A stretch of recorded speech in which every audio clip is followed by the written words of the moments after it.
tips sagud malikawan ng insomnia. Ang pagtulog sang maayo ang makaapekto sa mental kag physical health sang isa ka tawo. Apang kung kaisa hindi maligar nga nagaka-eksperyensya sa ginatawag nga insomnia, gani ari ang matip sagud malikawan ini kag mas makatulog sang maayo mga kabombo. Kinahanglan nga pareho ang oras ang imo pagtulog kag pagbangon kada adlaw agud maset ang imo nga body clock. Kun adlaw, mas maayo nga buksan ang mga kortina agud makasulod ang kasanagon, paglakat-lakat kun aga kag pag-ehersisyo. Kun gabi, likawan ang mga masanag nga screen kaangay sa mga gadgets kag TV. Limitahan man ang pagkaon kag mga ilimnon nga may caffeine kag nicotine bagod makatuga ini sang problema sa pagtulog. Likawan man ang pagkaon sang madamo, pag-inom sa alcoholic drinks, pag-inom sang madamo nga tubig kag ang pag-overthink antes magtulog.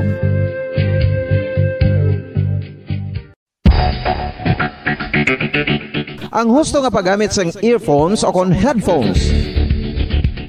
Kalabanan sa karon, ilabi na sa mga pamatanon ang masaming nga nagagamit sang earphones o kon headphones sa tion sang nagausar sang gadgets. Apang, ano bala kalawig ang aton paggamit sang earphones kag headphones? Nakahibalo bala kamo mga kabombo nga ang tuman kalawig nga paggamit sini ang makatugas ang ear noise o kon acoustic trauma? May pila naman ka tips nga makabulig agud mahalungan naton ang aton dulunggan kag pamatinan. Dapat nga ipabilin nga yara lang sa 60% ang volume sang aton nga mga earphones o kon headphones. Likawan nga masobra sa 4-5 ka oras ang tayuyon nga paggamit sang earphones o kon headphones. Magtala na sang 15 minutos nga break matapos ang 1 ka oras sagud nga makapahuway ang aton palamatinan. Masami nga tinluan ang earphones o kon headphones kag mas maayo nga gamiton ang duha ka earpiece sang aton nga mga earphones.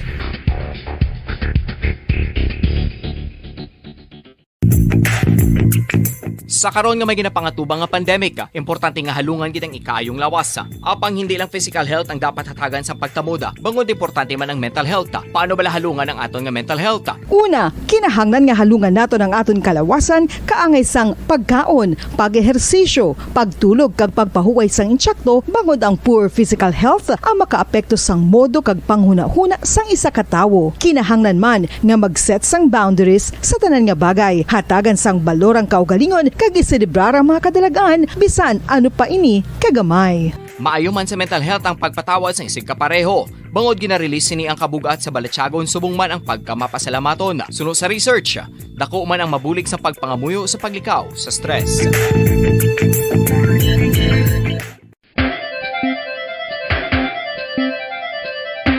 Ang talaba.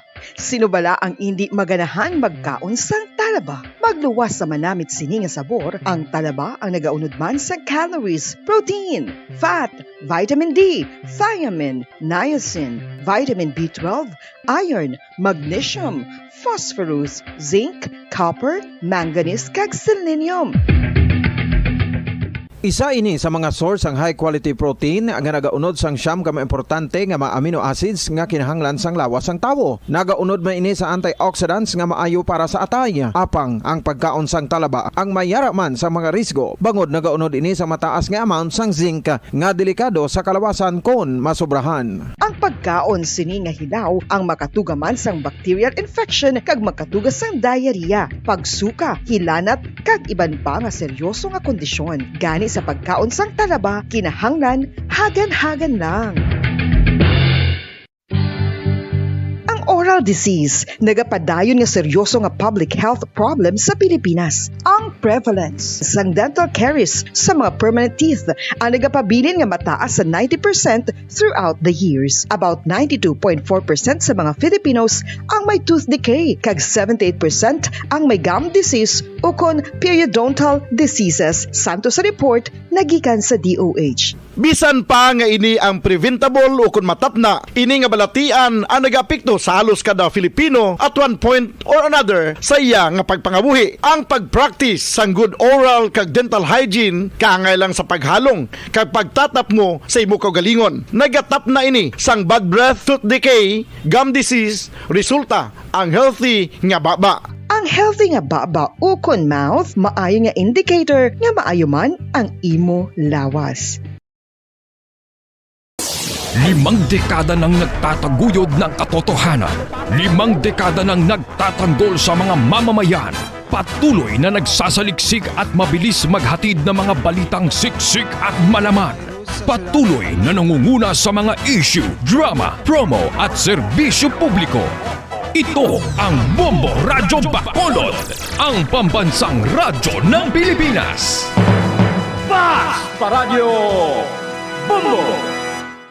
Philippine Standard Time, 54 minutos na nakalipas sa takna nga alas 4 sa hapon. Bombo Radyo Bacolod.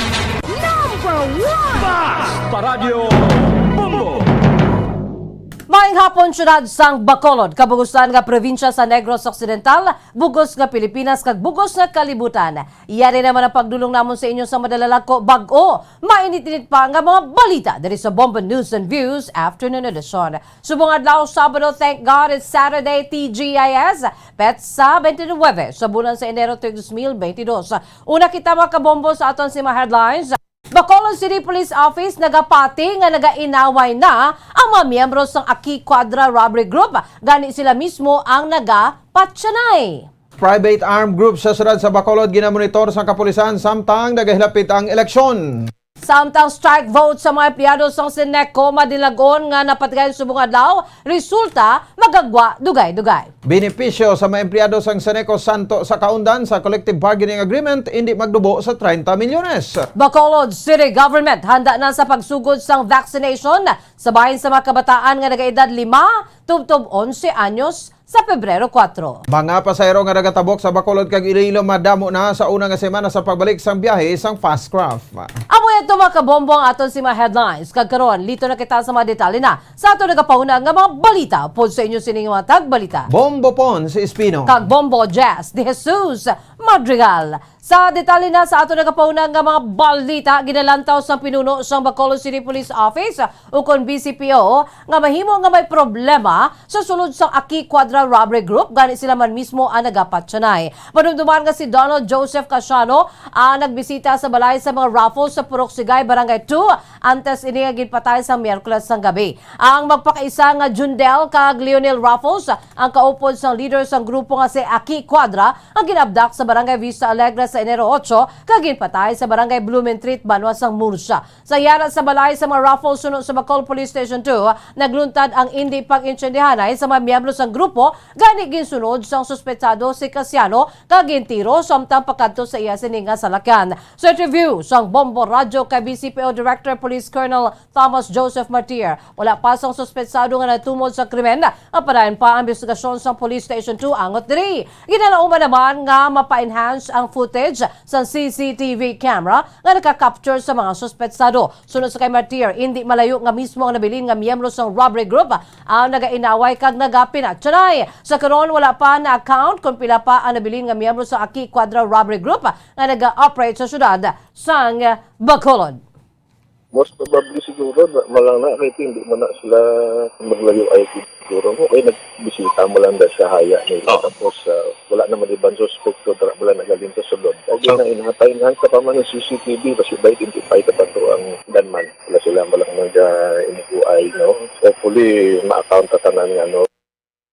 Ang kamay sa pagpahig ni BCPO Director Police Colonel Thomas Joseph Martir.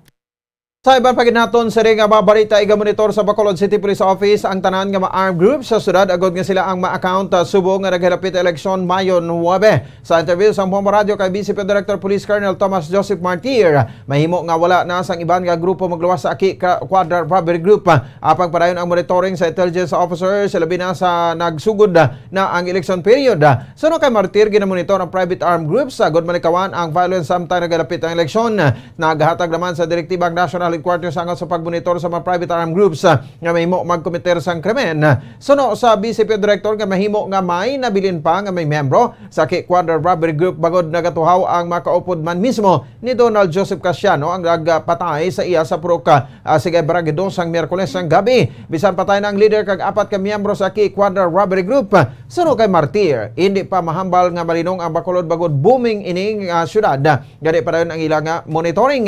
Gipasig naman sa BCP Director nga gintayungan sa kapulisan nga masulbar na dalag ko ang krimen sa syudad, ilabi na ang serye sang pagpamatay. So far daw wala naman iban, do amo malang na siya ang group. Subong daw wala naman continuous monitoring naman, especially sa election period, monitor din ng mga private armed groups para ma-preventa ang mga incidents na matabo. Ara guro itong nagtiro pa, isa pa na, umupamana sila, no? Sumapailan ka na sila, basi pa lang ma-count na sila. Ang kabahin sa pagpahayag ni BCP Director Police Colonel Thomas Joseph Marquis.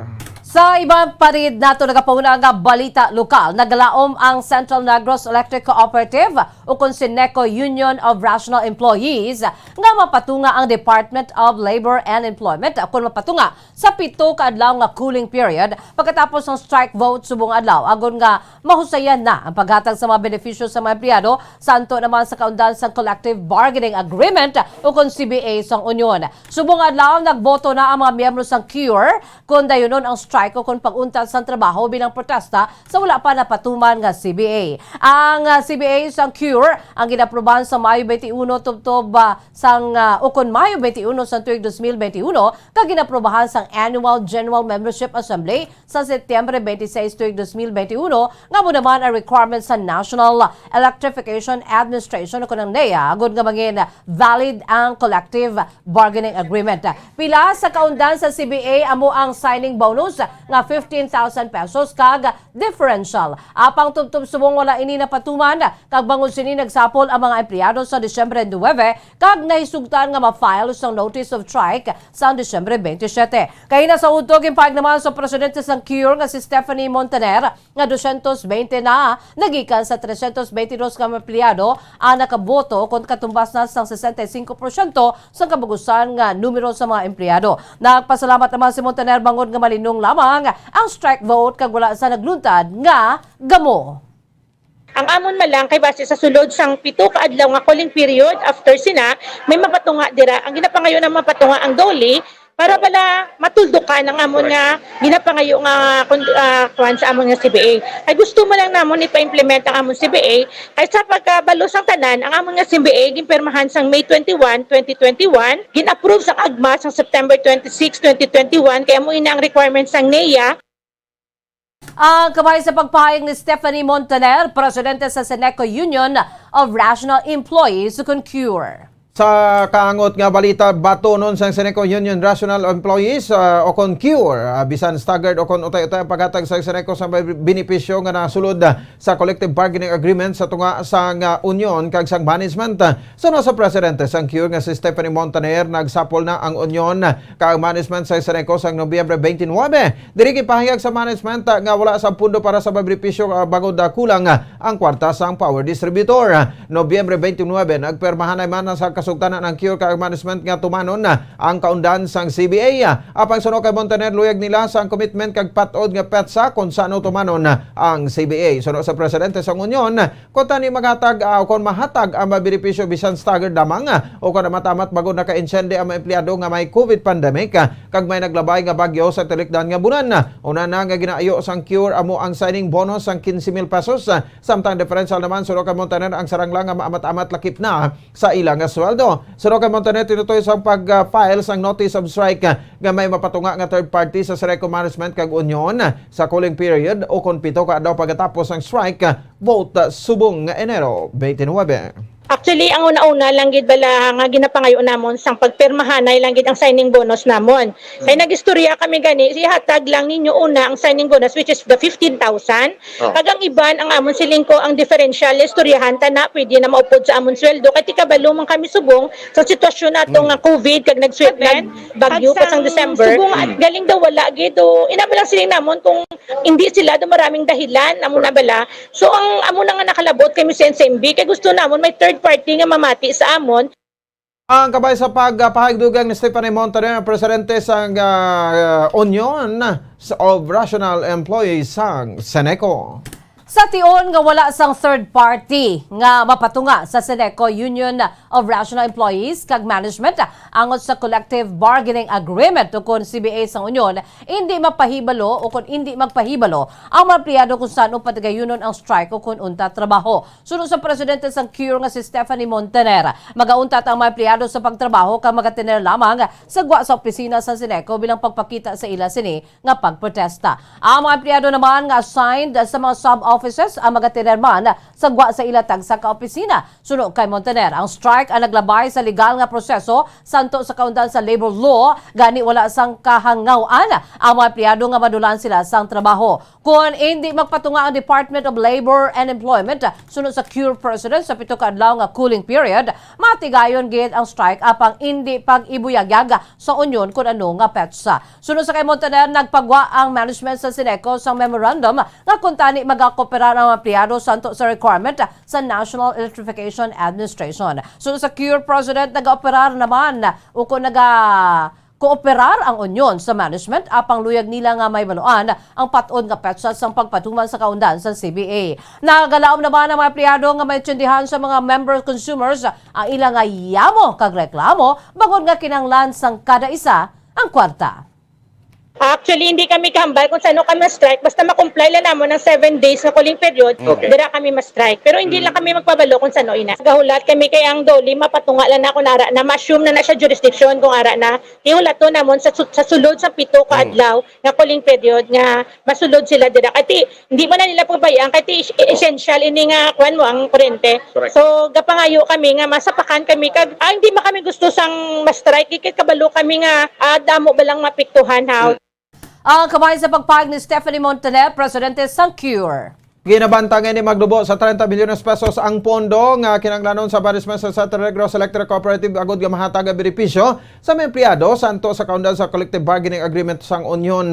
Suno sa miyembro sa Board of Directors sa Seneco nga si Father Ernie Larida, naka-insend ng management sa ginapangayo sa mga empleyado apang nagalaom ang maining nga mainsendihan sang Union ang sitwasyon sa karon nga may COVID pandemic kag may naglabay pa nga bagyo. Suno kay Larida, hindi mautdan ginayon sa supply sa kuryente ang mga establishmento nga hindi makabayad bangod sa COVID pandemic gani apektadong income sang Seneco. Santo sa gitala sa National Electrification Administration dapat nga malabot sang Seneco ang 95% nga collection efficiency agud nga mahatag ang kaundan sang CBA. Apang sa karon 92% lang ang collection efficiency sang Seneco. Suno kay Larida, ang miyembro sang Mansang CURE ang nagakolekta sang income sa power distributor gani kinahanglan ang kooperasyon kapag insidente bagod bilang isa ka public utility apektado ang mga konsumidor kung mag-untat ang mga empleyado sa pagtrabaho. Suno sa BOD member ang kasugtanan nga ginpermahan sa Nobyembre 29 ang commitment na sa Seneco nga tumanon ang provision sa CBA kung malabot ang requirement sa collection efficiency apang hindi matumod ang petsa bagod hindi man mapaktan kung saan makakolekta sa 95% sa balayran sa mga members consumers. Ako na siya mga 30 million plus siguro, hindi lang ko correct me if I'm wrong no sa records, mga 30 million plus na kabalo kita na sa ilag ginapangayo. That is why sa sining panahon balatan sa pandemic bago lang kaagi ang bagyo na udit, mag-insindihan na ang tanan. Ang mga pangabay sa board, insindihan na ang tanan. Hindi man kita ka pangutod sa mga businesses nga ga-delay dila bayad, sa mga balay nga ga-delay dila bayad. Ang kabayan sa pagpahayag ni Father Ernie Larida, miyembro sa Board of Directors sang Seneco. Philippine Standard Time, 8 minutos na nakalipas sa takna alas 5 sa hapon. Parayan kita sa nagapaunang nga balita lokal.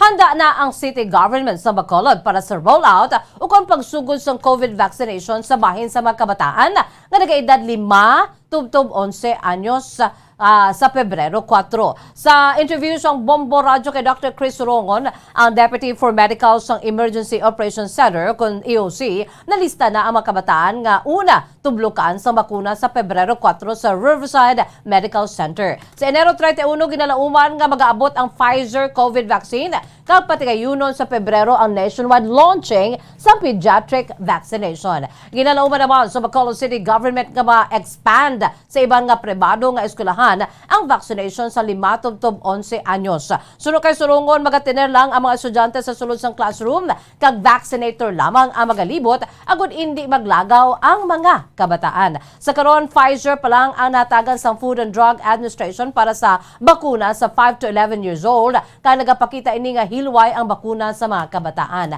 Nakasugod naman iban nga ukon iba na pungsod sa pagbakuna sa 5 to 11 years old kaangay sa bahin sa Estados Unidos, Hong Kong, China kaiban pa. Tinutuyo sa pediatric vaccination sunod sa kaisurungon nga makabalik na ang face-to-face classes sa bahin sang aton nga mga estudyante.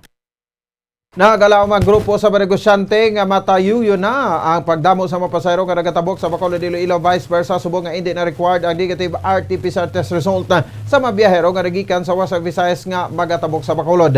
Sa Debre sa Bombo Radio kay Frank Carbon, Chief Executive Officer sa Metro Bacolod Chamber of Commerce and Industry, ginakalipay sa mga negosyante nga matamat na nga ginahalungan sa gobyerno protokol para sa mga biyahero. Sunod diri kinahanglan man nga proteksyon sa angkon man nga proteksyonan sa gobyerno ang trabaho sa mga empleyado kadungan sang pagproteher sa kabuhi bagod ang mas halog nga restrictions ang nagduso sang movement sang tawo kag nagapa-circulate sang kwarta sa ekonomiya. Sa sunod sang una nga semana nga pagbalik sa biyahe sang fast crop sunod kay Carbon, matalupang na ang pagdamo sa mga biyahero kon sa diin wala na nagadubo sa 50 tubtob sa 60% ka pasahero kon 50 tubtob sa 60 lamang ka mapasahero ang nagasakay sa kada trip kon kaisa nagdangat pa sa isa ka gatos. Sunod kay Carbon, madamo ang mga empleyado kag negosyante nga nagatabok bisan weekdays kadungan man sa pagtabok sa mga goods. Subong nga nagalapit na ang tag-init sunod kay Carbon, ginaluuman naman ang paglagaw sa mga tawo sa resorts gani ginapaabot na ang pagdamo sa mga pasahero. Kung magtayo yon ang pagdamo sa pasahero, makabalik naman sa normal ang duty scheme sa mga empleyado. Steady increase siya ha, kibot kami. We're expecting it will take siguro another year or another week or two increase, pero in the first week lang. Steady increase, we're hitting now 50 to 60 passengers per trip. Isa ko to ka trip na sobra na 100. We're expecting this weekend matubra na ko 100 ang tanan nga trip because ang mga taga-trabaho sa Iloilo makapuli na to sa Bacolod. Ang Bacolod balik man di. Kag kun weekend kabalo man dira ang mga negosyante gadala. Si Mr. Frank Carbon, ang Chief Executive Officer sa Metro Bacolod Chamber of Commerce and Industry o kon MBCCI. Ginalauman nga mahuman na ang dugang nga fire station sa probinsya sa Negros Occidental nga nagasanto sa standard nga design ang gintalana sa Bureau of Fire Protection. Sa interview sa Bombo Radio kay Fire Chief Inspector Kim Salicio, ang Provincial Fire Marshal sa Negros Occidental, standard na ang disenyo sa fire station sa Talisay, sa Silay, Pontevedra, kay Negran, kag Bacolod City Fire Station sa San Juan Street. Sa karon, manugtapos naman ang construction sa bagong nga fire station sa Banwa sa San Enrique. Gisugura naman ang construction sa fire station sa Calatrava, Sipalay, kag Candoni. Ang ginalauman nga mahuman ini subong nga tuig 2022. Sunod sa kay Salicio, madamo kontani nga local government units ang nagduna sang lote nga patindugan sa bagong nga fire station sa ila Banwa kag syudad apang naatrasan ang paghitso sa mga requirements bangod sa COVID pandemic. Bangod permado na ang BFP Modernization Act sunod sa Provincial Fire Marshal, magintayuyo na ang construction sa mga fire stations. Sa karon may fire station ang tanan nga LGU sa Negros Occidental matapos nga ma-activate ang iya sang Banwa sang Isabela sang tinalikdan nga tuig. Ang aton nga Bacolod City Fire Station, ang bago tang innovation ina siya. Gin-reconstruct ina siya nga manghimo siya nga modernized nga fire station. So 5 na gid ka bag-ong existing ang aton diri subong sa Negros. Ang manughuman naton o manugtapos naton nga construction ang San Enrique, bag-o man na siya o ingod na siya sang aton nga bag-o man nga police station sa San Enrique. Ang kabay sa pagpag ni Fire Chief Inspector Kim Salicio, Provincial Fire Marshal sa Negros Occidental. Sa katapusan nga balita, pila ka pumulo sa Barangay Kalumangan sa siyudad sa Bago ang napadulong sa Bombo Radio ugod matagan kung wala sila nalakip sa mga ginatagan sa bulig pinansyal nga ginapanghatag sa gobyerno para sa mga survivors sa Typhoon Odette. Sunod sa residente nga nagapanghingalan namang sa kay Lani nga may unang nga batch sang mga pumulo sa ilang barangay ang nakamaton sang ayuda nga tag 1,000 pesos kada miyembro sa pamilya. Sila naman ang nalakip sa ikaduhang nga batch sang Lunes. Nag-fill up sa Lani sang pormas nga nagikan sa Bago City Social Welfare Welfare Development Office. Apang sang nagtagtagaran na sa kayuda kahapon wala ang ila pangalan sa listahan sa mga benepisyaryo. Sa baylo ginpapirma ang maini sa listahan sang hindi makabaton.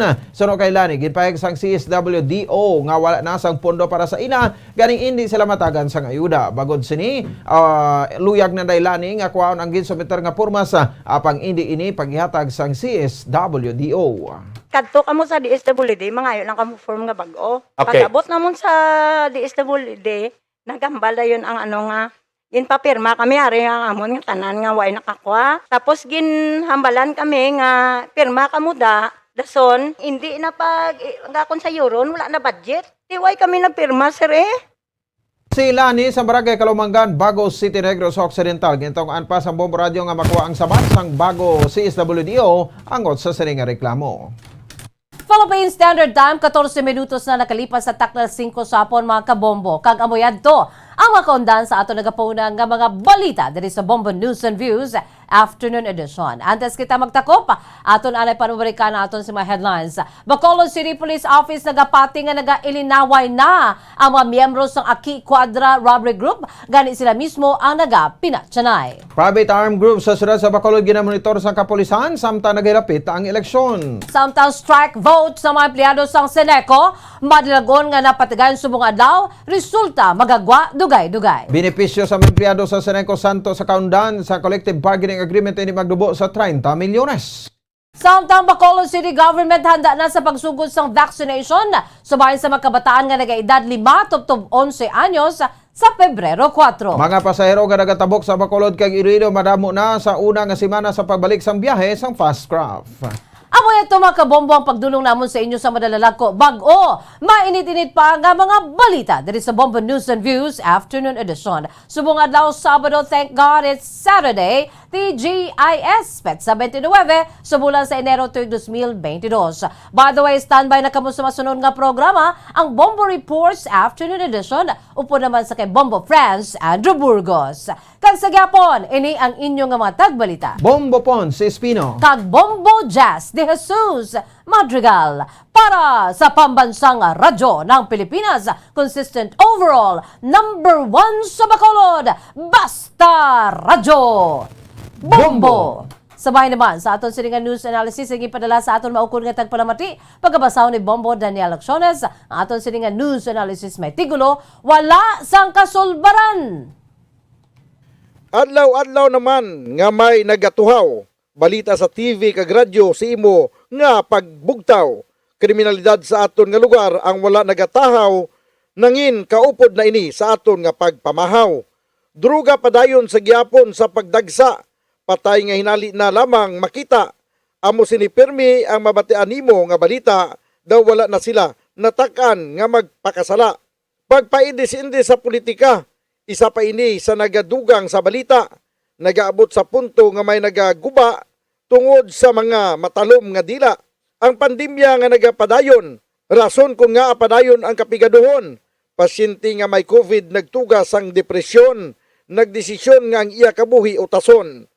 Ang aton kemtangan magapabilin na gid lamang, magasigi-sigi kag wala sang kasulbaran, samtang mayara mga tawo nga wala kabusugan sa paghimo sang kalakasan para ila makwartahan. Ang ini ang panguna-una pananawan ng ipadala ni Jeffrey Pilayo sa Libertad Extension, Bacolod City. Sa mga tagpalamati isang Bombo Radyo Bacolod, pwede man kamo magpadala sang inyo panghuna-huna kag pananawan sa Bombo News and Views Afternoon Edition. Care of DYWB Bombo Radyo Bacolod, CBS Development Corporation Building, Lacson Street, Mandalagan, Bacolod City. O kung pinaagi man sa email address ang Bombo Radyo Bacolod, bombo_bacolod@bomboradyo.info. Bombo Radyo Bacolod.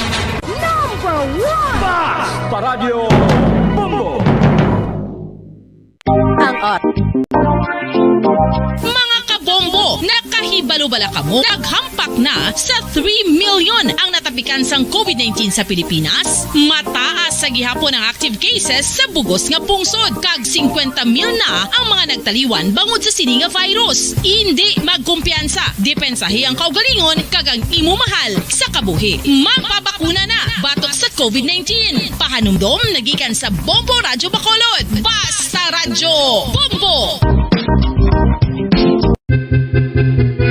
Saan o ikaw ulihi nga nag-ilis ang sponge nga ginagamit mo sa paghugas sa mga kitchen utensils? Ang kitchen sponge mga kabombo, ang mas mahigko pa sa toilet. In fact, ginpahayag sang microbiologists nga ang mga butang nga ginagamit naton sa pagtino sa mga dishes ang pinakahigko nga bagay sa balay. Sa isa ka pagtuon nga na-publish sa journal nga Scientific Reports, ang spongy bacterial colonies ang mas delikado sa aton ikaayong lawas. Bangod sini, ginarekomendar sa mga researchers nga dapat islan ang sponge kada simana. Ang kitchen ang lugar sa aton balay kung sa diin nagasugod ang mga new bacteria. Bangod sa human traffic kag food preparation. Bangod ang sponge ang masami nga warm, mabasa kag matrace ang old food. Ini ang ideal nga breeding ground para sa bacteria. Suno sa pagtuon, maayong idea nga tinluan ang sponge kada tapos gamit. Apang ginasuggest sa mga researchers nga regular nga islan ang kitchen sponge. Ang kitchen ang lugar sa aton balay kung sa diin nagasugod ang mga new bacteria. Bangod sa human traffic kag food preparation. Bangod ang sponge ang masami nga warm, mabasa, kag may trace ang old food. Ini ang ideal nga breeding ground sa para sa bacteria. Suno sa pagtuon, maayong idea nga tinluan ang sponge kada tapos gamit. Apang ginasuggest sa mga researchers nga regular nga islan ang kitchen sponge. Mga kabombo, madamo gid ang pagkaon apang ano bala. Ang dapat himuon kung may matabo sang suspected foodborne illnesses. Kung may matabo nga suspected foodborne illnesses, dapat i-preserve ang mga ebidensya. Kung may bahin sang suspected food nga nabilin, taguon ini. Putson sang maayo kag ibutang sa freezer. Magpabulong sa gilayon. Kung ang sintomas nagapadayon o kung nagalala, gilayon nga magkadto sa doktor agod magpakonsulta. Hindi man magkalipat nga i-report ang insidente sa local health department. Mga pamaagi para mangin matinlo kag safe ang aton mga pagkaon. Ipabilin nga matinlo ang palibot. Isiparar ang hilaw sa naluto na nga mga pagkaon. Lutuon sang maayo ang mga pagkaon nga dapat lutuon. Taguon ang mga pagkaon sa safe nga temperature. Depende sa kinahanglan sang klase sang pagkaon. Maggamit sang safe nga tubig kag raw materials.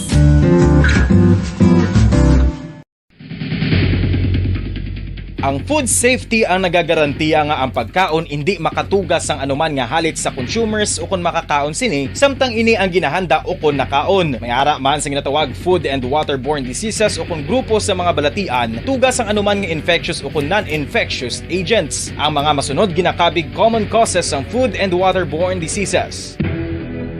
Unsafe nga ginahalinan sa ginainom nga tubig, improper disposal of human waste, unhygienic practices, unsafe food handling and preparation practices.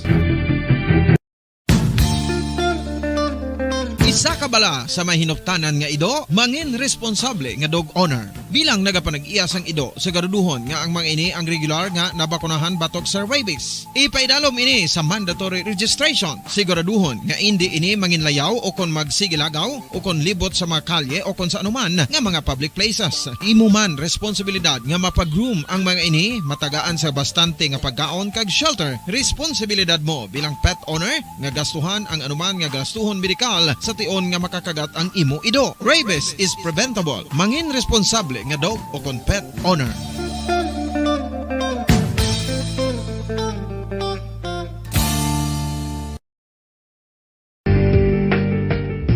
Kinahanglan mo bala nga mag-recharge? Hindi mo na kinahanglan nga magsalig pa sa caffeine. Bangod ang pag-power nap ang makapaboost sang memorya, cognitive skills, creativity, kag energy level. Ang power nap o kon cat nap ang pagtulog sang malipot nga oras kag may tinutuyo nga i-revitalize ang isa ka persona. Masami ini nga nagadugay sang 15 to 20 ka minutos ginahimo kon udto o kon hapon. Santo sa pagtuon, mas mangin alerto ang isa ka persona kon maka-power nap ini. Nagapabuhin man ini sang stress kag nagapa-improve sang cognitive functioning. Isa ini kapamaagi agud nga ma-refresh ang utok sang tawo kon ginakapoy. Magluwas diri, nagapanubo man ini sang risgo sang heart disease.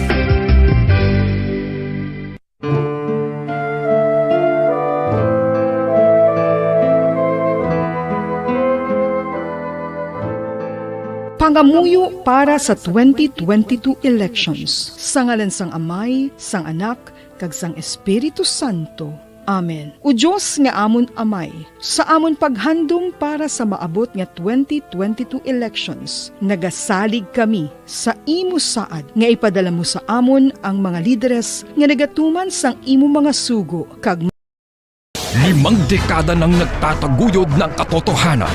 5 dekada nang nagtatanggol sa mga mamamayan. Patuloy na nagsasaliksik at mabilis maghatid ng mga balitang siksik at malaman. Patuloy na nangunguna sa mga issue, drama, promo at serbisyo publiko. Ito ang Bombo Radyo Bacolod, ang pambansang radyo ng Pilipinas. Fast Paradyo Bombo! Bombo Radyo Bacolod. Number 1! Fast Paradyo Bombo! Oras sa DYWB Bombo Radyo Bacolod, Philippine Standard Time. 5 minutos na nakaligad sa taknang alas 5 sang hapon. Maing hapon, Pilipinas, syudad sa Bacolod, probinsya sa Negros Occidental, rehiyon sang Western Visayas, kag kung sa dinman nga bahin sang kalibutan. Welcome sa tanong palatutunan na Bombo Reports Afternoon Edition. Subong hapon sang Sabado, inyong makapod si Bombo Franz Andrew Burgos. Mag-op na kita tub-tub-tak na alis sa isang sininga hapon. Kakita man na pag-opdan sa atong mga Bombo correspondents kag Bombo Patrol reporters. Mabatian kita sa 6:30 sa lilisuan sa inyong mga transistor radios kag sa live audio streaming sa www.bomboradio.com, ang official website sang Bombo Radio Philippines, ang pambansang radyo ng Pilipinas. Hindi lang mabatian, matanaw pagin kita sa Facebook fanpage sa Bombo Radio Bacolod kag sa YouTube channel. Please click ang subscribe button kag click nyo dira ang notification bell. Kag para kamo ang ma-update kag makita nyo dira ang live feed nga ginadulong namon sa inyo. Kag para mapalapnag ang mga mainit nga balita. Just click like and share para malabot ang atong mga kuturan sa dinman nga bahin sang kalibutan. Adlaw subong sang Sabado, Enero 29, tuig 2022. Kaglito kita sa atong mga pangulong dinalan sa mga balita lokal. Sinico Union Rational Employees o Concure nagpatigay sang strike vote. So kaina to ginalauman ang sang 322 ka mga employees o union employees nga mangina positibo ang resulta sang ilani nga pagpatigayon nga strike vote. No kaya may 7 panisla kadlaw nga curing period samtang ginahulat pa antes patigayonon ang nasambitan nga strike. Kag sa dugang itong balita sa lokal, 57 anyos nga lalaki patay matapos ginsipa sang isa ka 19 anyos nga lalaki bangod sa lang sa pagsaway sa syudad sang Talisay. Ibalo na natong karon ang dugang mga detalye kaupod sa patrol kay Bobo Carla May Defensor. Kag sa dugang natong balita sa nasyonal, pagbulgar sa desisyon ni COMELEC Commissioner Rowena Quanzon nanungod sa disqualification case ni Bongbong Marcos, may mga pagbayular suno sa isa ka abogado. Kag sa dugang nitong balita sa nasyonal, paghalog sa travel restrictions, may dako nga bulig sa ekonomiya sang pungsod suno sa pila ka mga eksperto. Kag sa dugang nitong mga balita sa internasyonal, Russian President Vladimir Putin may ginapangabay o kung may pangabay sa NATO o kung sa NATO tuhoy sa pag-deploy sang US troops sa Europa. Amoy na mga nagapangunang mga balita kag posible nga magaluntan samtang napangalaga ng Bombo Reports Afternoon Edition. Time check, 27 minutos na nakaligat sa taknang alas 5 sang hapon. This time, padulungan din naton ang aton nga bisita subong hapon. Kapo naton ang DSSD head nga si Mama Pasitatero nanungod ni sa pag-distribute na mismo sang second batch sa mga totally damaged nga mga individual, especially nga napiktuhan ni Typhoon Odette. Nung makabato ni sila sang cash aid o financial assistance halin mismo sa gobyerno, no? Sang nagligad or kahapon or sa nagligad nga adlaw o kagapila ni nag hindi maglubos sa 400 ka mga benepisyaryo kag sa sulod sang 14 ka mga kabaranggayan ang kada isa nakabaton sa nga hindi man maglubo sa 10,000 ka pesos. Kay no may ipagpatpat na nato karon no, sa kay Mama Pasitatero kung pila ni ka mga barangay kag kamusta ang pag-distributa sang nasiling ni nga cash aid. No, ipapatpat ni naton kay subog do halos tanan padayon ni ang paghatag sang cash aid especially sa paghalin ni Typhoon Odette sang nagligad nga tuig no sang Disyembre tuig 2021. Sige kay sorry na sa piyak linya atong bisita kag ang head sang DSSD Bacolod. Kaupod natin si Ma'am Pasit Atero. Ma'am Pasit, good afternoon. Welcome diri sa Bombo Radio Bacolod. Kaupod mo subong si Bombo Andrew. May nga po, Bombo Andrew, may nga po man sa aton mga tagsalamat sa Bombo Radio. Okay, Ma'am Pasit, salamat gid sa imong tiyempo no kag ikaw ang amon makaupod subong hapon. So Ma'am Pasit, ato ni talakayon ang nahanungod ni sa second batch na ni no sang paghatag nyo no sa financial assistance sa mga napektuhan ni Typhoon Odette. So Ma'am Pasit, nagpila ni ka mga specific number no sa mga beneficiaries kag pila gini ka mga barangayan Ma'am Pasit kag ano ni sa partially damaged o kung totally damaged ni ang inyo na pagtagaan Ma'am Pasit. Okay, so nag-umpisa kami panagtag Bombo Andrew sang Wibis, no? Okay. That is intended para sa aton nga mga totally destroyed houses naton sa Bacolod, no? So mga 696 ini ka puluyan Okay. nga gitagaan sang bulig sang aton nga syudad paagi man sa aton nga pinalangga nga Mayor Bing. Oo. Okay, but Ma'am Pasit, no, as na-mention mo, no, may 14 ang mga barangay. Ano yung mga specific ang mga barangays ka ni Ma'am Pasit?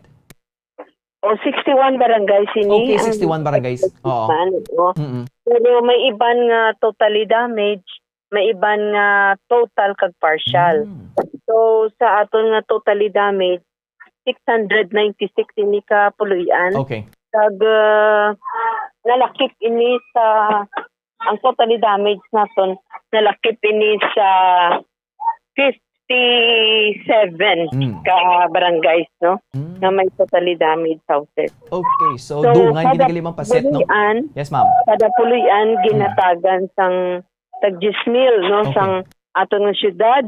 Kada pasalamat kita kay Mayor Bing, no? Kay diri sa Bacolod tag 10,000 aton nga panghatag. Okay. Pero ang sa guideline gid naton sinigani dapat tag 5,000 lang, no?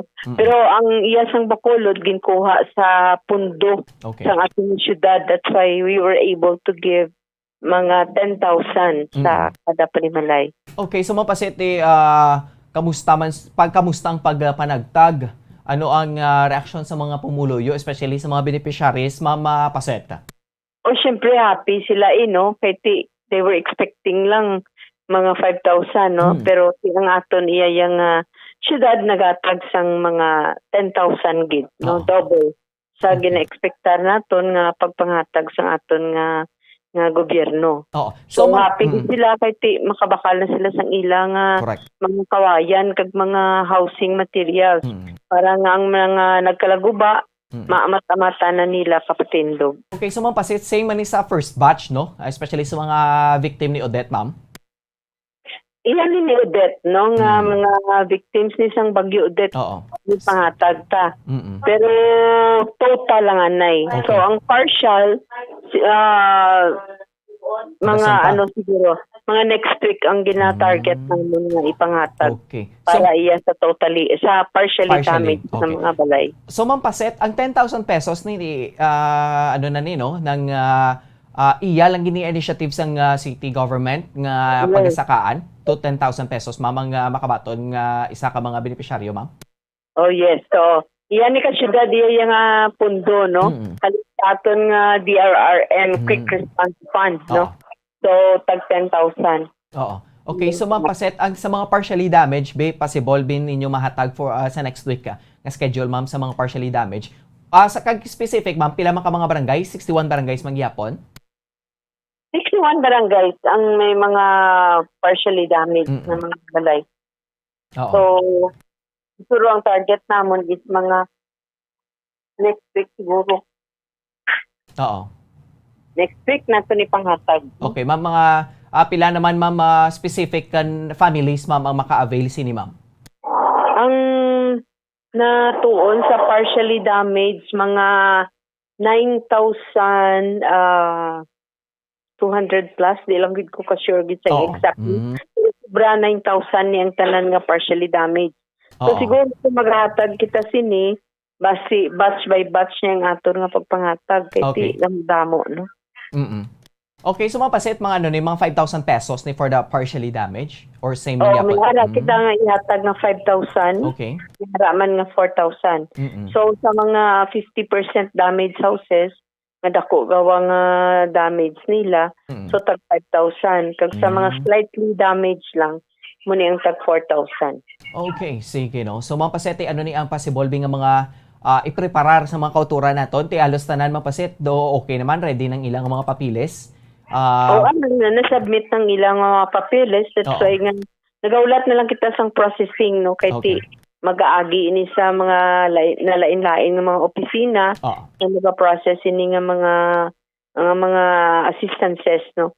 So, by the time nga tapos ini kag ma-withdrawhan, that's the time nga ma-posting kami siguro sa mga barangay so that we can simultaneously distribute the Okay, so mga pasit no, may mga specific ginagaling nga areas, especially sa 61 barangays nang may mga na-assign gid kamo to mga pasit nga mga personnel from the DSSD and from the city government nga maga-provide gid ma'am sang ma-maintain bala ang standard protocol for this COVID-19 pandemic, ma'am. Yes, so looking into the numbers nga tidamo, that's why nagapanumdum kami nga kung mag-distribute kita, we will do it per barangay nga hindi ma-observe man nato na ginatawag ng social distancing. Okay. So ma'am, possible mo ba ma'am nga ano na lang no? A reminder sa mga kauturan nato, especially sa mga maswerte man bi nga mga beneficiaryo. By the way, Ma'am Baset, no? Ano ang inyo nga mga possible bi nga mga tikang kay we know naman nga may hindi gina nato malikawan nga may maglain sa buot kay because bi nga wala sila nakabaton or wala sila bi Ma'am Baset na pilian bilang mga beneficiaries para diri, ma'am? Actually, they are the ones nga nagakadto sa amon opisina. Pag per barangay may worker kita nga naga-assess sang ilang nga mga sitwasyon based on the pictures no nga kag certification sa barangay kung bala partially damaged sila or totally damaged. Na kaya hindi na kami maka house to house kita at that time no because we need immediate nga assessment no. So we just base it on the pictures nga gipangatag nila plus the certification from the barangay kung bala totally damaged sila or partially damaged. So dira kami nagbase sa amon assessment no kag naka-interview na kami at that time, naka-submit naman sila sa ilang mga requirements. Tapos hindi nga bahin kung magkuha na sila. All they have to do is to present to us their photocopies ng ilang ID. Okay. But Ma'am Paset, iagi ko na lang niyo, but it takes how many weeks nyo ni for assessing, no? Sa sinimam nga nagresulta bi sa isa ka positibo man bi nga resulta no sa pagpanagtag. Paano ma'am pila ka semana man nga inyo ni nga pag-assess, ma'am? So ang bagyo nag-abot December 17 no? Right after 17, 18, 19, we were able to initially assess, initial lang assessment. But of course, makam-update kami sa kung pilagid no sa bilog nga Bacolod. So that's why nga nag-scatter ang aton nga mga social workers to do the assessment no for almost mga mga 2 weeks man assessment. After that, ang ginuuna nato na anay process ang totally destroyed houses no kasi syempre wala din sila puluyan. And na medyo na dugay-dugayan ang aton nga totally destroyed houses kay ang aton pundo nagalin sa syudad kanti ending of the year so i-obligate pa namon ang mga ang maamon mga papeles kinamaagian sa pag-obligate sa aton nga city accountant. So that's why medyo na dugay-dugayan kita and then nag-process kita down to the partially moderate and then partially light. So damo ang mga papeles. That is why it takes us about tikon lang taon mo ba about a month no? Yes, ma'am. About a month man kag ma-approve man ang totally damaged naton. Kag masunod na lang na diri ang aton nga partially damaged naman next week hopefully.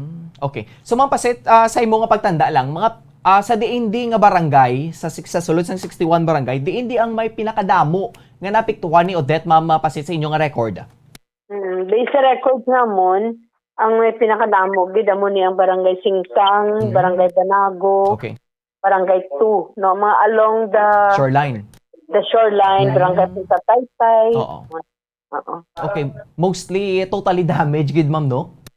Oo, siguro probably ang mga nagapuli bala along the shoreline gid yan, no? Correct. Siyempre, ang ila to, kuan man lang mo, iban shanty man, build of bamboo and light materials. Siyempre, kung amo to katudo nga hangin, Oo. na posibilidad nga maguba gid ang balay nila. Oh, correct, no? Mga shanty towns, ma'am, no? Especially sa dragid nga area, no? Sa mga along the coastline, gid, no? So, sige. Ma'am Paset, no? Mensahe, ano mo na lang, gid? Reminders mo na lang bisa itong mga kauturan, dira? Especially sa next week nyo nga schedule for the distribution man, no? Especially sa mga partially damaged. Ma'am Paset, no? Reminders mo na lang para ari pakita dan sa to sa pandemic para malikawan lang naton biang mga infection and transmission sa nga nasilin nga virus, Ma'am Paset. Sa aton nga mga panimalay nga naapektuhan, mga partially damaged naton nga mga panimalay, mahulat-hulat lang gid kamo kay we will schedule for the distribution as soon as nga ma-withdrawhan na nato ng inyong nga kwarta. Kag we will do it by barangay na lang, i-posting natin para mabalaan kung sino ang scheduled for that certain day. Okay. Ma'am Paset, no, kaga para si mo bilang DSSD head man, no, kaya we know nga because sa inyo man tindodamo gid na kabaton sa bulig, especially sa pila ka mga kalamidad nga naglabay diri sa aton, Ma'am Paseta. Ang isa gid ka gusto nato pasalamatan, amo man ang desisyon sa aton nga local government, no, paabis kay may man nga pag-usar sa aton DRRMF fund, no, kay ti dako ang nahatag naton sa aton nga mga totally damaged houses. Kay ti kung sundon mo lang sa guideline halin sa national, so ang pinakadako sinis 5,000, no, or 1,000 per individual. Okay. Pero tungod nga ang source of fund nato nagalin sa syudad, so that's why we were able to give as much as 10,000 per family. So isa ginakapasalamatan naton, and then for the future naton nga mga amusinibla nga mga hitabo. At kay kundi ang iban gambal nga wala sila kapalista kay nang na-damage man nila nga balay, for almost 2 months wala kaya kapalista sang imo nga mga damages.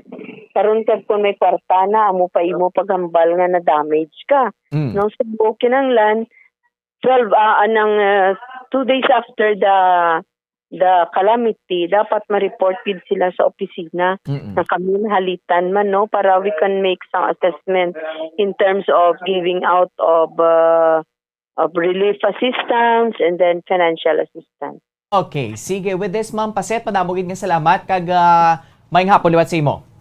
May hapon, Bombo Andrew. Okay. May hapon sa tanan. Sige. Madamo nga salamat sa head, no, sang DSSD, no, kaya kaupo naton si Ma'am Pasit Tero. Time check, 41 minutos na nakaligid sa taknang alas 5 sang hapon, mga kabombono. Inyo to nabatian ang dugang mga impormasyon na to sa mga pag-provide sang gobyerno, especially sa itong mga kauturan nga nagakinanglan sang bulig matapos nga ginigo ni Typhoon Odette. So tibalantayan to, may announcement man sa mga Paset for the next week na schedule, no, sa mga partially damaged naman for all over the 61 barangays diri sa syudad sang Bacolod. Kaya mo lang ginabalano, reminders lang naton kung ano ang ginhatag sa aton, dapat kung ano ang natalanan naton nga baklon, no? Kita binagubaan rabi nagkalakakas mga atop na naton, look up ng atong mga dingding. So iti bakal na sang mga raw materials para makapanugod naman taliwat. No, hindi tayo paggastuhon sa kung diin-diin lang, no? Kaya nga kwarta para ina sa inyo. No, hindi para sa mga labay-labay drabi nga mga kinanglano nyo da.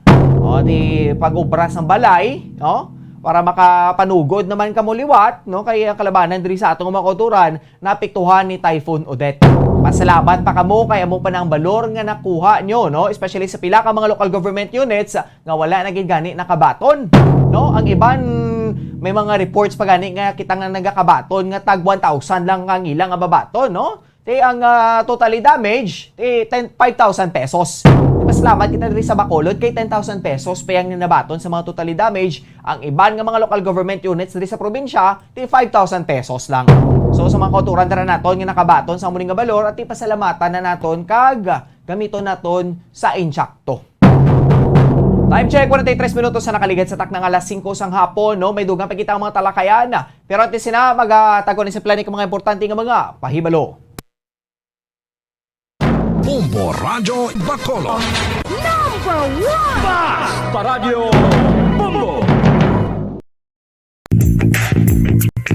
Sa karon nga may ginapangatubang nga pandemic, importante nga halungan kitang ikayong lawas. Apang hindi lang physical health ang dapat hatagan sa pagkamuda, bangod importante man ang mental health. Paano bala halungan ang aton nga mental health? Una, kinahanglan nga halungan nato ang aton kalawasan kaangay sang pagkaon, pag-ehersisyo, pagtulog kag pagpahuway sang insakto bangod ang poor physical health ang makaapekto sang modo kag panghuna-huna sang isa ka tawo. Kinahanglan man nga mag-set sang boundaries sa tanan nga bagay, hatagan sang balorang kaugalingon kag iselebrar ang mga kadalagaan bisan ano pa ini kagamay. Maayo man sa mental health ang pagpatawad sa isig kapareho. Bangod ginarelease ni ang kabugat sa Balatyagon subong man ang pagkamapasalamaton. Suno sa research, dako man ang mabulig sa pagpangamuyo sa paglikaw sa stress. Tips agud malikawan ng insomnia. Ang pagtulog sang maayo ang makaapekto sa mental kag physical health sang isa ka tawo. Apang kung kaisa hindi maligar nga nagaka-eksperyensya sa ginatawag nga insomnia, gani ari ang matip sa gud malikawan ini kag mas makatulog sang maayo mga kabombo. Kinahanglan nga pareho ang oras ang imo pagtulog kag pagbangon kada adlaw agud maset ang imo nga body clock. Kun adlaw, mas maayo nga buksan ang mga kortina agud makasulod ang kasanagon, paglakat-lakat kun aga kag pag-ehersisyo. Kun gabi, likawan ang mga masanag nga screen kaangay sa mga gadgets kag TV. Limitahan man ang pagkaon kag mga ilimnon nga may caffeine kag nicotine bagod makatuga ini sang problema sa pagtulog. Likawan man ang pagkaon sang madamo, pag-inom sa alcoholic drinks, pag-inom sang madamo nga tubig kag ang pag-overthink antes magtulog.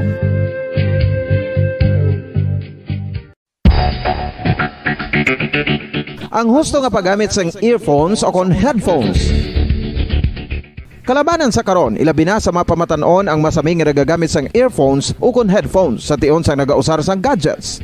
Apang, ano bala kalawig ang aton paggamit sang earphones kag headphones? Nakahibalo bala kamo mga kabombo nga ang tuman kalawig nga paggamit sini ang makatugas ang ear noise o kon acoustic trauma? May pila naman ka tips nga makabulig agud mahalungan naton ang aton dulungan kag pamatinan. Dapat nga ipabilin nga yara lang sa 60% ang volume sang aton nga mga earphones o kon headphones. Likawan nga masobra sa 4-5 ka oras ang tayuyon nga paggamit sang earphones o kon headphones. Magtala na sang 15 minutos nga break matapos ang isa ka oras sagud nga makapahuway ang aton palamatinan. Masami nga tinluan ang earphones o kon headphones kag mas maayo nga gamiton ang duha ka earpiece sang aton nga mga earphones.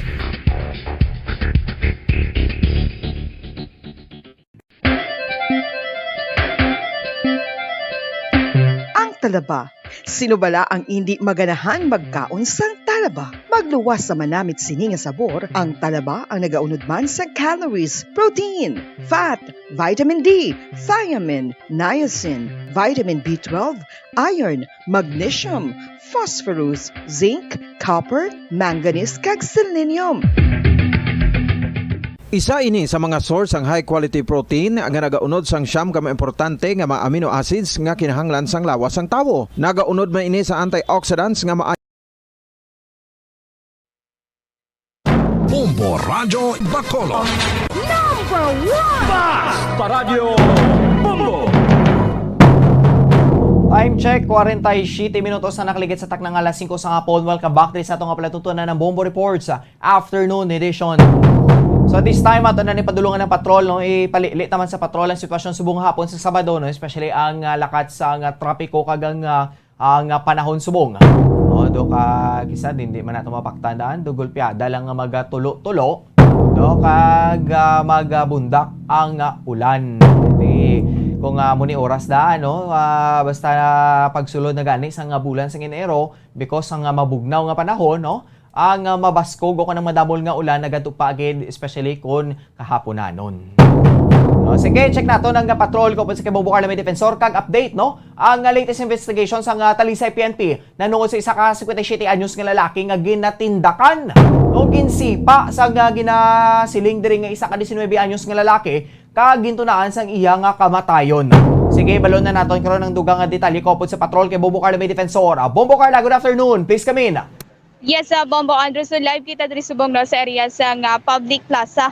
Bombo Andrew. So sa subong makita diri nato yung madamo sa mga pumuluyod diri nga naga-lagaw diri sa may area sa public plaza. Bombo Andrew. So sa trapiko naman niya Bombo Andrew sa diri sa may tubang sa San Sebastian Cathedral kag sa public plaza Bombo Andrew na medyo malaka-laka no ang pagpapakari sa mga salakyan hindi tanto nga kung hindi malabot man sa pagka-traffic gid Bombo Andrew tikis mga adlaw Sabado Bombo Andrew so naga-lessen man ang mga salakyan no diri sa may dalanon diri sa syudad sa Bacolod pero sa may area sang Lacson Street do dragid naton mahambal gid Bombo Andrew nga ma-traffic ginadraya nga area bisan pa mapa weekend Bombo Andrew so for kung weekend less and less dumalessen gamay ang salakyan pero mabatyagan sa gihapon ang ma-traffic nga Bombo Andrew.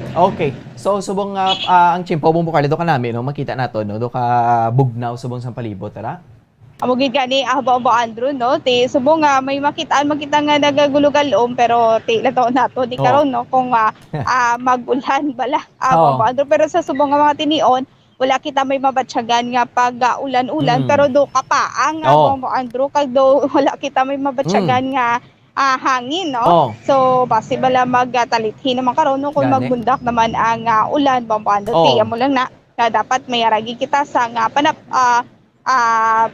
payong dabi no o proteksyon no payong da mo gina importante ti subong daan Bombo Carla do nagatambwa daan kag nagali man sa aton si trangkaso kag sipon no so kaya mo lang gid no mas may lang gid permi mo na bladala nga mo na ang mga protection bay when comes magabot ang malaing nga panahon no kung pagtupas ang ulan para ikaw maging safe man but Bombo Carla ti sa muni nga adlaw dan Sabado pa ang kalabanan sa atong mga kotoran ti kung nadumduman mo sa una amo ni oras galagaw ko pa nimo sakto gid Bombo Andrew especially diri sa may area sa downtown area diri sa syudad sa Bacolod madamo ginadriya ang nagapakagtupakari kapin pangadala nilang ila sini nga mga kabataan nga ilagaw Bombo Andrew ibangod nga alert level 3 ang syudad sa Bacolod Bombo Andrew.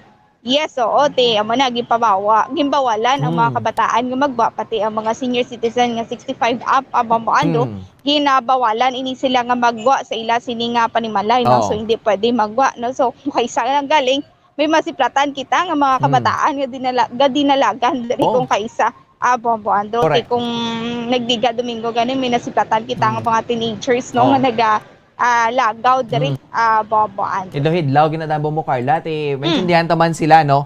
Magaling bala ano lang kita limit lang kita na sa to nga mga pagyagangyang bala. So tiara man mismo sa mga ginikanan kung paano nila supervise silang mga kabataan no nga hindi lang halay ko. Importante lang bala Bombo Carla no. Sa muna nga mga pangidaro sa mga teenager ti fully vaccinated na. Iba ni nakabato naman sa first dose ng iba naman siling nato na kumpleto ng bakuna. But mo lang ginano doble halong lang gid kita. Sige. Bombo Carla dire kita bala sa kasubo man niyo no. Ano gid man ni bala ka matuod ni ang insidente nga nagluntad dira sa siyudad sa Talisay kun matapos nga gintindakan sang 19 anyos ang nag-edad 57 years old Bombo Carla. So, Bombo Andrew, sa subong nagapadayon no ang investigasyon sa mga kapulisan kung ano gini kamatuod ining natabo Bombo Andrew kung may kaangtanan ining kamatayon ni Ronald Harubel Bombo Andrew 57 anyos kag residente ini sa sitio Tumpok Barangay Zone 15 Talisay City Bombo Andrew bangod nga late reported na ini sa kapulisan sa Talisay City Police Station Bombo Andrew so ini siya natabo ini siya last Sunday Bombo Andrew pero ini sila nakigangot lang ini sila late na no ang mga Wednesday na ini sila nakigangot sa may Talisay City Police Station so that's why nga klaro o gina-imbestigahan subong sa Talisay City Police Station kung makaangtanan ini no ang pagtindak o kung pagsipa sa 57 anyo sa isa ka nagahampang sa Mobile Legends Bombo Andro kung sa isa ka sikat nga hampang online game Bombo Andro. Susunod kay Police Staff Master Sergeant Reginaldo Suelto Bombo Andro, investigator on case. Susunod sa iya nagahampang ini nga mga kabataan o sa isa kasikat nga online game, and then mayara sang komosyon nga natabo Bombo Andro ti ining biktima ining si Ronald Bombo Andro Harubel, hindi siya nakainuman ini siya Bombo Andro. So ginsawaya ining mga kabataan nga nagahinampang sa nga online game. So hinali na lang nga gimbalikan ini siya kaginsipa sang isa ka pamatanon man Bombo Andro. So sa subong na-identify naman sa mga kapulisan kung sino ini ang nagsipa, pero ginahulat pa nila ang postmortem exam o ng result sini nga test ni patigayon sa biktima Bombo Andro para matumod kung ang iya sini nga kamatayon ng related bala no sa pagsipa kung may ang tanan ini sa pagsipa sa iya Bombo Andro kati suno man sa mga witnesses sa mga pagsipa iniya sa iya nakatindog pa ini siya Bombo Andro at galing kay sa mga past few days sa Bombo Andro nagatulog na lang ini siya kag nagahuragok pa Bombo Andro galing kay amo na to na notice na sa pamilya. So sa gilayon gindala na ini siya sa City Health Bombo Andro. So dito na ini siya na dulaan sa kabuhi Bombo Andro. So ginahulat pa ang resulta para matumod no kung may kaangtanan bala o kung wala ang pagsipa sa iya Bombo Andro. Okay, sige no. So may investigation diri ang Talisay PNP na nungod diri Bombo Carla. Yes, Bombo Andro. So pamatian nato na pahayag gikan kay Police Staff Master Sergeant Reginaldo Suelto. Actually, nang late ang asawa sang biktima, late na nag-report sa aton. 26 na. Then, ang insidente na actually natabo is 23. Yes, sir. Wala man sila nag-report during the time sang incident. So, nakabalo kami sang 26 na sang nag-report ang misis sang biktima. Yes, pero sa subong purely allegation pa lang ni gina-investigaran ta pati ginahulat ta pa ang result sang postmortem. Actually ang asawa sang biktima kung gusto nilang ipa-autopsy or postmortem. So initial nga is postmortem ang ilang ginano sang pamilya. So ginahulata pa ang result sang postmortem on lantaon ta kun ang pagsipa amo na ang kaangtanan sang pagkamatay sang biktima. Kay actually during that time based ang mga witnesses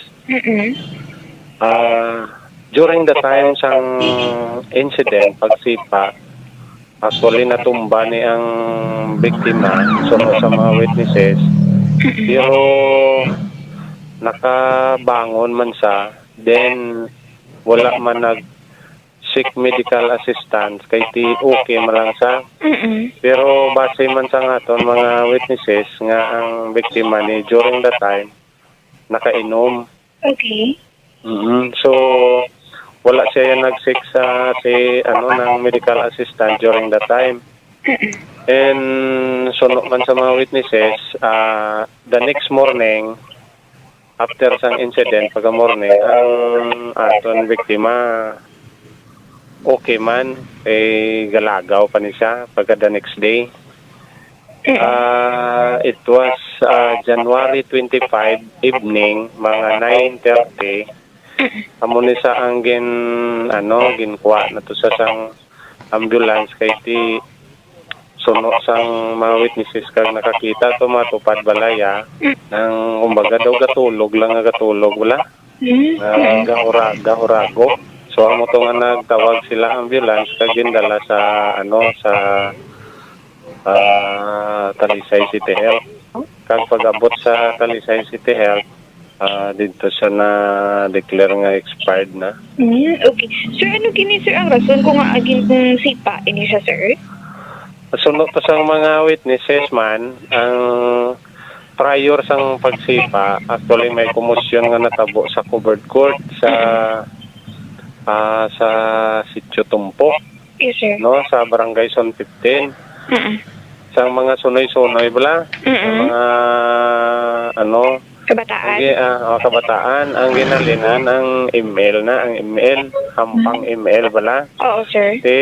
May komosyon between sa ila ang aton biktima nagpasipay lang ni. Oo. Din nakainoman o nagtambag. Okay. Oo, nagpasipay din isa sa mga involved sa sa komosyon, ginsipa sa. Na-identify ini, sir, kung sino ang nagsipa? Actually may identified na naman pero hindi tanay basta nga hindi magabot ang result sang postmortem. So data mabase ang result sang postmortem kung may participation ang sang iyakang tanan sa kamatayon niya ang pagsipa. So data tayo yes, sir. So, conclude. Bombo Carla. So, Bombo Andro mo to, no, pahayagikan kay Police Staff Master Sergeant Reginaldo Suelto regarding diri sa kaso, no, sa pagyasipa sa isa kasing 47 anyos nga lalaki, Bombo Andro, bangod lang sa pagsawaya ini sa mga nagahampang, no, kung may arasang komosyon nga natabo bangod sa paghampang sa online game, Bombo Andro. Okay, so tibantayan no, ang medico legal pagkatapos isang post-mortem examination sa 57 anyos. Kung makonfirmar Bombo Carla, so dakong posibilidad din na nga may legal action no? Nga ipatigayon nun ang mga kapulisan na toy sa sininga insidente, no? Ginaaligar pa ini, no? Kung ang cause man sang death o kung kamatayan sa sininga 77 anyos ang pagsipa sa iya. So, mo pa na, no? May mga investigation kag dapat pagining ulik doon ang mga kapulisan na kung ginmani ang matutuod nga natabo, no? Dira mismo sa syudad sa Talisay. Bombo Carla, thank you, good. Yes, Bombo Andro, sa gikan diri sa public plaza ini si Bombo Carla, may defensor para sa Pambansang Radyo ng Pilipinas, consistent overall number 1 sa Bacolod, Basta Radyo. Bombo! Madamogin nga salamat kay Bombo Carla, may defensor live sa patrol, no, nga nagadulong sa atong update na toy sa isa ka insidente sa nga ginaligar pagpanipa sa 19 anyos sa 57 anyos nga lalaki sa Talisay. Amo pa na, no, hindi pa ini siya ma-disclose o kung ma-conclude sa kapulisan kung may kang tanan ang pagsipa sa nasiling ni nga manog senior citizen na ni tani si tatay.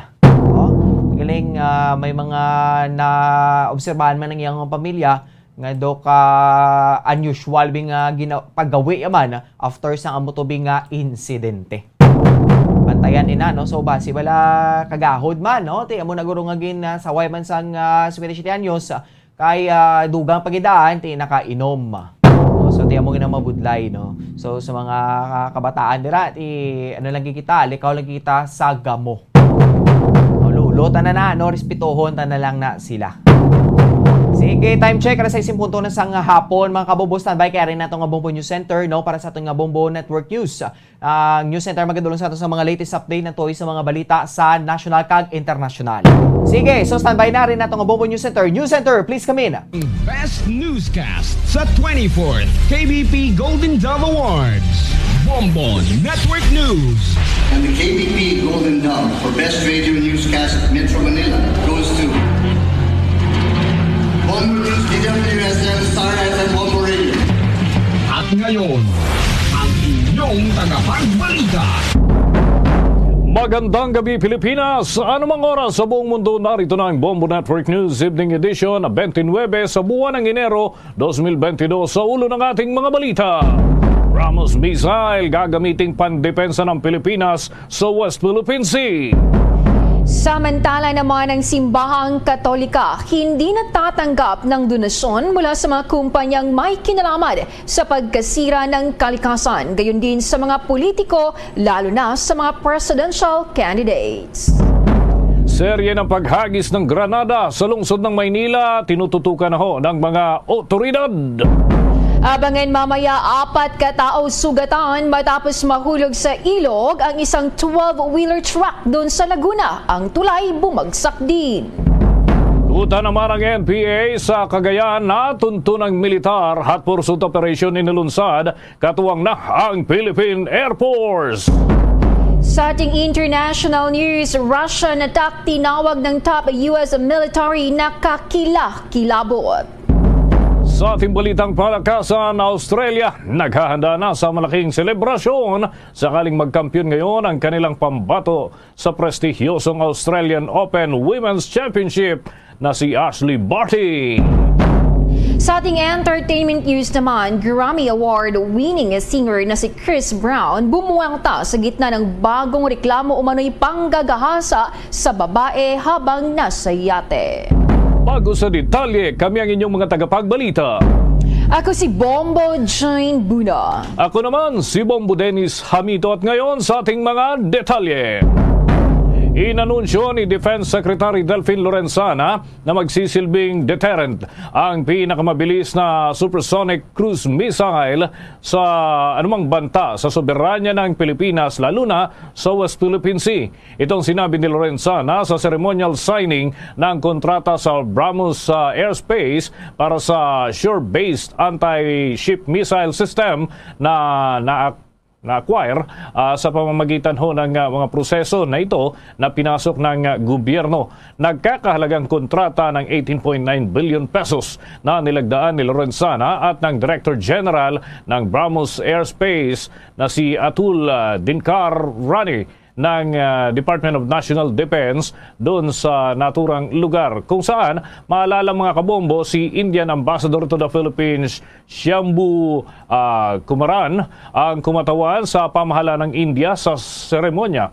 Sa ilalim ho ng naturang proyekto, sinimulan noon ho itong 2017. 3 missile batteries ang bibilhin ng Pilipinas. At ayon nga kay Lorenzana, ang pag-equip ng Pilipinas, partikular na para sa Philippine Navy ng modernong kagamitan ay mahalaga para ho sa pagtatanggol ng ating sariling teritoryo at pagtataguyod na rin ng pambansang interes. Sa dagdag pang mga balita, ang Simbahang Katolika hindi natatanggap ng donasyon mula sa mga kumpanyang may kinalaman sa pagkasira ng kalikasan. Gayon din sa mga politiko, lalo na sa mga presidential candidates. Alamin ang karagdagang detalye sa report ni Bombo Raymond Tinaza. Bombo Jane, Bombo Dennis, kanina nga ay nagsagawa ng press conference ang Catholic Bishops' Conference of the Philippines matapos ang kanilang 2 araw na online plenary session or assembly. At dito ay nagpalabas sila ng pastoral statement on ecology. At kabilang sa nakapaloob sa pastoral statement na nagkasundo yung mga Catholic bishops na i-reject o tanggihan na yung anumang donasyon in kind or whatever in kind mula sa mga tinatawag na environmentally destructive industries gaya ng mining, quarrying at yun din yung logging at ilan pa. At sa naturang press conference ay kanilang sinasabi na ang desisyon ng Simbahang Katolika ay pagpapatibay sa commitment sa pagiging halimbawa nitong pagsuot o paggamit o pagsulong ng renewable energy at ilan pang mga sustainable systems. At nanguna rito sa naturang press conference itong si CBCB President Bishop Pablo Virgilio David at sinasabi niya kanina na ito ay pagpapatupad ng naturang polisiya alinsunod na rin sa kumbaga naging atas itong si Pope Francis. At ayon nga kay Bishop Milo Hubert Vergara, ang CBCD President, na ang kanilang misyon ay tanggapin yung hamon mula mismo kay Pope Francis na nakapaloob sa kanyang apostolic exhortation Laudato Si. At nagpaliwanag din si Bishop Virgilio David kung paano ito mapapairal. At sinabi niya na ang talagang magpapatupad ng bagong pulisiya na kumbaga no-take policy sa mga donasyon mula sa naturang mga korporasyon, mga industriya ay yung mga obispo, mga pare, ganon din yung mga school directors at ilan pang mga institusyon na pinapatakbo ng Roman Catholic Church. Na ito ang bahagi ng pagpapaliwanag ni Bishop David ng CBCP. ito ay isang resolusyon na napagkasunduan ng mga obispo sa national conference level. So ibig sabihin, nagkasundo ang mga bishops to implement it, pero the real implementors are the bishops themselves. So ang obispo ang siyang magi-implement nito sa kanya-kanyang sariling diocese. And of course, ang mga point persons sa bawat community ay mga parish priests sa aming mga schools, mga school directors, at sa ibang mga institutions na pinatatakbo ng Roman Catholic Church. So, syempre, totoo yung sabi mo, minsan hindi sila aware, hindi nila alam kung saan galing. No? So parang ang advocacy dito ay maging mas critical yung ating mga point person sa mga parokya sa basta-basta pagtanggap, ng mga donasyon. Nabanggit ko minsan sa isang homilya ko na bata pa ako, natutunan ko na sa tatay ko, yung isang aral, ang sabi niya, hindi lahat ng regalo ay tunay na regalo. Kung minsan, ang iba dyan sa regalo na yan ay parang bulate na pambingwit. Kapag kinain mo, piprituhin ka ng buhay. Well, that means kung minsan kailangan maging critical din ang ating mga kura paroko, no? Kahit may marami tayong mga pangangailangan sa ating pastoral work, medyo wag naman nating ikokompromiso ang ikabubuti ng ating kapaligiran, no? Oo, kung makita mo naman na nagdo-donate sila pero destructive naman yung kanilang industry sa ating kapaligiran, sa ating kalikasan, that is very contradictory sa ating.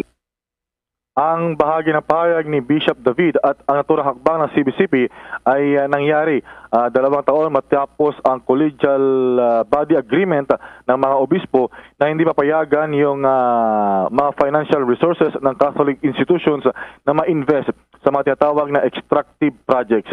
Ayon pa kay David, hindi natatanggap na ang finances o pera ng simbahan ay o kaya yung mga natatanggap nila ay magamit sa naturang mga industriya.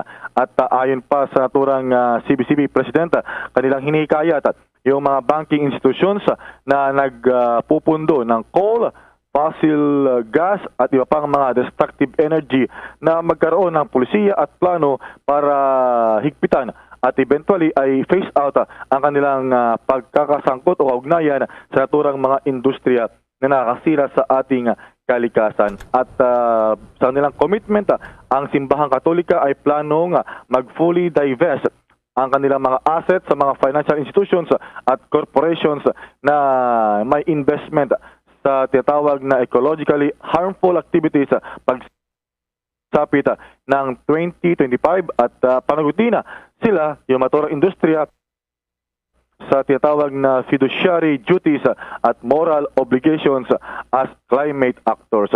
Maliban dyan ay nagsabi rin, nakapalob din sa pastoral statement ng CBCP na hindi na rin dapat tumatanggap ang mga miyembro ng simbahan, lalo na yung mga obispo at mga pari na mga donasyon in any kind or in cash mula sa mga kandidato, lalo na ngayong 2022 elections, particular yung mga presidential aspirants, lalo na yung mga meron daw interest doon sa mining sector o iba pang industriya na may kinalaman sa pagmimina, pagkakwari at logging. Ganyan din yung mga politiko na ngayon ay nakaupo na sa gobyerno at baka raw yung kanilang ibibigay na donasyon ay galing sa pera ng bayan o ng sambayanan. Muli, na itong bahagi ng pahayag ni Bishop David.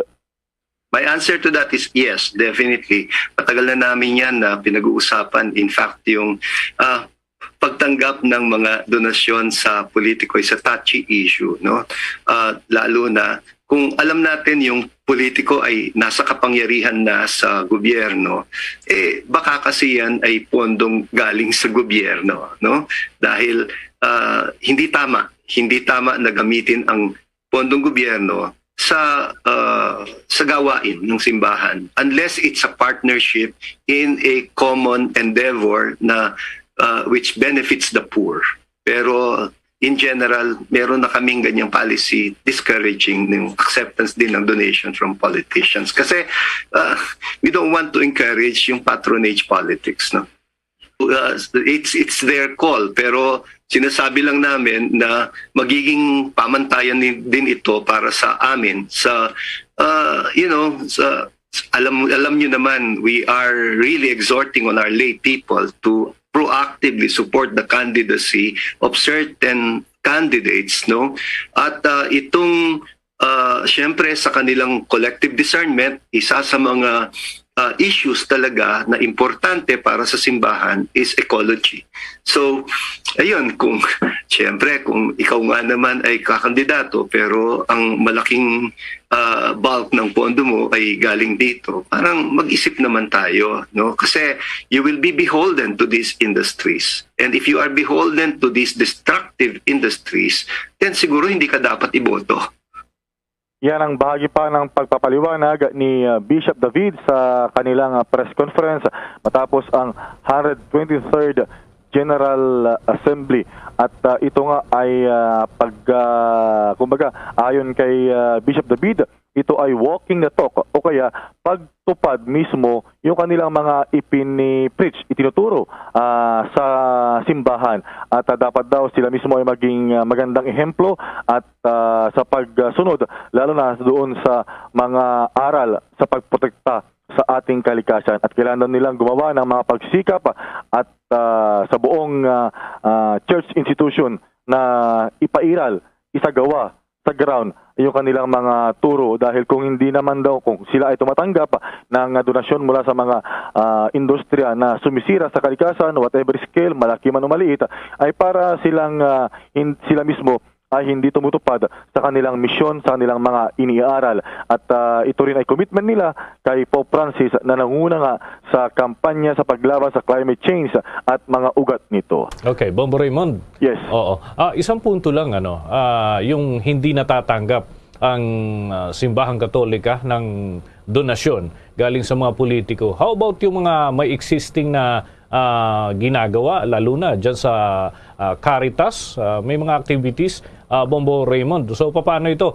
Isosoli na nila yung if ever na babalik doon at tutulong? Paano ito ang magiging handling dito ng Simbahang Katolika, Bombo Raymond? Well, sa ngayon ay ang sinasabi ng pastoral statement ng CBCP ay itigil na. Huwag nang tumanggap. Yung mga natanggap na nagamit na, hindi na maano yun dahil naibigay na sa mga beneficiaries na mga mahirap din ating mga kababayan. Pero for now, ay kanila lang discourage yung mga lahat ng Catholic institutions, mga paaralan na pinapatakbo ng Simbahang Katolika at ganoon din sa mga parokya na itigil na yung pagtanggap ng anumang donasyon in cash or in kind mula sa mga personalidad, mga korporasyon, malit man o malaki, na sangkot nga sa mga turang mga aktibidad, yung mining, quarrying, at yung logging, ganoon din yung sangkot sa coal, fossil gas, at ilan pa na mga kamukha na aktibidad o kaya ay industriya, Bombo Dennis. Sige. Maraming salamat, Bombo Raymond. At ito, babala rin sa mga, sa ground, mga obispo at mga pari, magkakaroon daw ng internal monitoring at audit sa kanilang mga aktibidad, lalo na sa financial, ganoon din yung yung mga kanilang tinatanggap at mga ibinabangko na mga donasyon. Para sa Bombo Network News, Bombo Raymond Tinazo naggulat para sa pambansang radyo ng Pilipinas, Basta Radyo. Bombo! Kinakailangan marinig ang boses ng mga manggagawa. Kailangan mabuo ang kapangyarihan dahil ang gobyernong ito ay atin. Ang bukas ay kailangan natin ang leader ng tama ay paglalaban at ang mali ay lalaban. Hangad kong ibalik ang mapagkaisang paglilingkod ng magbubuklod sa ating bansa. I do not run in promises. I run on sa ating pamahalaan na patuloy na nagsasamantala at nagnanakaw sa kaban ng bayan. Malapit na kayong magsama-sama. Ipaglalaban ko kayo hanggang dulo. Itataya ko ang lahat. Ibubuhos ko ang lahat na kayang ibuhos. Haharapin na ang tanong at isyu ng bayan. Ilalahad ang kani-kanilang plataporma at programa para sa taong bayan. Sama-sama nating kilatisin ang mga kandidatong tumatakbo sa pagkapangulo. Inimbitahan ang 6 sa kanila Sino nga ba ang karapat-dapat na mamuno sa bansa? Panatas sa Bayan, the KBP Presidential Candidates Forum. Hatid sa inyo ng buong puwersa ng kapisanan ng mga broadcaster ng Pilipinas. Moderated by Karen Davila from ABS-CBN and Rico Hizon from CNN Philippines. At mga panelists na magtatanong at bubusisi sa ating mga kandidato mula sa iba-ibang broadcast at digital news networks. Bombo Elmar mula sa Bombo Radio Philippines. Robbie Alampay mula sa One News. Dan Andrew Cura mula sa Far East Broadcasting Company. At Ed Lingao mula sa TV5. Makakasama rin natin ang iba-ibang miyembro ng kapisanan ng mga broadcaster ng Pilipinas mula Luzon, Visayas at Mindanao. Panatas sa Bayan, the KBP Presidential Candidates Forum. Ngayong February 4, alas 9 ng umaga. Mapapanood sa mahigit 300 estasyon ng radyo at telebisyon. Ang Presidential Forum ay bahagi ng public service ng Bombo Radio, Star FM at kapisanan ng mga broadcasters ng Pilipinas. Sa dagdag pagbabalita sa oras na ito, binigyan ni Commission on Elections Commissioner Rowena Guanzon ang kapwa commissioner na si Amy Ferolino hanggang Lunes para ilabas ang resolusyon sa consolidated disqualification cases laban kay presidential candidate Ferdinand Bongbong Marcos Jr. Sinabi ni Guanzon na hindi niya isisiwalat ang pangalan ng maimpluwensya at makapangyarihang senador na pinaghihinalaang nasa likod ng pagkantala sa pagpapalaya kung ang resolusyon ay ilalabas sa araw ng Lunes. Si Guanzon ay ang presiding commissioner ng COMELEC sa 1st Division na siyang humahawak sa mga disqualification cases laban kay Marcos Jr. Nauna nang sinabi ni Guanzon na ang tinutukoy niyang senador ay hindi kapatid ni Marcos Jr. na si Senator Amy Marcos. Napagalaman na nakatakdang magritero si Guanzon sa Miyerkules, Pebrero 2 matapos magsilbing 7 taon bilang miyembro ng COMELEC. Tiniyak nito na hindi raw siya tahimik na magre-retiro. Sa atin pang mga dagdag na balita, nakahanda ang Philippine National Police na magsagawa ng warrantless arrest laban sa mga mapapatunayang nagbabanta sa buhay ng mga mamamahayag ngayong panahon na nalalapit ang halalan. Sinabi ni Police Spokesman Colonel Roderick Augustus Alba, ang chief at focal person nationwide for media complaints, na nagbuo na sila ng mga hakbang matapos na italaga ng Department of Interior and Local Government ang pulisya bilang tinatawag na Media Security Focal Persons o Media Security Vanguards. Nilinaw naman ni Alba na tinitingnan din ang pag-validate doon sa mga reklamo at hindi lahat ng complaints ay kanilang tatanggapin. Sinabi ni Alba na sa ngayon ay sa kanilang antas ay hindi pa nakakatanggap ho ng reklamo ang hanay ng pambansang pulisya. Nagsimulang umiral ang election period noon hong 9 ng Enero habang ang campaign period naman ay nakatakdang magsimula sa susunod na linggo. Ngunit sinabi ni Presidential Task Force on Media Security Executive Director Joel C. Egco na 3 ulat ang kanilang binabantayan at malapit ho sa kabisera ng rehiyon, isa sa Mindanao. Meron din ho silang natanggap at maging dyan sa Bicol Region. Binanggit din ni Egco ang mga planong i-exempt ang media workers sa election gun ban ng Commission on Elections at ito ho ay bahaging inaayos pa ng poll body. Samantala naman, ang serye ng paghagis ng granada sa Maynila tinututukan na ng Philippine National Police. May update si Bombo Gerald ulit. Bombo Jane, Bombo Dennis, dinoble na ng PNP itong seguridad sa 2 lugar sa Maynila matapos nga itong insidente ng paghahagis ng granada. Siniguro naman ng Manila Police District na mahuhuli itong mga sospek sa paghahagis pa rin ng granada. Sinabi ni Manila Police District Spokesperson Major Philip Ines, patuloy na raw nilang nire-review ang CCTV footage kung saan kita nga itong paghagis ng 2 lalaki ng granada sa Manila Arena sa Santa Cruz, Maynila. Sinisilip din umano nila kung ang paghahagis ng granada ay may kaugnayan pa rin dito sa pagkawalan ng mga sabungerong galing sa Manila Arena. Makikita nga dito sa CCTV footage itong pagdaan ng dalawang lalaking lulan ng motorsiklo. Bumagal yung takbo ng kanilang motorsiklo nang tumapat sa arena at tila may ibinato.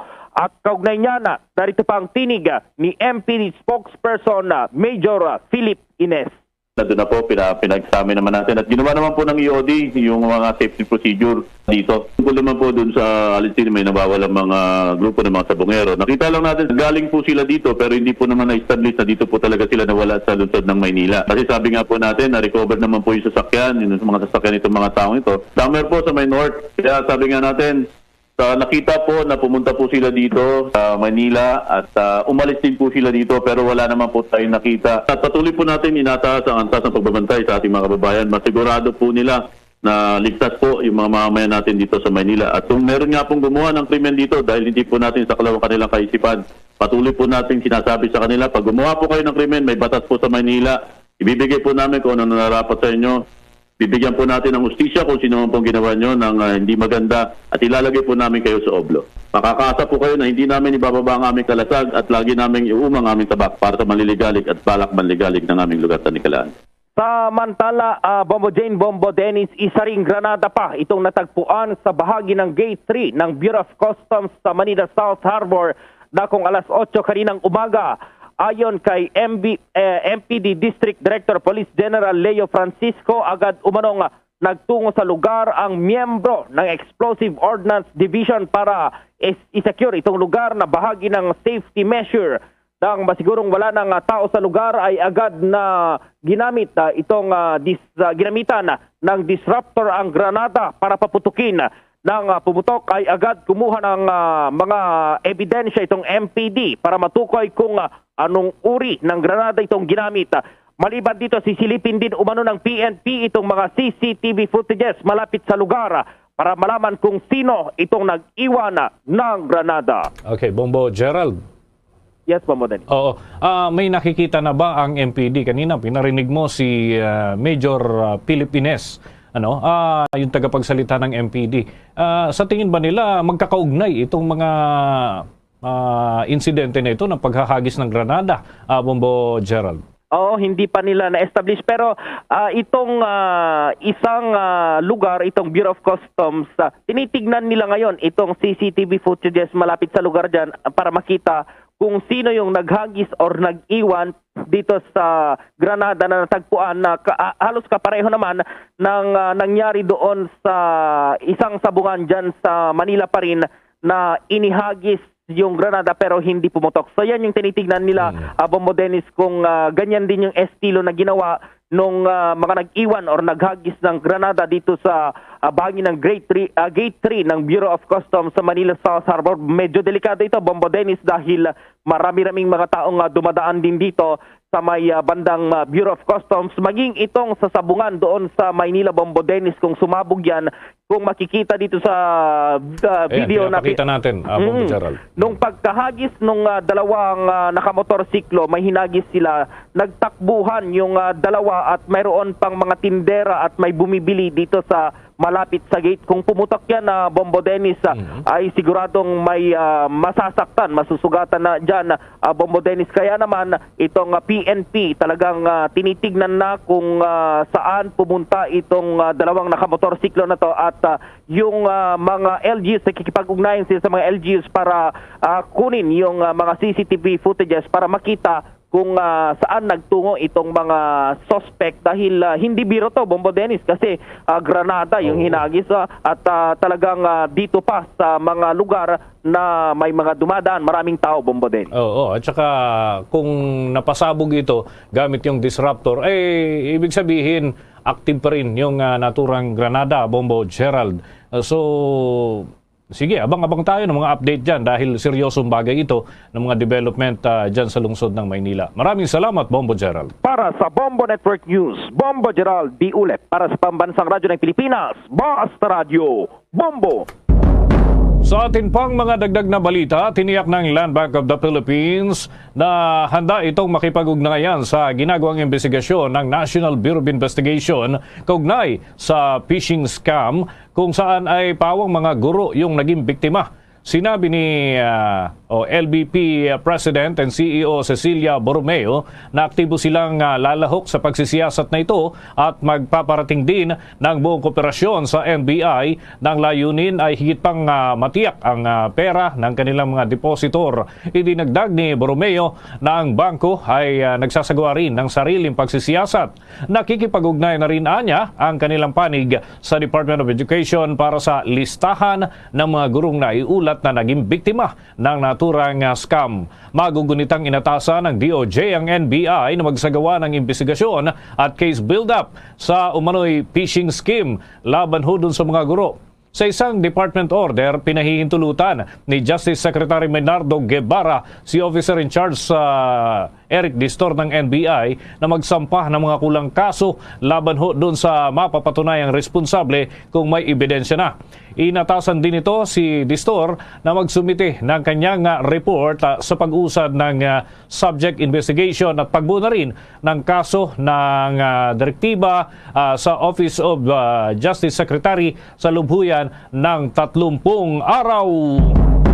Samantala, iniulat naman ng Commission on Population and Development of POPCOM na bumaba ng 23,855 ang bilang ng mga kabataan na nanganak noong taong 2020. Noong 2019, umabot sa 180,915 ang mga ipinanganak ng mga ina na wala pang 19 anyos at bumaba naman sa 157,060 noong nakaraang taon. Ang isang malaking bahagi ng pagbaba ay nasa 15 hanggang 19 na age bracket, kung saan ang 23,557 mga ina ay bumubuo ito ng 98.7% ng pagbaba. Ang daily birth rate ng 15 to 19 years old na grupo ay nasa 425, mas mababa kaysa sa 2019 na umabot sa 489. Ang adolescent birth rates ay nasa 31 bawat 1,000 batang babae. Noong taong 2020 naman, mas mababa kaysa 47 bawat 1,000 sa 2017 National Demographic Health Survey base yan sa ulat ng Philippine Statistics Authority. Magugunit ang target ng Philippine Development Plan ang rate na 37 bawat 1,000, habang ang POPCOM ay nagtatarget naman ng 50% na pagbawas mula sa baseline na 57% sa taong 2013 ng NDHS hanggang 28% para sa taong 2022. Tinawag ngayon ng POPCOM na good news ang nasabing development. Sa atin pang mga dagdag na pag-uulat, ang National Water Resources Board ay mahigpit na hong binabantayan at may mga monitoring ho silang isinasagawa regular na pagtanggap ng mga ulat galing ho dun sa mga service provider dito ho sa issue ng unti-unting pagbaba ng supply ng tubig sa ilang parte ng Luzon na nanggagaling ho dyan sa Angat Dam. Alamin natin ang update mula kay Bombo Everly Rico. Mahigpit na binabantayan ngayon ng National Water Resources Board ang antas ng tubig sa mga dam para matustusan ang pangangailangan ng mga consumer ngayong papalapit na ang dry season. Ayon kay Dr. Civilio David Jr., ang Executive Director ng National Water Resources Board, ang kasulukuyang level ng tubig ngayong araw partikular na sa Angat Dam sa Norsagaray, Bulacan na siyang pangunahing pinagkukunan ng tubig na nagsusupply sa Metro Manila at mga karatig na probinsya ay nasa 197.85 na 10 metro anyang mas mababa sa normal na antas ng tubig. Kaya dapat anya na paghandaan at mapangasiwaan ang limitadong supply ng tubig. Sa ganito pong sitwasyon ay masasabi po natin kailangan nating paghandaan at i-manage na maayos itong limitadong supply sa ngayon sa Angat Dam para naman po sa panahon ng tag-init ay meron pa pong supply ng tubig na magagamit po ang pamahalaan, ang mga kababayan po natin dito sa Metro Manila at karating probinsya. At tayo po sa NWRB at kasama po natin, kakibat po natin ang NWSS at yung NIA po ay kakibat po natin sila sa tamang pagmamanis po nitong supply ng tubig sa Angat Dam para man po mapakinabangan ito ng mga kasababayan natin sa Metro Manila, lalo na po sa ngayong panahon ng pandemya ay napaka-importante po ng tubig at ito pong reliable na tubig na pwede pong magamit ng kababayan po natin sa pagkontra sa paglaganap nitong COVID-19 po. Sa panig ng NWRB, mayroon anya silang mga ginagawang mitigating measures para maiwasan na magkaroon ng shortage sa supply ng tubig. Kaagapay na rin ang mga ahensya ng gobyerno gaya ng Metropolitan Water Works and Sewerage System o MWSS at ng National Irrigation Administration o NIA. Isa yung tubig sa importanteng measure para po makontra itong paglaganap. At sa ngayon po, ang NWRB at kasama po ang NWSS at itong pamahalaan po natin ay gusto nating masiguro na sustain po at maintain po yung kasalukuyang alokasyon hanggang sa summer po para po mas reliable at yung supply ng tubig para sa kababayan po natin. Pero po tayo mga tinatawag nating mga mitigating measures, no, para po hindi naman magkaroon ng pagbabawas, no, at magkaroon ng shortage, no.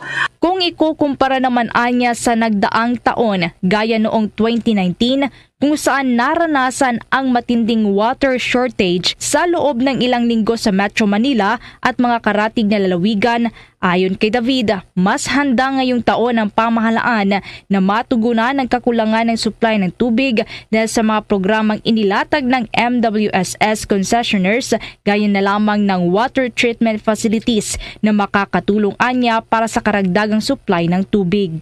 Kumpara po noong 2019 sa masasabi po nating mas handa, no, mas handa po tayo kasi sabi nga ho natin andyan yung mga deep wells, no, na nung panahon po ng water 2019 wala po yan, no, at ito pong mga water treatment facilities, no, ay wala rin po noong 2019. So masasabi po natin itong mga sabi nating mga activities or mga projects ng NWSS concessionaires na makakatulong po doon sa karagdagang supply ng tubig na nanggagaling po sa Angat Dam ay masasabi po nating mas handa po tayo. At ito rin pong pagkipagtulungan natin sa NIA po at mga farmers dyan sa Bulacan ay dahil na rin po sa suporta binigay ng NWSS, no, doon po sa mga standby mga shallow tube wells, ay ito po ay malaki ang may tutulong, no, para po mapangalagaan itong limitadong supply sa Angat Dam. Nauna rito base sa report ng Philippine Atmospheric, Geophysical and Astronomical Services Administration o PAGASA, bumaba ang antas ng tubig sa Angat Dam na nasa 202.80 meters sa bungad ng taon. Kapos ito ng 10% mula sa year-end target noong 2021 na nasa 212 meters. Kaugnay nito na una na ring inabisuhan ang mga water consumer na mag-conserve sa paggamit ng tubig upang maiwasan ang kakapusan sa supply ng tubig. Para sa Bombo Network News, Bombo Everly Rico nag-uulat para sa Pambansang Radyo ng Pilipinas, Basta Radyo. Bombo! Sa iba pang mga balita, sugatan nag-apat katao na sakay sa 12-wheeler truck matapos mahulog ang kanilang sasakyan sa ilog kasunod ng pagbagsak ng tulay sa Majayjay, Umayhay, Laguna ngayong araw. Nangyari ang aksidente sa barangay San Isidro. Sinabi ni Laguna Provincial Police Director Police Colonel Rogart Campo na ang 12-wheeler truck ay nagmula sa Bacolor, Pampanga at naghahatid ng buhangin patungo sa town proper sa pamamagitan ng Provincial Road nang gumuho ang steel bridge. Ang truck ay nahulog 80 talampakan sa ilog patungo sa ibaba. Sinabi ng mga otoridad na posibleng gumuho ang tulay dahil sa mabigat na kargamento ng 12-wheeler truck. Maaring masampahan ng kasong reckless imprudence resulting to damage to property ang driver dahil dumaan siya sa tulay kahit sobrang bigat ng dala ng truck. Dinala na sa hospital ang mga nasugatan para malapatan ng lunas. Samantala, isinara naman ang bahagi ng apektadong kalsada at pinayuhan ang mga motorista na dumaan sa mga alternatibong ruta. Samantala, hindi pa rin nagpapaawat sa kanyang paghahamon itong si Comelec Commissioner Wena Guanzon laban kay Attorney George Briones ng Partido Federal. Sa isang Twitter post ni Guanzon, sinabi nitong hinahamon niya sa isang panayam sa Bombo Radio na magsuntukan na lang daw sila nitong si Briones at mainam daw kung gagawin ito dyan sa Iloilo Plaza kung saan ho ay nais niya nga magsilbing referee itong si Mayor Jerry Treñas ng Iloilo City.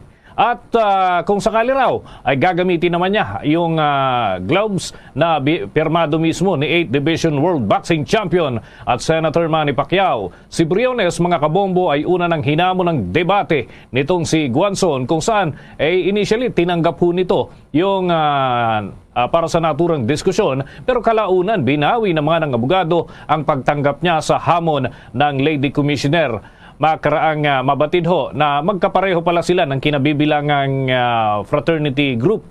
Nagugat naman ang bangayan nitong dalawang abogado nang ilabas ni Guanzon ang statement na tinatakot daw siya ng grupo nitong si Briones dahil sa posisyon niya sa disqualification case nitong si presidential candidate Bongbong Marcos. Naging trending topic pa, mga kabombo, ang post ng naturang Lady Commissioner at samut-saring reaksyon ang lumabas na komentaryo ng ilang internet users kaugnay pa rin ng kanyang mga pahayag. Wala pa namang nagiging tugon dito ang panig ng Partido Federal official. Ginawa ng Kongreso na mas madali pa para sa isang munisipalidad na may maliit na populasyon na ma-convert sa isang bagong bahagi ng lungsod hanggat mayroon itong financial capacity upang mapanatili ang urban status. Sa isang regular na sesyon kamakailan, nagpasya ang House of Representatives na pagtibayin ng Senate Bill 255 bilang bersyon nito ng panukalang naglalayong amyendahan ang Republic Act 7160 o ang Local Government Code of 1991 na nagtatadhana para sa conversion qualifications ng mga munisipyo sa component cities. Ang panukalang batas ay nagmumungkahi ng conversion ng isang munisipyo o isang lungsod kung ito ay may populasyong hindi bababa sa 100,000 na mga naninirahan o isang magkadikit na teritoryo na hindi bababa naman sa 100 square meters. Gayunpaman, sa ilalim ng Consolidated Bill, ang isang nagnanais na lungsod ay dapat ding makapagtaas ng 250 million pesos na average annual income para maging kwalipikado. Sa ilalim ng Section 450 ng RA 7160, ang pinansyal na qualification para sa conversion ay dapat na hindi bababa sa 100 million pesong taunang kita sa huling dalawang magkasunod na taon. Batayan sa 2,000 constant prices. Ang kasalukuyang batas ay nangangailangan ng mas mataas na population sa 150,000 mga residents. Ngunit ang parehong territorial na kinakailangan ng 100 square kilometers. Sinabi ni 5th District Cavite Representative Dalia Loyola, punong mayakda, isa sa dalawang panukalang batas sa mababang kapulungan na ang economic viability ang dapat na pangunahing dahilan sa conversion. Nagla naman ang European Commission ng 21 million euros. Ito ho'y humigit kumulang na 1.19 billion pesos dito sa ating pera. Para huyan suportahan yung mga komunidad na naapektuhan ng mga nagdaang sakuna at gayon din yung mga kaguluhan at pandemya sa ilang bansa ho sa Asia ay kabilang ang Pilipinas sa kanilang kinukonsidera. At ayon nga kay European Union Commissioner for Crisis Management James Lizarzik, ang nangyaring bagyong Odette ay isang masakit na paalala ng mga bansa sa Southeast Asia ay nakakaranas mismo ng mga dramatikong bunga ng climate change. Ito ang dahilan kung bakit mas pinalalakas pa ng EU ang makataong suporta para ho sa mga pinakamahihina at mga apektado ng natural hazards, lalo na dito sa Pilipinas, gayon din sa Nepal at iba pang rehiyon. Sa kabuang pondo, nasa 10 million euros na humanitarian assistance ang ibibigay sa mga biktima ng bagyong Odette na sumira sa ilang bahagi ng Pilipinas noon pong buwan ng Disyembre ng nakalipas na taon. Sinabi ng EU na pinakahuling tulong na ito para sa Pilipinas ay uunahin daw yung mga pinaka-naapektuhan o vulnerable sector at apektadong komunidad doon sa rehiyon ng Mindanao na nangangailangan pa rin ng suporta at pagkain. proteksyon, enerhiya at gayon din yung sa kabuhayan, kalusugan, tubig, kalinisan, serbisyo sa nutrisyon at mga emergency shelter. Sa gitna naman ng mga hamon na kinakaharap ng edukasyon, dala ng pandemya, higit na isinusulong ng Department of Education o DepEd ang kahalagahan ng shared responsibility sa mga stakeholder, kabilang ang mga lokal na pamahalaan at mga magulang upang matiyak ang patuloy na paghahatid ng edukasyon sa lahat ng Filipino learners. Iginit ni Education Secretary Leonor Magdolis Briones na tunay na isang responsibilidad ang edukasyon. Kailangan ng isang nayon upang turuan ng isang bata at ang pagtutulungan ng mga magulang, guro at lipunan ay malaga lalo na sa panahong ito. Upang higit na bigyang din ang konsepto ng shared responsibility sa edukasyon, binanggit ng DepEd ang pagsisikap ng kanilang regional office sa Cagayan Valley sa pagpapatupad ng limitadong face-to-face classes. Sa kabilang banda naman, pinarangalan ng DepEd Region 2 ang mga katuwang nito, kabilang ang mga opisyal ng lokal na pamahalaan at mga magulang para yan sa tagumpay ng pilot face-to-face classes sa reyon. May kabuang 10 pampublikong paralan ang lumahok sa pilot na napagpapatupad ito ng face-to-face classes sa nasabing rehiyon. Nilinaw naman ni Professor at Dean of Far Eastern University Institute of Law na si Attorney Mel Santamaria na hindi nakagawa ng krimen si Commissioner Wena Guanzon ng COMELEC nang ilabas nito ang kanyang desisyon na pabor sa pag-disqualify sa kandidato na si Ferdinand Bongbong Marcos Jr. Anya, hindi nilabag ni Guanzon ang Article 154 ng Revised Penal Code na nagsasaad na sino mang tao na mag-publish ng malisyoso o dahilan upang may publish ang anumang opisyal na resolusyon o kaya ay dokumento ng walang kaukulang otoridad o bago ito may publish ng opisyal ay parurusahan daw ng aresto mayor. Dagdag pa rito na si Commissioner Guanzon ay tiyak na isang daring public officer. Maaring punahin siya ng ilan sa kanyang mga ginagawa at gayon din yung pagpapahayag, ngunit naniniwala siya na hindi ito gumawa ng anumang krimen. Sinabi ni Santamaria na ang pagbubunyag nitong si Guanzon ng kanyang boto sa pamamagitan ng media ay hindi mabibilang na paglalathala kagaya ng iniisip ng ibang grupo. At idinagdag pa nito ng dissenting opinion o separate opinion ay hindi isang dokumento at isang resolusyon na ilalabas ng tamang otoridad. Kung maalala mga kabombo, ibinunyag ni Guanzon sa Bombo Radio na nagsilbing presiding commissioner ng COMELEC First Division na humahawak daw sa 3 pinagsama-samang kaso para pigilan ang presidential bid nito si Marcos Jr. sa isang statement noong Huwebes ay bumoto raw siya ng pag-disqualify doon sa anak ng yumaong diktador na si Ferdinand Edrelin Marcos. Sa mga oras na ito, kukuha tayo ng balita mula sa probinsya. Ang kutan ng mga New People's Army sa Cagayan, natunto ng militar. Hot pursuit operation naman inilunsad. Katuwang ang Air Force. Narito ang pagulat ng Bombo Radio, Kawayan. Natunto ng militar ang kuta ng mga teroristang New People's Army o NPA sa bulubunduking bahagi ng Gonzaga, Cagayan kaninang umaga. Sa reparem ng Bombo Radio Kawayan, sinabi ni Captain Rigor Pamitan, Depot Chief ng 5th Infantry Division Philippine Army, na sa tulong ng mga mamamayan ay natunto ng mga sundalo ng 5 of 1st Infantry Brigade Philippine Army ang kuta ng mga NPA sa natulang lugar. Anya tinatayang 40 miyembro ng NPA nasa lugar at sila ay hinihinalang miyembro ng Komiteng Rehiyon ng Cagayan Valley at posibleng nagkaroon ng pupulong para sa nalalapit na anibersaryo ng NPA. Nagsagawa ng hot pursuit operation ng mga sundalo sa lugar, katuwang ang Philippine Air Force. Ganito ang bahagi ng pahayag ni Captain Rigor Pamita. Sabi natin na sa alay ng ating mga kasunduluhan, natin ng pamahalaan ay wala pong casualty. Pine-verify pa natin kung may mga casualty ba sa side ng mga teroristang NPA, kung may mga gamit ba tayo na na-recover, mga baril na naiwan. Bibigyan po natin ng mga karampatang detalye pag natapos na po ang verification ng ating mga kasunduluhan ng 501st Infantry Brigade. Para sa Bombo Network News, Bombo Chari Malili nagulat para sa Pambansang Radyo ng Pilipinas, consistent overall #1 radio station sa Isabela Basta Radio, Bombo!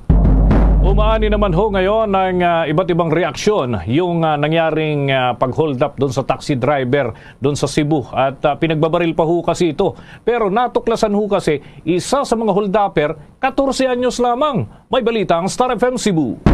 Nahuli ng mga kapulisan pasado alas 5 kanina madaling araw ang isang 14 anyos na minor de edad na sangkot umano sa pag-hold up sa isang taxi driver kagabi sa Barangay Lorega, lungsod ng Cebu. Nakilala ang suspect matapos makuha ang mga ebidensya sa dashcam at security camera sa isang establishmento kung saan malapit ang pangyayari. Kinilala naman ang taxi driver na si Eduardo Algarme, 52 taong gulang mula sa Naga City, lungsod ng Cebu. Ayon sa taxi driver, pasado alas 10 kagabi may dalawang lalaking pumara sa kanya sa kahabaan ng Imus Road sa Barangay Lorega. Isa sa kanila ay umupo sa unahan habang ang isa ay nasa likod na upuan ng taxi. Ilang metro mula sa kung saan sumakay ang dalawang pasahero, tinabihan siyang ihinto ang sasakyan at pagkatapos ay nagdeklara ng hold up ang mga ito. Tinutukan ng baril ng nasa likod si Algarme habang kinuha ng nasa unahan ang 1,700 pesos na kita ng taxi driver para sa araw na iyon. Dagdag ng taxi driver na nanlaban at sinubukan niyang pigilan ng dalawa sa pamamagitan ng pagtangkang sagasaan ang mga ito, ngunit pinaputukan siya ng baril at tumama sa windshield ng sasakyan. Hindi naman tinamaan ng baril ang biktima. Inihayag ni Police Staff Sergeant Hana Marie Batula ng Parian Police Station Women and Children's Protection Desk na tinatapos na nila ang mga dokumentong kinakailangan para magsampa ng reklamong robbery laban sa minor de edad. Dagdag ni Batula na mananatili muna sa kustodiya ng Women and Children Protection Desk o WCPD ang bata dahil sa nakikipag-ugnayan pa sila sa social worker para sa tamang paghawak sa minor de edad. Magsasagawa pa ng follow-up operation ng mga kapulisan upang mahuli ang kasabwat ng minor de edad. Mula rito sa himpilan ng 95.5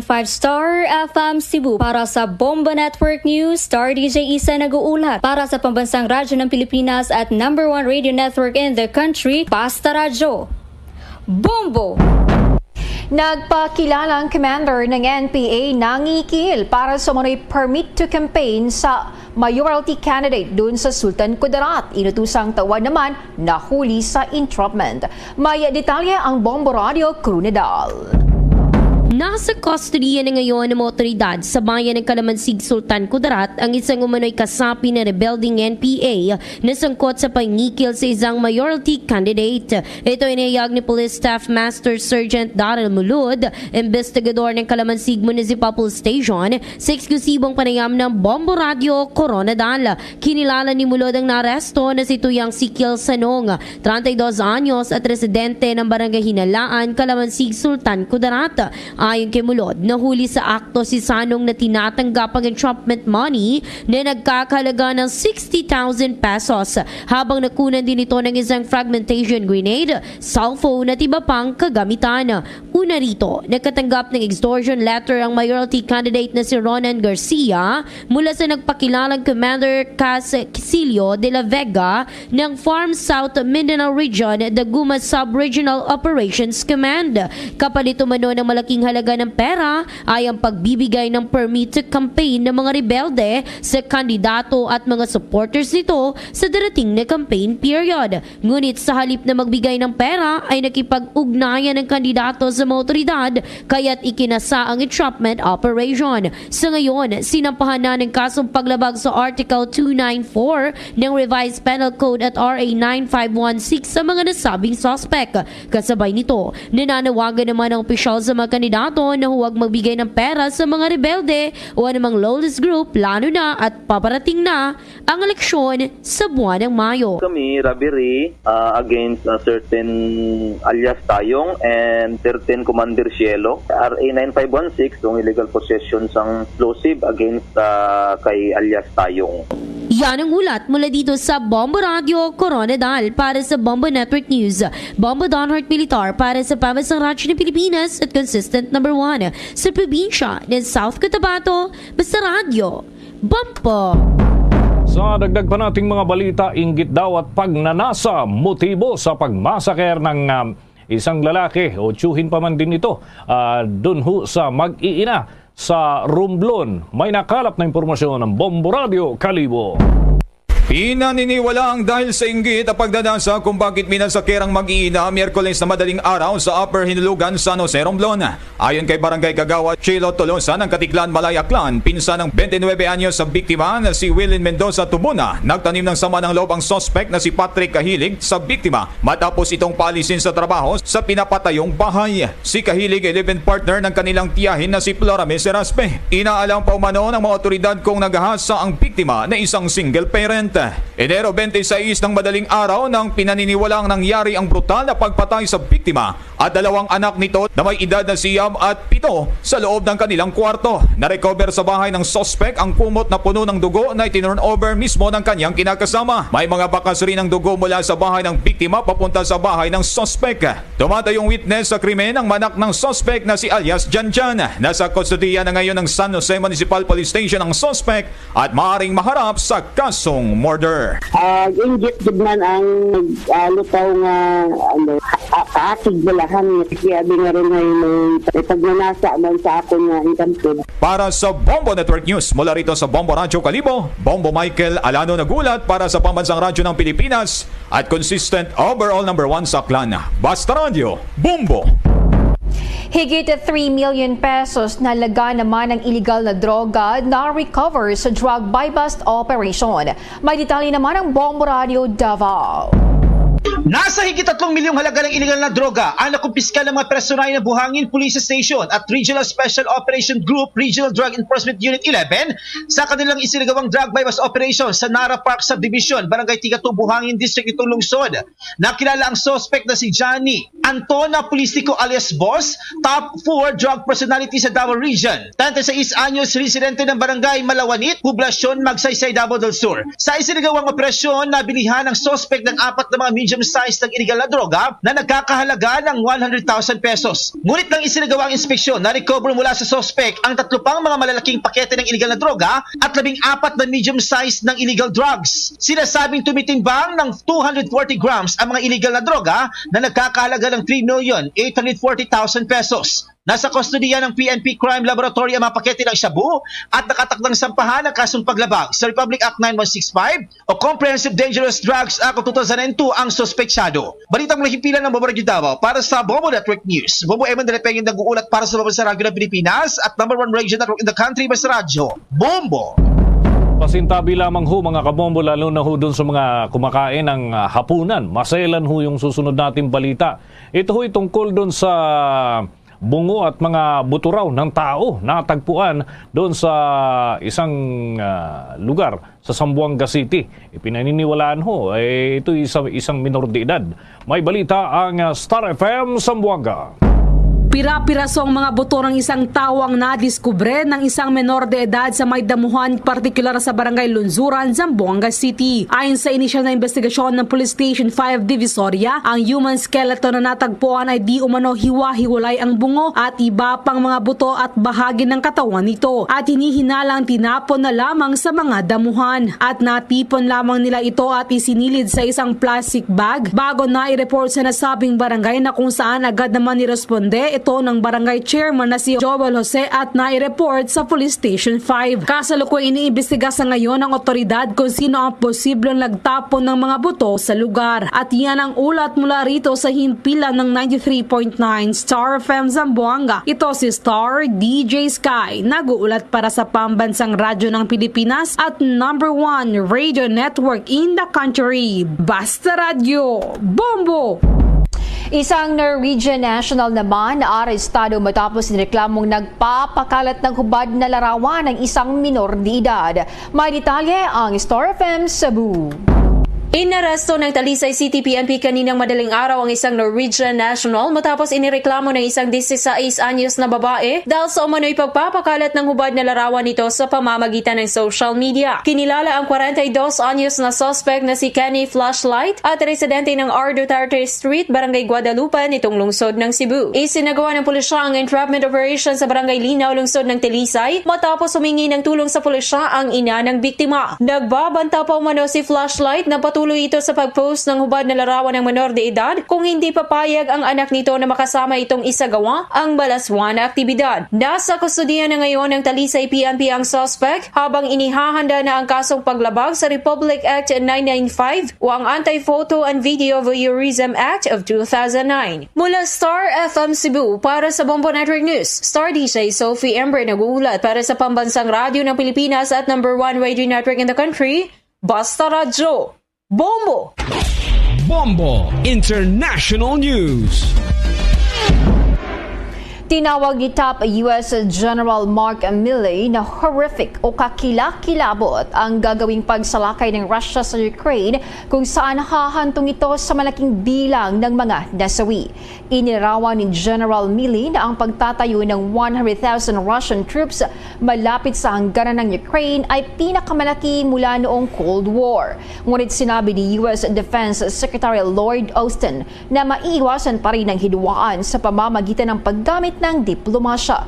Paulit-ulit na tinanggi ng Russia ang planong pagsalakay at sinabing ang suporta ng US para sa Ukraine ay isang banta.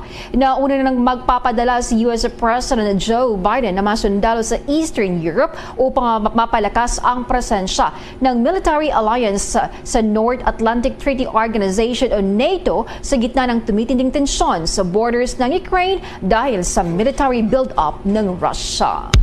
Bombo Sports News. Nagtala ngayon ang kasaysayan ng world's #1 na si Ashley Barty matapos na bigyan siya ng corona ang Australia nang masungkit nito ang women's singles title Kaya natapos lamang ito kanina at yung Australian Open at sa loob ng 2 sets, laban yan kay Danielle Collins ng Amerika. At yan ay sa score na 6-3 at 7-6. Dalawang event ang mga kabombo ang tinutukan dito at hindi naman binigo ni Barty ang kanyang mga kababayan na naghanda ng big party bilang bahagi na rin ng malaking selebrasyon. Una rito mga kabombo, ang 25 anyos na top seed na si Barty ay makasaysayan ang kanyang pagtuntong sa finals bilang unang home player ng Melbourne na umabot sa Australian Women's Single Championship sa nakalipas na 42 taon. Huling nagkampiyon ang isang manlalaro mula naman sa Australia maging sa men's single ay noon pa taong 1978. Ang world's #1 na si Barty sa hanay ng kababaihan ay 3 beses na siyang nakaharap ang 28 anyos na karibal na si Collins kung saan ay abansi siya sa head-to-head na match-up. Liban sa naturang laro, todo din naman ang abang ng home crowd sa men's double finals dahil all Australian players din ang naglalaban-laban.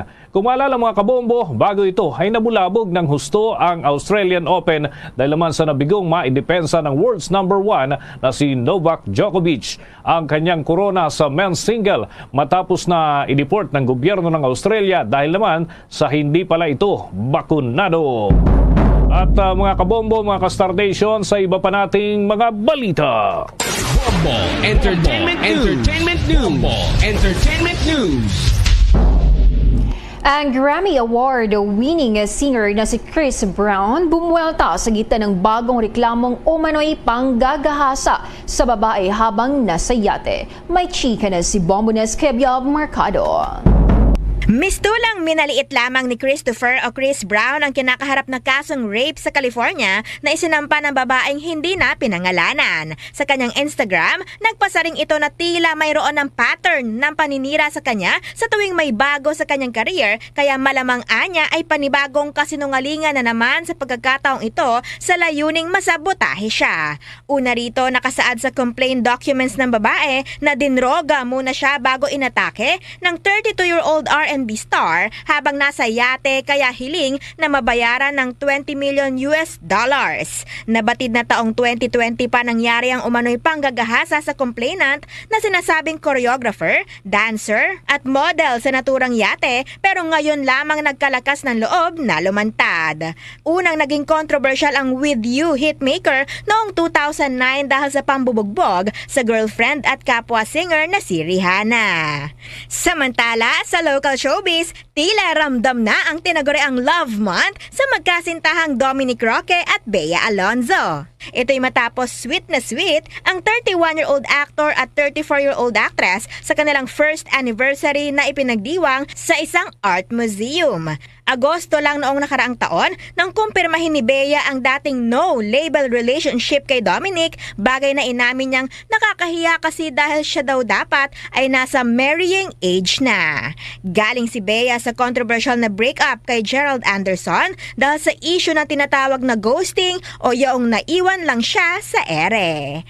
Yan ang latest chika, ito si Bonbon Ness, kaya Biab Mercado nag-uulat para sa pambansang radyo ng Pilipinas, Basta Radio, Bombo! Sa mga nag-aabang sa palitan ng piso kontra sa foreign currencies, mga kabombo, mga Star Nation, naitala ngayong araw na ito ang kapareho pa rin ho ng kahapon dahil wala hong trading pagka weekend. Mga kabombo, 51 pesos 39 centavos ang isang US dollar, Singaporean dollar 37 pesos 99 centavos, Hong Kong dollar 6 pesos 59 centavos, Euro 57 pesos 28 centavos at ang Saudi Arabian Real 13 pesos 69 centavos batay sa data ng Bangko Sentral ng Pilipinas. The Bombo Foreign Exchange Rate Update is brought to you by Queen City Development Bank. Bago tayo magtapos, ang Bombo Radio Philippines po ay naganyaya sa lahat para sa sama-samang panalangin na rito ang Orafeo Impirata. Merciful and compassionate Father, we come to you in our need to seek your protection against the COVID-19 virus that has disturbed and even claimed lives. We ask you now to look upon us with love and by your healing hand, dispel the fear and sickness and death, restore our hope and strengthen our faith. We pray that you guide the people tasked to find cures for this disease and to stem its transmission. We thank you for the vaccines developed made possible by your guiding hands. Bless our efforts to use these vaccines to end the pandemic in our country. We pray for our health workers that they may minister to the sick with competence and compassion. Grant them health in mind and body, strength in their commitment, protection from the disease. We pray for those afflicted. May they be restored to health. Protect those who care for them. Grant eternal rest to those who have died. Give us a grace in these trying times to work for the good of all and to help those in need. May our concern and compassion for each other see us through this crisis and lead us to conversion and holiness. Grant all these through our Lord Jesus Christ, your Son, who lives and reigns with you in the unity of the Holy Spirit, God, forever and ever. Amen. At yan ang Bombo Network News. Mula sa Bombo News Center, Makati, kami ang inyong mga naging tagapagbalita. Ako si Bombo Jane Buna. Ako naman si Bombo Dennis Hamito para sa Pambansang Radyo ng Pilipinas, Basta Radio, Bombo! At sumainyo ang kalipunan ng maiinit at pangunahing mga balita sa Bombo Network News. Hatid sa inyo ng Pambansang Radyo ng Pilipinas, Bombo Radio Philippines. Basta Radio Bombo!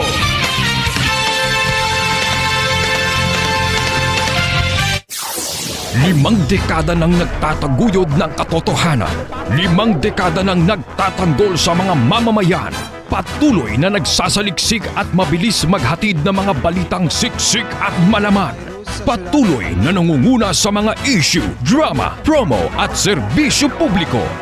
Ito ang Bombo Radyo Bacolod, ang pambansang radyo ng Pilipinas. Basta Radio Bombo! Bombo Radyo Bacolod. Oras sa Bombo Radyo Bacolod, Philippine Standard Time, 5 minuto sa kaligad sa takna alas 7 sa gabi. Ayong gabi sa Bacolod, Negros Occidental, Western Visayas, bilog nga kalibutan, nagapalag ng paratuntunan, zona libre.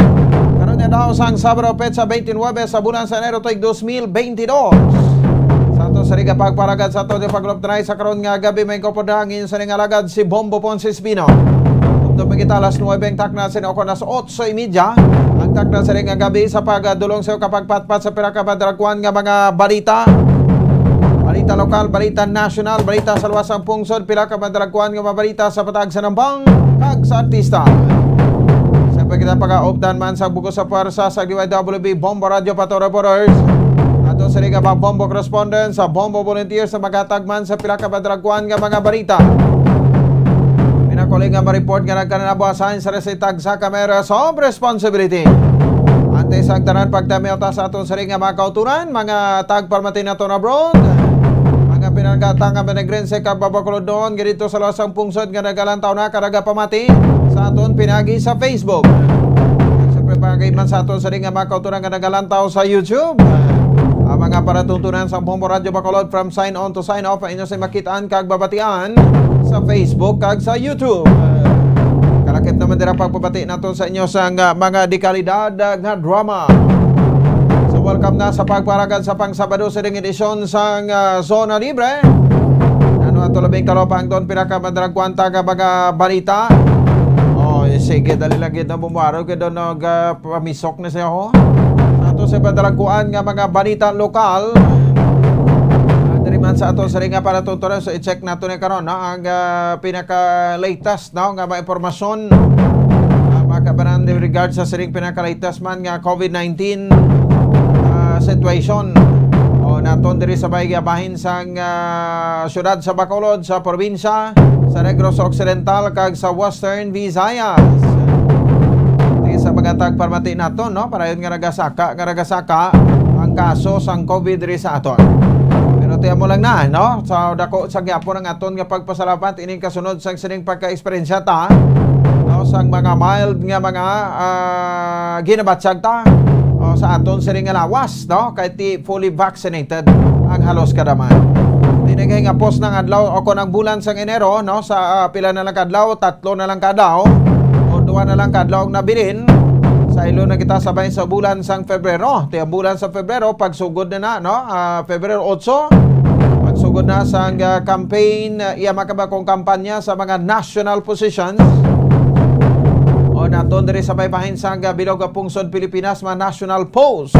Magapapili sa pagka-presidente, pagka-vice-presidente, kag pagka-senador, kag subong sa mga party list group representative. Samtang ti sa palabuto naman nga bulan sa Marso mo naman na pagsugod sang kampanya sa mga local positions. So masadya ka masinandokot makabanan kag siyempre makalawat no ang eleksyon sa palabuton nga bayan 9 tuig 2022. At siyempre no paginamadalakuan nga mabalita naton no diri pan sa aton sari pag pangalagad do may kaupod naton karon ang controversial nga Commissioner makabanan ka isa ka Negrosanon no si Commissioner Rowena Guanzon diri makabanan sa ato sa riga pagpalagad. So ini matapos nga ti sang pila ka mga patotsada no naton iya makabanan sa bahin sang aton sa riga makoturan no so may mga patotsada ang pagparigayon sa pagbayluhanay no sa mga tinaga sa magtimbang nga bahin sa tunga yan ni Commissioner Rowena Guanzon at the same time iya makabanan no ni Attorney Briones no ang abogado iya makabanan sang kampo no ni former Senator Ferdinand Bongbong Marcos.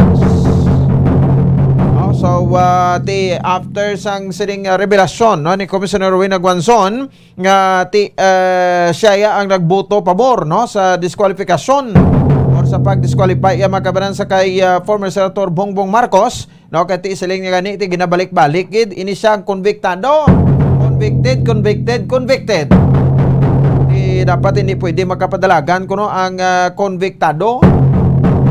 Pero Ano nga sa sining kwanda no tingalahan talaga ti sa kay Bongbong lang man no tinga nga si former Senator Laila de Lima no kay konbiktado man na no sa sining kaso legal drug trade na sa may bahin sa area sang New Bilibid Prison tinga doay man sa ginakuti.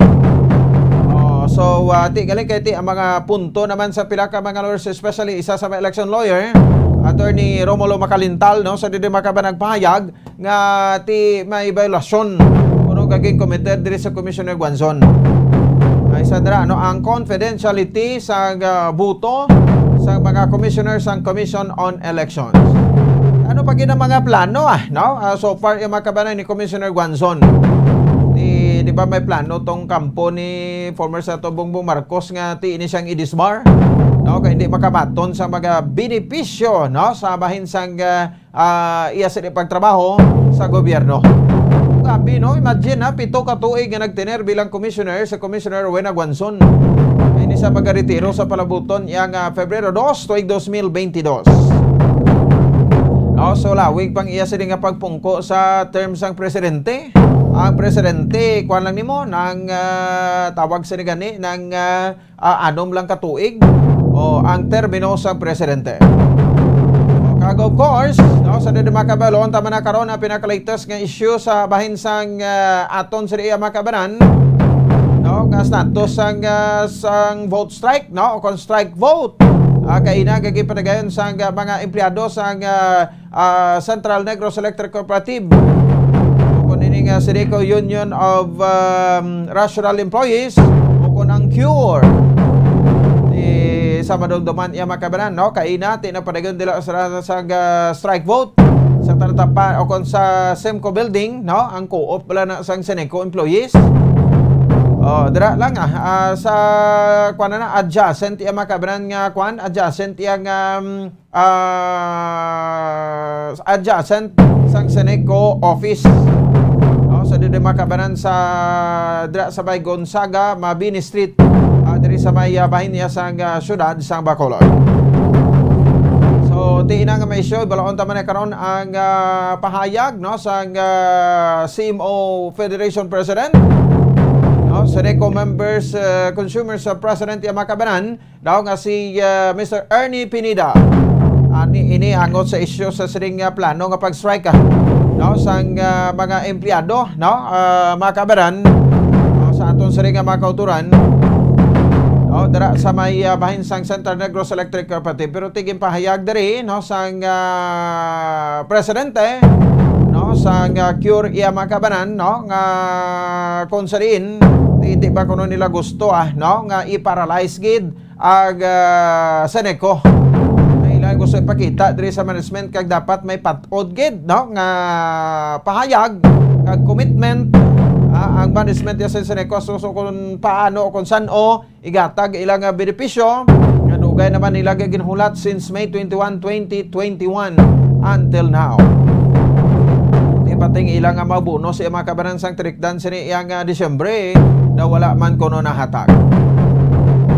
Sige no so kag syempre karon mga report man sa patrol sa kay Bombo Carla Defensor ang pahayag sa aton sa ring mga kapulisan parugyan dugang no kay ti sa Febrero 8 magasugod na ang campaign period sa diri makabanan sa bahin sang mga papili no sa national polls diri sa bahin sang pungsod Pilipinas. Dugang aparugyan diri sa ato sa ring PRO6 sa kiti ko tani no ang ato ni makabaranti kuan blakita no nang isigahom naton nga ti makakanda kita makabanan no sa ginatawag nga honest, orderly kag peaceful nga election.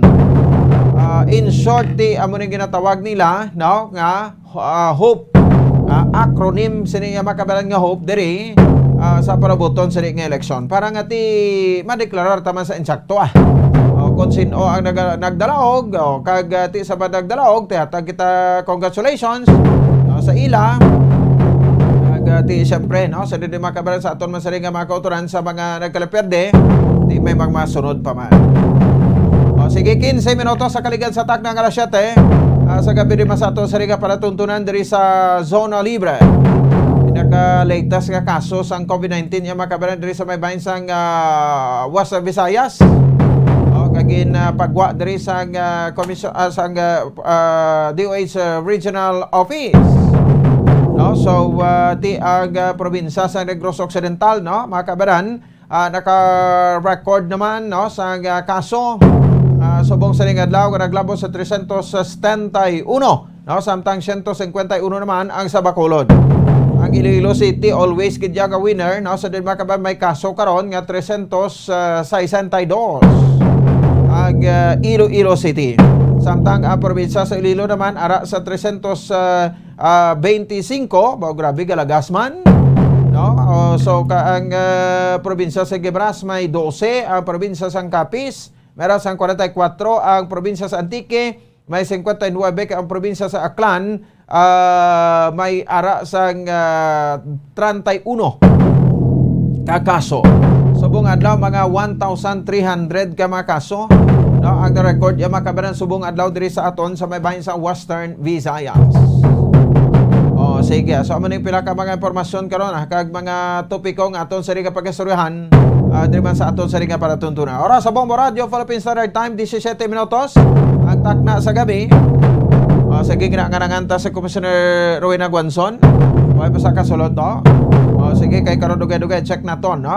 Makabaran ang iya siring linya, no, diri man sa ato sa riga pag pangalagad kay ti after, no, sa diri makabaran nga na tigayon bala, no, after nga tigayon makabaran ang ining nasambit yang kwan, no, nasambit yang pagbulgar, no, niya sang iya siring boto, no, sa diri makabaran sa disqualification case. Now, dira sa First Division sang Commission Election against sa kay Bongbong Marcos. No, so may mga kuan na diya, no, may mga wala tuuman nga mga kuan nga nati nagapabor sa iya, no, may ara man nga ti wala nagapabor sa iya. No, so ti nangin highlight ini makabanan, no, kay medyo naggahod naman ang disqualification case against siya sa kay former Senator Ferdinand Bongbong Marcos Jr.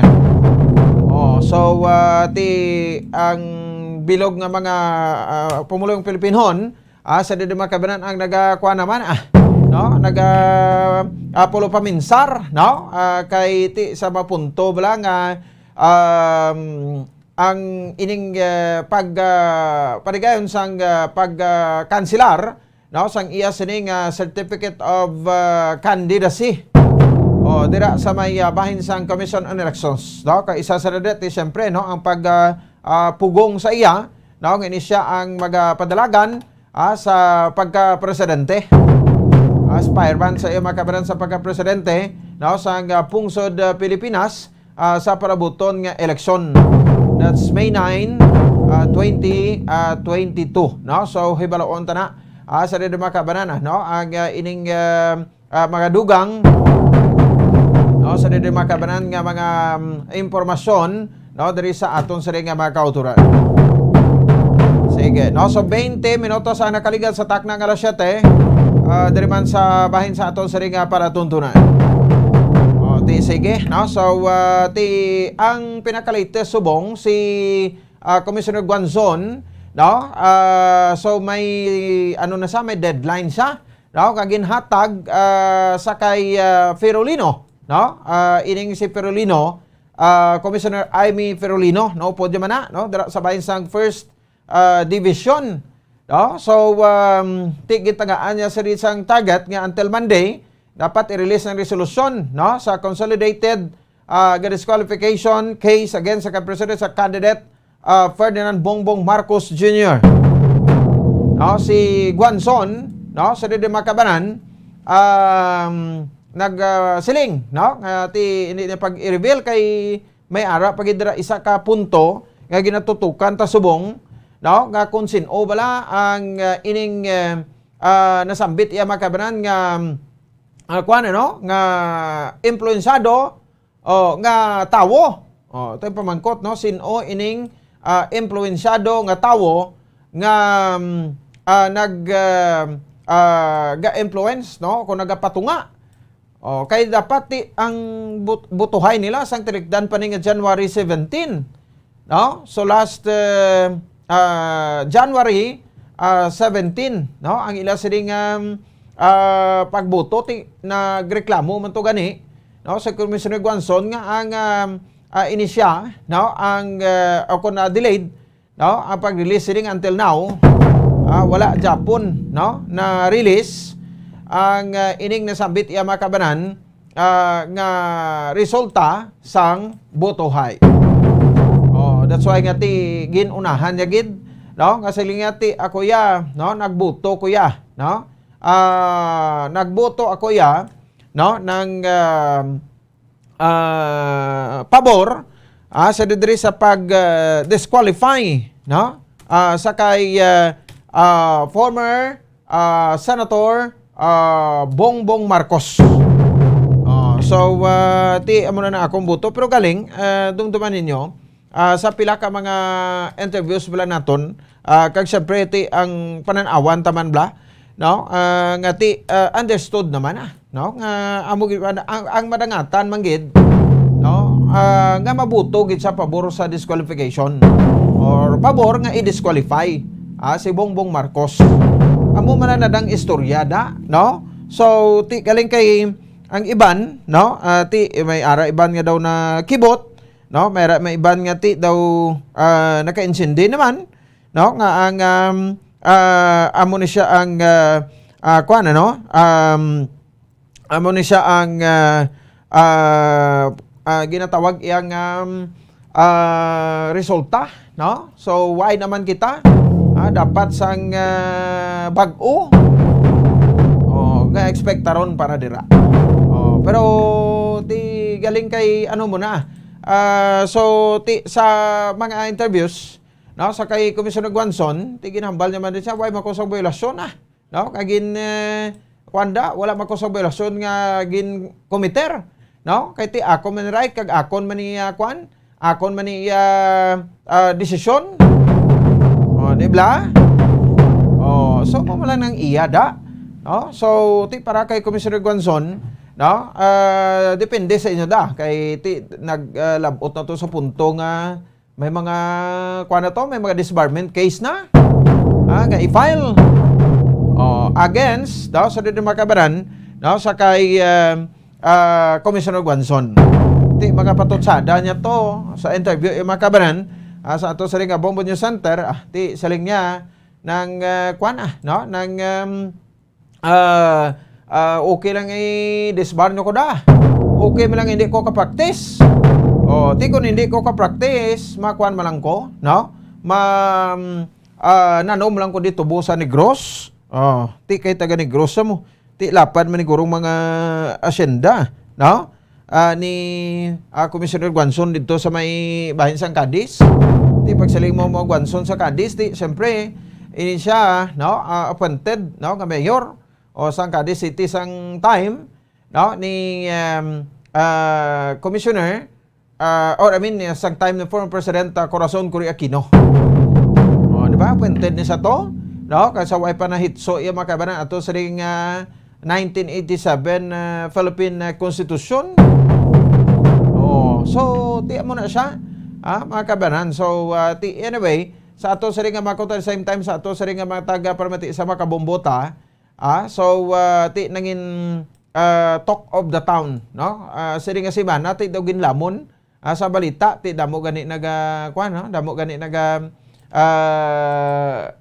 post ya sila si tagsa ka account nga nagahambal nga ti bato no? Commissioner Guanzon ti damo man nagadayaw sa iya.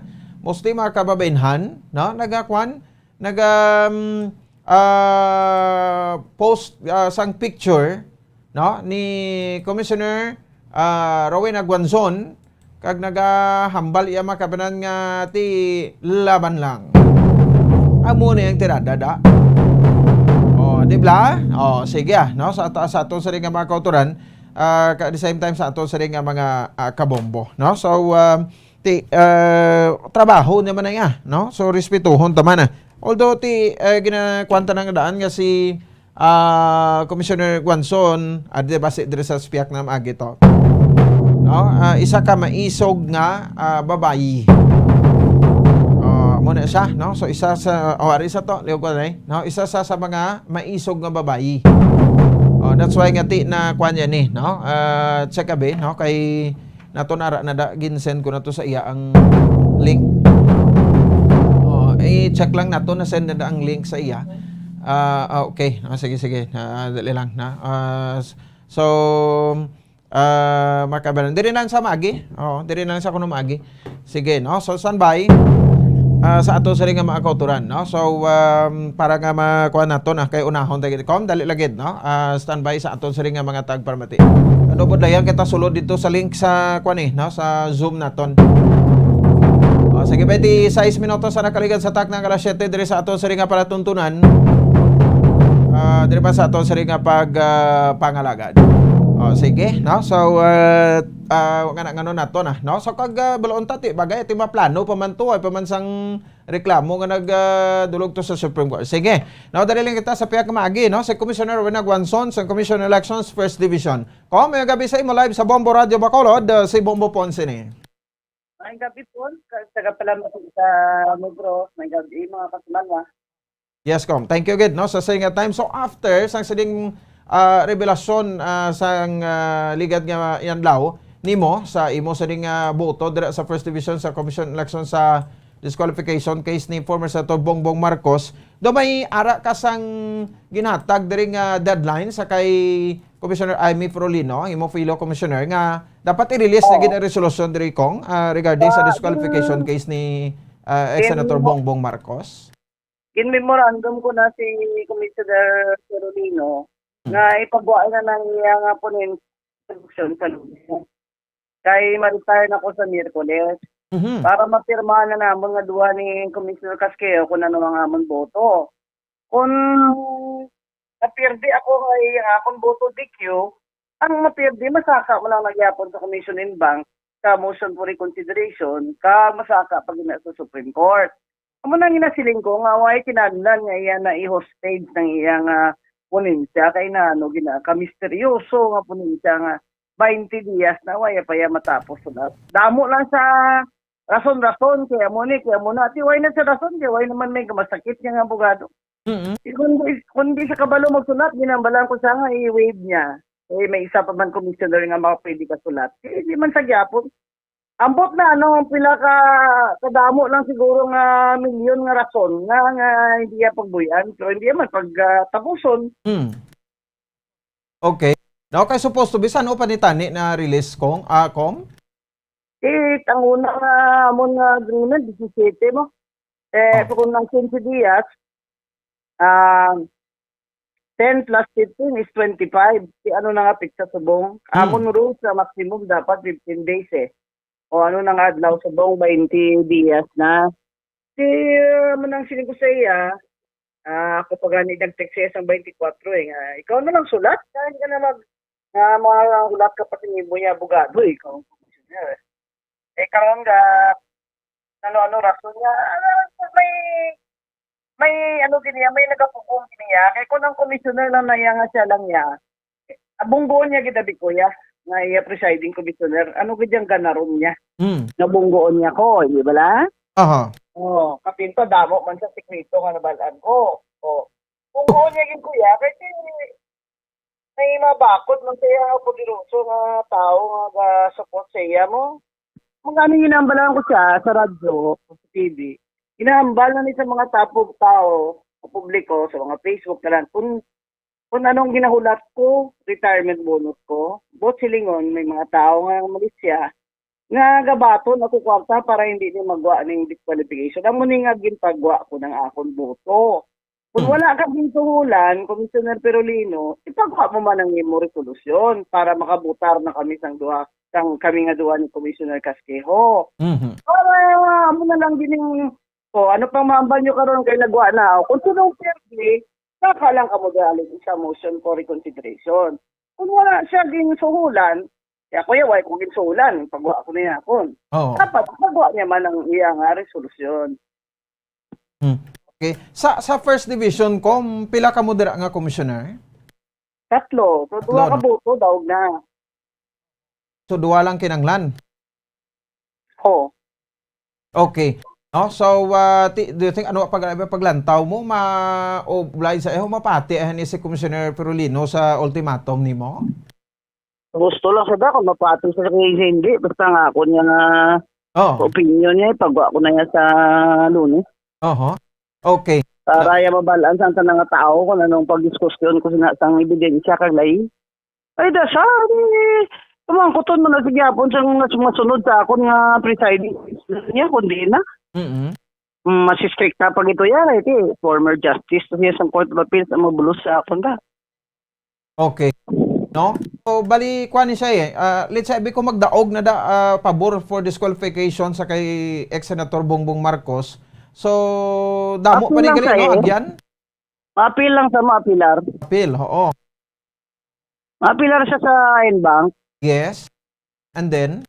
Kung sino naman mapirdi sa Supreme Court, ang bago ko bala sa Marcos loyalist. May gani kung madikyo man si Bongbong Marcos, gusto bong na siya padikyo. Sang sa madikyo siya sa Supreme Court, na lapit-lapit na lang kayong eleksyon. Kasi pag substitute ng asawa, kung na-confuse na mga loyalist, hindi sila magboto sa asawa, kahit hindi man na Marcos, araneta man na. Okay. Kung kayo sa mo ring issue ho, no? To be frank na lang, iban nagasiling na kung appointed ka sang Aquino administration, medyo nadala na lang gidya ka, Pate ka na sila. Nandun sa akong gaga. Basahan niyo bilang opinion ko, ay na bias. Appointed bang ko ni Pinoy, nga aging padaog ko man si Mayor Digong Duterte sa una, ay ko man siya disqualify. Mga kuha na lang yung inyo niya ko. Why nagika mo yan may makita ya sa akon? Ang pumangko pa ya, ginbayran bala ako. Ginbayran bala si Commissioner Perolino. O, tinagsabat na ko yan, why ko ya ginbayran, nari akon boto. Okay. Hindi ka mo magsiling yung kay tugod kay Pinoy na anong labot ko ya, why na, hindi nga pagambalab lang patay na, kaya hindi sila kadepensa sa lawas nila, kalain sa inyo. So, muna sa hanggang linapta, no? That's why timayugid kay nasabat mo ina. So, sino ining influential and powerful nga senator? Sa Lunes tala siyang nanlan para dungan-dungan ta. Okay. Kung paggawa niya ang resolution, tinita na sa tulingan mo. Muna siya, no? Mga balantayan ini, no? So anyway, muna siya. Basta nga, wala kaya sa maging lapas, dira iyakom, nga kung ano, nga mga, like abi sa issues ng confidentiality sa inyong mga boto. Pati, kung sila, maalam pa siya sa ako na. Dati ka ng mga abogado na sa Partido Federal nga si Briones na putot. Inaangkat ko na sa Sumbaganay sa Plaza sa Iloilo, referee si Jerry Triñas, hindi man sa? Oo. Inaangkat ko sa debate sa TV, hindi man sa? Hindi man kaya practicing lawyer, ano yung galgal mo, kay ginbayran ka, nga insultohon mo ko. O ininsulto mo naman ko, dali, boxing ta. So, Sumbaganay, takibala mo, putot na siya, sa dulunggan ko, si Quinta Anyos, panasa mo. Gahuyo ka na, sa na lang kagani, guro ka. Dokol, matumba ka na Insulto ka pa sa akon, ba na mani abogado ni mga pulpul ka mo yung abogado mga pulpul ka mo, ginbayran ka mo hindi ka mo mag-insulto komisyoner, samtang ang kaso nyo, ari pa sa akon poder. Basi ko ni contempt ka mo, padanata ka mo sa Manila City Jail, may libi ka mo to. Okay. Kasi hindi sa to Sililo, taga Negros, Sililo, dapat sa Negros, basi gusto nyo sa Negros, hindi nga lugar ang gusto mo Diya, dito tanay si Lilo, kalan mo, si Jerry Triñas, gusto niya man, nga siya maripere mo. Magaling. Hindi na insakto ginahimo mo nga. Ang isyo tadiya, pagwaon ni Commissioner Perolino, ang iya, kung wala sa gintuulan. Yang mga ito-ito, dataran ni Bongbong Marcos Tuluwa sila para ma-divert ang attention sa akon. Nasisistik ko na ako kung mga gago sa inyo. Genius ako Hambala nyo lang ng blangan buang ako. Kaya genius ako, batunon ko pa. Mga narcissistic ng mga in English, di maintindihan ng tao na. Muna siya? No? So, anyway, ito mo ning panibag-o subong, no? Kalunong sa mga Sorianay taliwat, parang taga Negros Kabalo. Ang Kabalo man kamay sa akon. Wala ko nila masulan. Wala diya may gasul sa akon. Maalam ko Maalam ko kayo nga babae, Guanson, kaya bata ko yung Elvira Guanson niya. Gintudloan ko yung sinikanan ko nga matindog kita. Maski bugat ang kontrabato pa. Kung kita ara sa insakto, layi niyang nasandigan ko yan, kag-ebidensya. Din kabalay makakita. Gobernador siya sa Ilocos, bata pa sa ng presidente, why siya nagbayad tax apat ka tuig, Anay kay mako-convict sa Regional Trial Court, convict sa Court of Appeals, pamulta na lang sa kanya, wala na lang sa gin papriso. Why pa siya nagbayad multa sa Regional Trial Court? Ang resibo gipakita to sa amon sa hearing, na Xerox copy sa land bank receipt. Hindi man na mabaton kay Xerox mo lang na. Kwarta bala, Xerox nyo bala, bakal bala ka mo to tinapay kung batunon. Wala, buto niya resibo to na, butang to list rental. Tinuntong mga abogado niya. Dapat pakulong ko na kayo tinuntuhan yung husgado. Abe, ang tao nga kuno nangawat, pulo ka kilo nga mangga, ilagin priso, tigulang. Iniya, bali pangawat man mo. Apat ka tuwing, hindi kayo magbayad sa buwis sa gobyerno, gobernador ka pa, ginayahan pangawat. Bad na ko ng God, maski bata gani nga, nibian news, maambal sa imo nga bad ina. Kung bad ina ako ni moral turpitude, convicted siya, convicted. Hindi ka mo kaintindi nga convicted si BBM. He is an ex-convict. Convicted siya. Wala siya nagbayad sa iya nga tax dapat katuig. Why man siya gyapon nagbayad sa multa nga iya penalty sa Regional Trial Court? Butsilingon ni nga tao yan. Ano gini siya nga binaya, he is above the law. Liwat-liwat kapat gina, hindi lang niya kaisa. That's why ang decision ko yan, nga moral turpitude. He is convicted of a crime involving moral turpitude. Disqualified siya sa election code. Amo na ang rason. Klaroon talang nga, convicted niya si Bongbong Marcos siya. Nga nung tanaw niya ni siya, do prinsipe siya. Convict na siya, convict. Convicted of a crime involving moral turpitude. Siyembot sa inyo da. Pag gusto ka mo dayadahin kung magbuto ka mo siya kung hindi, pero ako niya, disqualified siya. So, klarong-klaro gid na, ha? No? Convicted saya. Convict. Ex-convict. Moral turpitude. Okay. Salamat po. Sa Lunes sa Libat, may gaulat pa nga, mga iba. Sige, wala problema. Salamat ko, ha? Mayong gabi. Okay, sige. Tikita mo. Ano na, no? Si Commissioner Guanzo, di na mo tingala sa iyan, ha? Kaya mo gining iyang personality, the way nga manabat. Kita mo sa mga interviews naton sa iya sa kuan bala, no? Sa pila ka election preparation, mo gina iya, no? Kag kung may makigan iya, prangka na siya. Di ba? Di nabatian nyo man to, damo man ni gaidulay sa iya, no? Pero galing kay daw muna, no? Nakasabat magid siya sa pamangkot ang ati because of Penti sa Pinoy. Mo na daw, may nagalapta subong social media nga nag-viral nga daw may simpo isa pagtimalos, bala. Kasi timalos man, ha? Pero ginhambal niya man na si India. Layo na iya, no? Why niya? Nga, kung natin sandigan ko based sa facts and evidences. Hindi man kuya sila nga maghimo-imo sa istorya, diri. According sa election lawyer Romulo Macalintal, illegal ginimo ni Commissioner Guanzon kay gin-reveal niya. Iya sila nga boto. So, ang punto sang confidentiality na dula na. Mga dapat supposed to be i-kwan niya na, i-hold, no? Bay na nandaya. No, basta nga tatlo ka commissioner sa First Division. Bala na iya nga, duwa nagboto pabor sa nga i-disqualify si Marcos, ang isa nagboto nga hindi pabor. Wala na iya. Ito na pala, humahumon ta na, no? Kay because of confidential, no? Pero tigaling kay because ang singati daw 15 dias na, o 5 dias na, ay, daw Japon na, Japon kuya sang, Japon resolusyon yung pagwa da si commissioner, nga fellow commissioner, nga si Aimee Ferolino, yan o kada, ginbayaran kada. Nya kuya, why kuya ginbayaran na, no? So, maritari ni sa Miyerkules, Petsa 2, retire bagay siya pero daw nagkuan pa, no? Controversial pa, no? Ang iyang boto, no? Dira sa disqualification case against sa kay Bongbong Marcos. So amo ni ang problema kay sa Comelec dapat yatani, no? Kung amo nang ato kasugan din pag-alaw ni pagbatunon. no, ang iyang COC. O, balaan ta na mga konbiktado siya. Kaya mo nang role sa kumilik, kuno mo. Di ang laila to, kay ginbaton ta pa, tapos ginhulat ta pa nga may mapetisyon.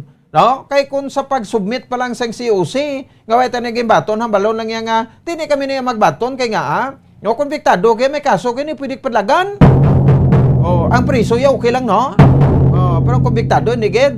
Oh, so tani dira pala nga punto dito nagkuan na to ya, no? Naghimo na to sa matikang man ang kampo ni Marcos para nga batunon ang iya nga COC, no? Hindi nga tigin hulat pa sa subong bala, no? Tinasulat na imprenta ng baluta. No, nagsugod ang imprenta sa baluta. Ara na pangalan ni Bongbong Marcos dira, no? Sa may bahin sang official ballot naton sa Mayo 9 nga eleksyon. Di ba? So muna ang point naton da, no? So ang aton sa mga kabayaran, no, nga mga punto man diri wala, no? Kay next time kung may kaso kag balaan ta naman na nga inagali konbiktado na siya, no, nang kuana, no? Hindi nyo na pag batuna, no? Kay kalaway na karon nga ang aton sa mga kabayaran nga mga politiko tayo daw nagalaom-laom abla pati mga supporters, no, nga iti abi nila okay. So hindi ta na ma-deny, no, nga ang mga Marcos, no, damo man mga loyalista, no, until now kay bisan makuton mo niya, no, ang mga Marcos loyalist, no, nga sang una kung ano ang kayuhan, no, kagindulot iya makabaran sang martial law. Tinga ang nag-declare sang martial law si Bongbong Marcos, si former President Ferdinand Marcos, no, senior. Ti kay halos tanan to hindi na masaway, no? Do perte na pagwaslik sang puder. No? Ti sa to nga time kung mangkutom mo sila iya, may disiplina gito iya nga gin may disiplina gito iya nga gin dulot. No, ang martial law kay tanan to nga mga siga to di para di sa Bacolod mga siga nagapalay mo yung, no, ti tinariglar. Muna suno sa ila pero ti iban damo man nagasilinging ti biktima kami bagay. Sang una pinakapunto tam lang nada. Kung hindi ka salawayon sang una sang the time sang martial law, hindi ka man guro pag kastiguhon. Kung ray ka nagabato sa motoridad, hindi ka man guro pag kastiguhon. Ni binteng sa durunggan, ni pitek sa durunggan, guro hindi ka magtilaw to, di ba? So na bala? No, pero galing kay ti damo man mangin alam mo, no, sa una hasta subong. Nga daw ti pasugiro mo daw si sino man si Agrot siya. No? Galing inding ri baw suludukot man. Suludukot man, no, ang iya siniya makabran nga abilidad. Ti balaan ta niya. No, sa di makabara to sa ring nga makauturan sa patrol, no, si Bongbong Carla may defensor, no, check ta na makabaran ang flash report, no, diri sa aton sa ring nga pagpangalagad, may nasunog nga salakyan. Bombo Flash Report. Check na flash report ni Bongbong Carla may defensor. Bongbong Car, please come in. Pons, live kita drin sa buong sa may Barangay 6, Bombo Pons. Ano na diri nga puro, sir, mahingag po? Barangay 2? Okay, Barangay 2. So, sir, paano na diri ang natabo? Medyo madalo Bombo Pons ang area, no? Kaya isa diri ka cancer ang nasunog. So, sir, paano ini natabo, sir? Wala mo kami diyan. Ma'am, kay bago pa lang, pero wala siguro grounded mo. Ha? Grounded ko ang linya sa wiring ko. May unod, may sakay ni ang cancer. Kasi napagkatabo, so wala. Sa parking lang? Wala ko idea. Ma'am, kayo pagabot naman, ano na natin. Nagadaba-daba ng pala. So, wali pagulong kami nagabot.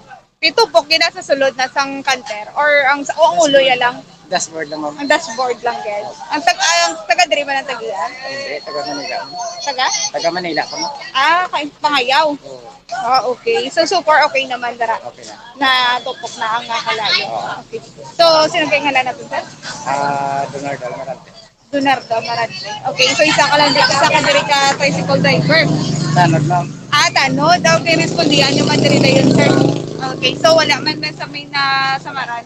Okay. So, Baba Pons, so wala man sa may nasamaran, no? Sa alon ta diri nga sunod diri sa may barangay 2. Ano nga purok diri gani, sir? Lampirong. Purok Lampirong, barangay 2, Baba Pons. So, isa ka canter ang sunog ang iya sila diri nga Oh. sulod So sa iya sila. nagapark na bombo car sa kilid? Yes, Bombo Ponds nag-park lang diri sa may kilid diri sa may Purok Lampiro nga Bombo Ponds. So ang counter mera sa plate number nga NXE kon NEX 4619 so mo ini ang plate number sa nga counter Bombo Ponds. So subang Pakadulong check gali sa sa nga. area no? Oo, kadulom Bombo Ponds. So gina-check sa nga BFP Bombo Ponds no ang sulod sang salakyan kung ano gid ang rason. Bombo Ponds? Wala man may na-injured? Wala man na Bombo Ponds na so far kay tungod nga naka-park may ini nga canter diri sa may Purok Lampirong. So wala may nakasakay sa ini nga canter kag wala man may nasamaran Bombo Ponds. So sunod to sa Barangay Tanod sa Bombo Ponds sa may area sang dashboard no na sunog. So subong gina-check ini sang DFP kag So blue gali ni sa blue nga canter? Yes, sa blue nga Kasi canter ginakargahan pa ni isda? Amo gani kasi Bombo Ponds. So ini karon hibaloon ni naton para kung sa katapos ng Bureau of Fire para kung mahibaloon gidatong kung ano ning rason ko nga nasunog ini nga canter Bombo Ponds. Sige. Upon L. Bombo Ponds gikan diri ini si Bumbo Carlebay dapat sa para sa pambansang radyo ng Pilipinas. Kusista ka ball number 1 sa Bacolod. Basta radyo. Bumbo. Bombo Flash Report. Bombo Flash Report. Sige, salamat sa kay Bombo Carla May Defensor sa kakanter no. Ang nasunog no dira sa area sa Purok Lampiro Barangay 2 sa Baysudan sa Bacolod. Bato ang latest nga investigation ano sa magtapos sa Bureau of Fire Protection diri sa siyudad sa Bacolod. Importante daw wala man injured. No, so pero ang damage sa susunod damage may damage gid ang ining kanter. 47 minutos sa kaligan sa tak ng alas 7 sa gabi, magabalik kita, no? Tagda na pilakma prondo, may kopod ta, isyo sa Sireko, balikan naton pagkatapos gidamang sini. Standby. Bombo Radyo Bacolod. Number 1! Basta Radio Bombo. Tips agud malikawan ng insomnia. Ang pagtulog sang maayo ang makaapekto sa mental kag physical health sang isa ka tawo. Apang kung kaisa hindi maligar nga nagaka-eksperyensya sa ginatawag nga insomnia, gani ari ang tips agud malikawan ini kag mas makatulog sang maayo mga kabombo. Kinahanglan nga pareho ang oras ang imo pagtulog kag pagbangon kada adlaw agud maset ang imo nga body clock. Kun adlaw, mas maayo nga buksan ang mga kortina agud makasulod ang kasanagon, paglakat-lakat kun aga kag pag-ehersisyo. Kun gabi, likawan ang mga masanag nga screen kaangay sa mga gadgets kag TV. Limitahan man ang pagkaon kag mga ilimnon nga may caffeine kag nicotine bagod makatuga ini sang problema sa pagtulog. Likawan man ang pagkaon sang madamo, pag-inom sa alcoholic drinks, pag-inom sang madamo nga tubig kag ang pag-overthink antes magtulog.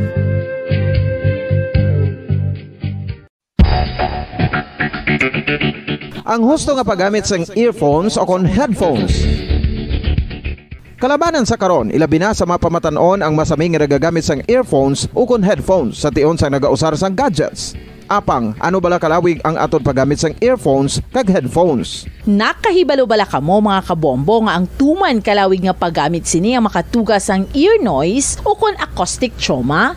May pila naman ka tips nga makabulig agud mahalungan naton ang aton dulunggan kag pamatinan. Dapat nga ipabilin nga yara lang sa 60% ang volume sang aton nga mga earphones o kon headphones. Likawan nga masobra sa 4-5 ka oras ang tayuyon nga paggamit sang earphones o kon headphones. Magtala na sang 15 minutos nga break matapos ang 1 ka oras sagud nga makapahuway ang aton palamatinan. Masami nga tinuan ang earphones o kon headphones kag mas maayo nga gamiton ang duha ka earpiece sang aton nga mga earphones.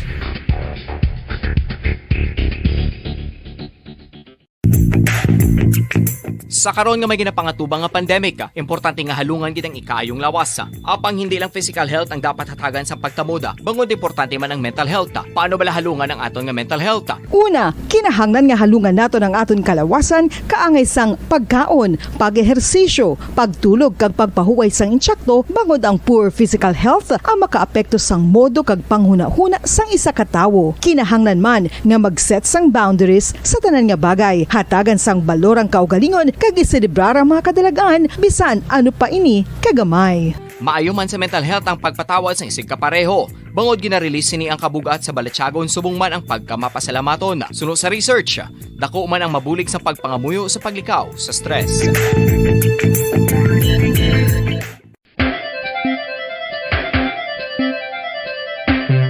Talaba. Sino bala ang hindi maganahan magkaon sang talaba? Magluwas sa manamit sini nga sabor, ang talaba ang nagaunod man sa calories, protein, fat, vitamin D, thiamine, niacin, vitamin B12, iron, magnesium, phosphorus, zinc, copper, manganese kag selenium. Isa ini sa mga source ang high quality protein nga nagaunod sang siyam ka importante nga mga amino acids nga kinahanglan sang lawas sang tawo. Nagaunod man ini sa antioxidants nga maayo para sa atay. Apang ang pagkaon sang talaba ang mayara man sa mga risgo. Bangod nagaunod ini sa mataas nga amount sang zinc nga delikado sa kalawasan kon masobrahan. Ang pagkaon sini nga hilaw ang makatugaman sang bacterial infection kag makatugas sang diarrhea, pagsuka, hilanat kag iban pa nga seryoso nga kondisyon. Gani sa pagkaon sang talaba, kinahanglan hagan-hagan lang. Oral disease, nagapadayon nga seryoso nga public health problem sa Pilipinas. Ang prevalence sang dental caries sa mga permanent teeth ang nagapabilin nga mataas sa 90% throughout the years. About 92.4% sa mga Filipinos ang may tooth decay, kag 78% ang may gum disease o kon periodontal diseases, santo sa report nagikan sa DOH. Bisan pa nga ini ang preventable o kung matapna, ini nga balatian ang nag-apekto sa halos kada Filipino at one point or another sa iya nga pagpangabuhi. Ang pag-practice sang good oral kag dental hygiene kaangay lang sa paghalong kag pagtatap mo sa imo kaugalingon. Nagatap na ini sang bad breath, tooth decay, gum disease, resulta ang healthy nga baba. Ang healthy nga baba o kon mouth maayo nga indicator nga maayo man ang imo lawas. Gani halungan gid ang aton nga dental health.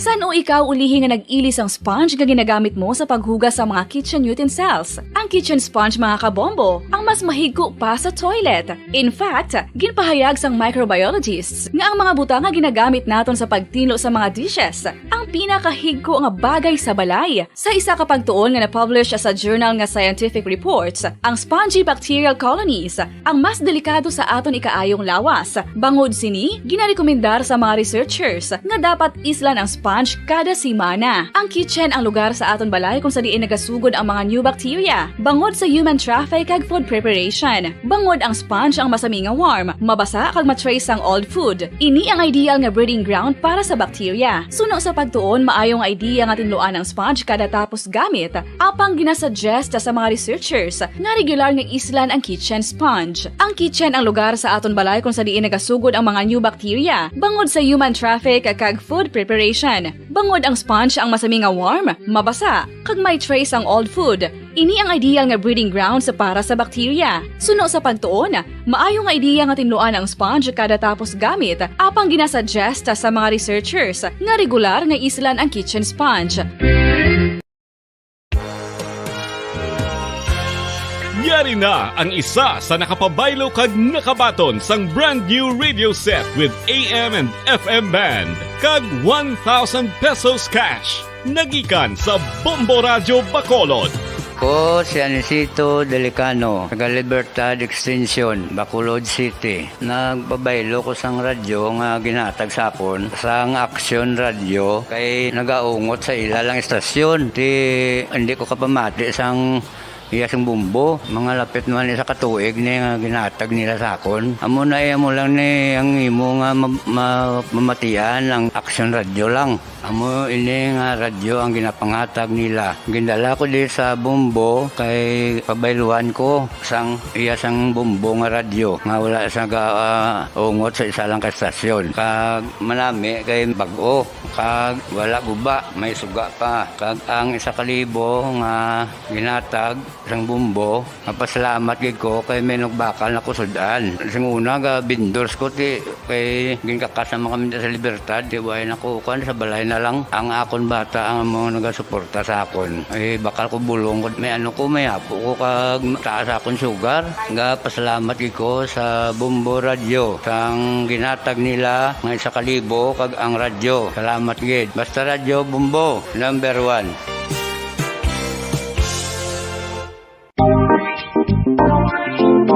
Mga kabombo, nakahibalo-bala ka mo. Naghampak na sa 3 million ang natapikan sang COVID-19 sa Pilipinas. Mataas sa gihapon ang active cases sa bugos nga pungsod. Kag 50 mil na ang mga nagtaliwan bangod sa sini nga virus. Hindi magkumpiyansa. Depensahi ang kaugalingon kag ang imo mahal sa kabuhi. Magpabakuna na batok sa COVID-19. Pahanumdom nagikan sa Bombo Radyo Bacolod. Basta Radyo Bombo!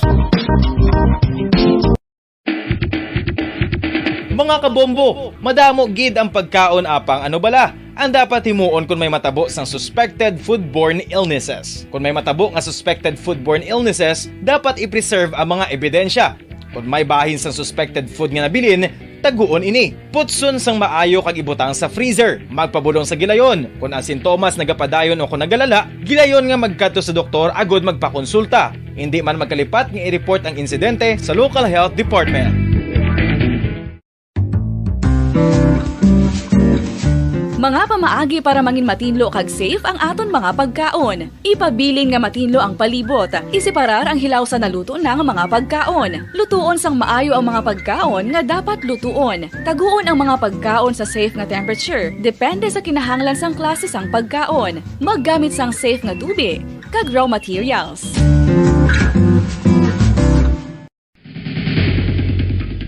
Ang food safety ang nagagarantiya nga ang pagkaon hindi makatugas sang anuman nga halit sa consumers o kung makakaon sini, samtang ini ang ginahanda o kung nakaon. May ara man sa ginatawag food and waterborne diseases o kung grupo sa mga balatian, tugas ang anuman nga infectious o kung non-infectious agents. Ang mga masunod ginakabig common causes ng food and waterborne diseases.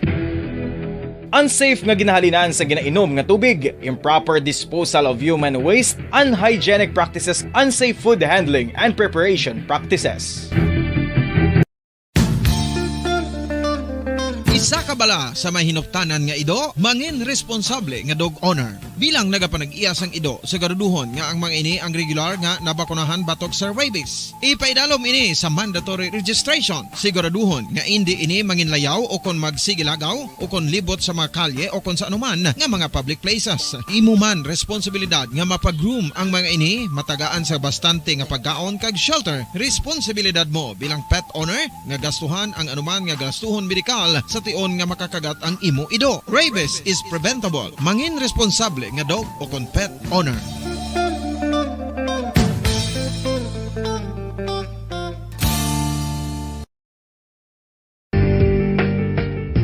Kinahanglan mo bala nga mag-recharge? Hindi mo na kinahanglan nga magsalig pa sa caffeine. Bangod ang pag-power nap ang makapaboost sang memorya, cognitive skills, creativity, kag energy level. Ang power nap o kon cat nap ang pagtulog sang malipot nga oras kag may tinutuyo nga i-revitalize ang isa ka persona. Masami ini nga nagadugay sang 15 to 20 ka minutos ginahimo kun udto o kun hapon. Santo sa pagtuon, mas mangin alerto ang isa ka persona kung maka-power nap ini. Nagapabuhin man ini sang stress kag nagapa-improve sang cognitive functioning. Isa ini kapamaagi agud nga ma-refresh ang utok sang tawo kung ginakapoy. Magluwas diri, nagapanubo man ini sa risgo sang heart disease.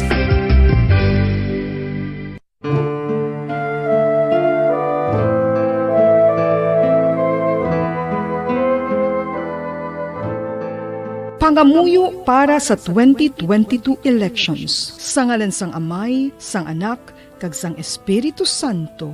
Amen. O Diyos nga amon amay, sa amon paghandom para sa maabot nga 2022 elections, nagasalig kami sa imo saad nga ipadala mo sa amon ang mga lideres nga nagatuman sang imo mga sugo kag may kinaugali nga nasanto sa imo tagi pusoon kag espiritu.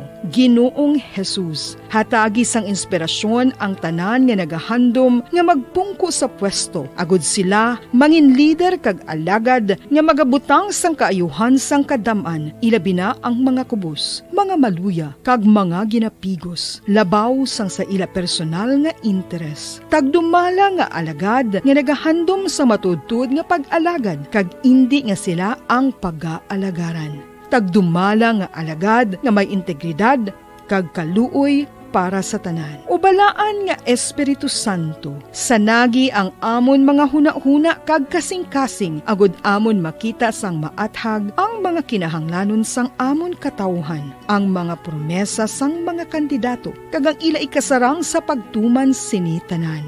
Nga kami magpili sang husto nga lider, nga matuod nga magadumala kag mag-alagad, lider nga nagatuman sang imo sugo kag may kinaugali nga nasanto sa imo tagi pusoon kag espiritu, lider nga magahiusa kag magagiya sa amon sa pagpatigayon sang kayuhan sang tanan kag para sa imo bug-os nga kahimayaan. Amay, Anak, kag Espiritu Santo, ikaw ang Diyos sang kabuhi kag paghigugma. Ang Ginoo sang tanan nga panahon, mag-upod ka unta sa amon sa siningtion nga nagahanda kami para sa palabuton nga eleksyon. Amen. Sa ngalan sang Amay, sang Anak, kag sang Espiritu Santo. Amen.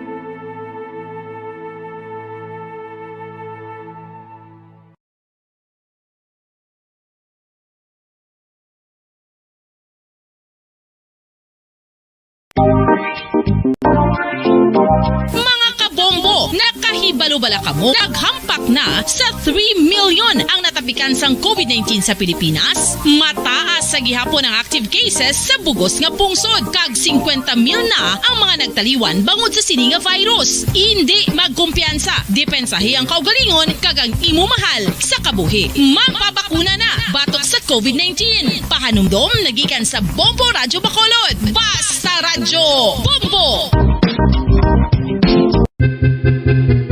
San o ikaw ulihi nga nag-ilis ang sponge nga ginagamit mo sa paghugas sa mga kitchen?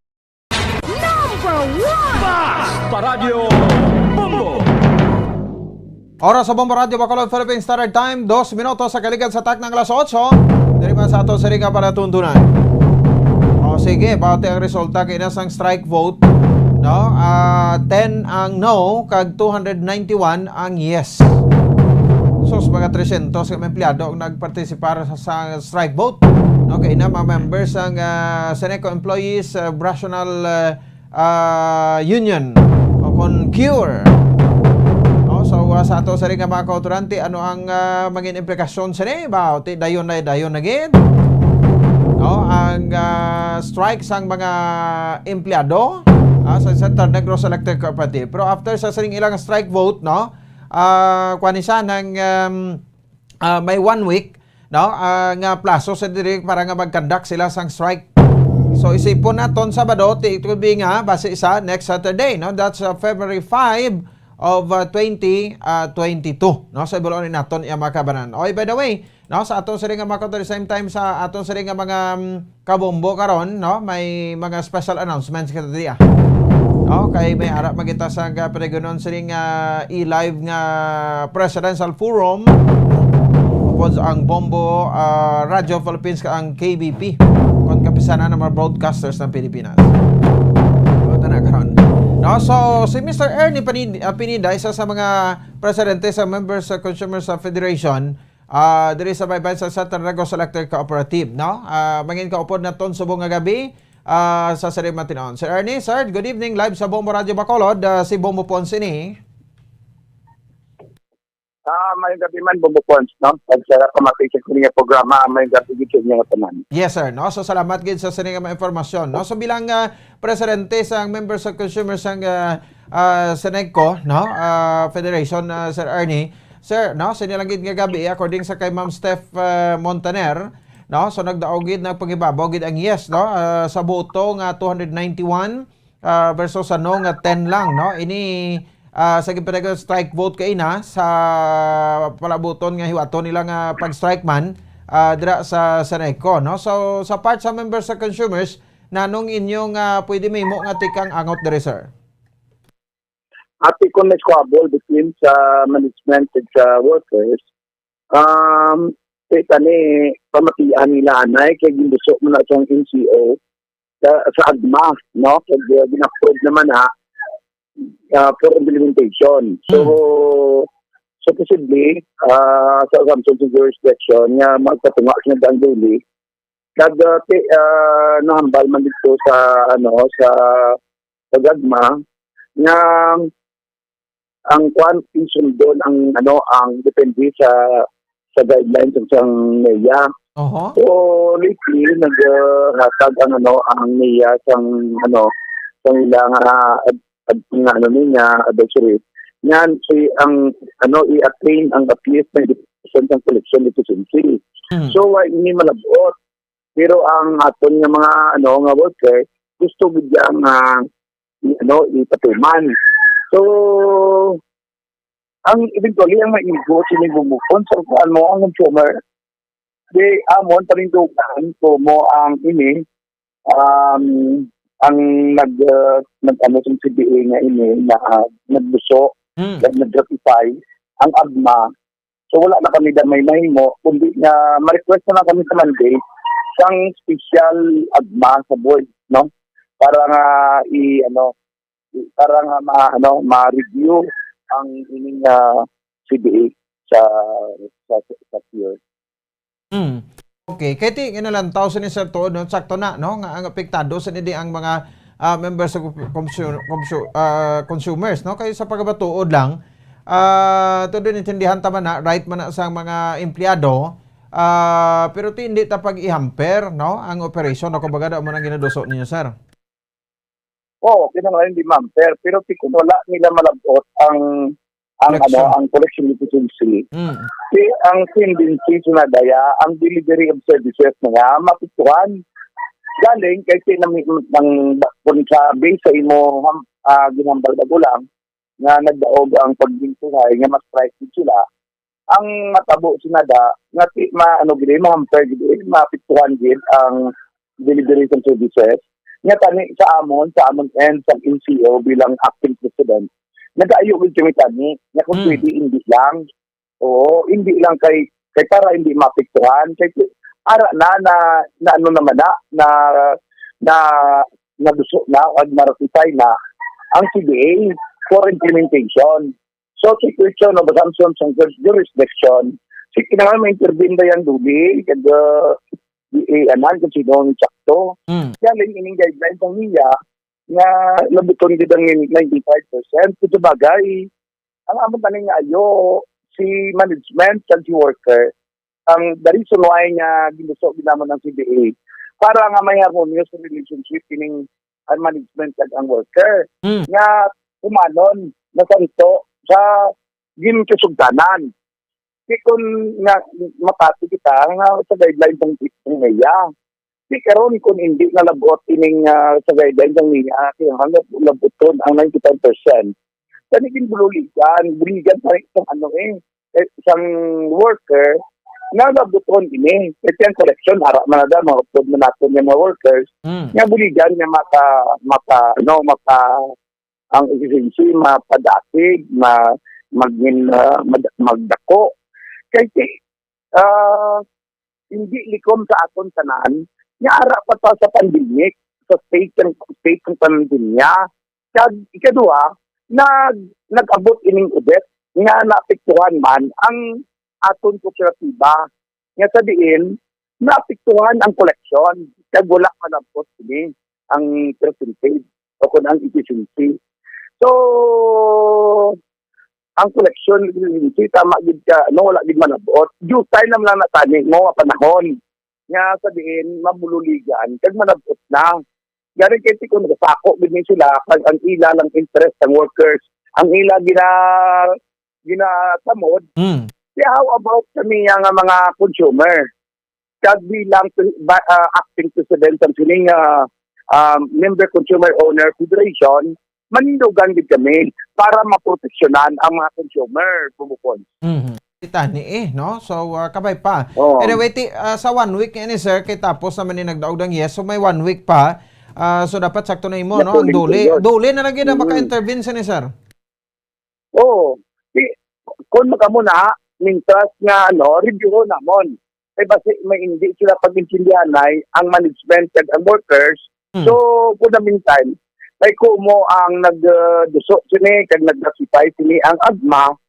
Ang sa amon, nag-convene kami nga mga MCO Federation Officers, nga kami, ma-request kami for special agma sa Monday. Oo, sa board naton. Para nga, ma-review naton kung ano ng CDA kang cure, no? Oo. So, bagay, balantaman nga nagalikaw man na diri ang management sa Seneco nga i-violate bala ang mando sang NEA, no? Pero kung ako ni sa management sa Seneco, ASAP, no? Tawag to sa NEA, kung ano ma-comment pa yun, basi kung pwede naman niya nga ma-releasean ni sila abi into quarterly basis o ma-releasean sa staggered basis bala, sir, unahan lang bala na sila? Oo.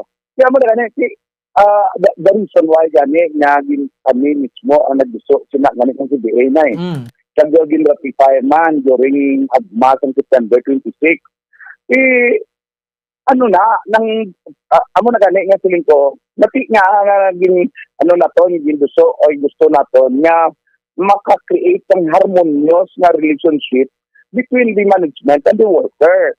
Pero wala, kaya nga, ang ginantaw na to, like itong ginambalat ni mo kanina, nga nagdaog na ang pagbinutuhay nga ma-strike gid. Kung mag-strike ang worker, ma-hamper ang operation. So kung ma-hamper ang operation, sino pwede? Aim niya sa management kag sang worker? Oo, kaya ang worker yan, dapat dako sila gusto nila, malabot ang ilang ginapangayo sa ilang salaries sa budget. Pero na lang ang consumer? Kasi wala nila malabot ang percentage ng efficiency ng collection nila. Piliton gid nila, kag mabiolate kita, guideline sa nila. So,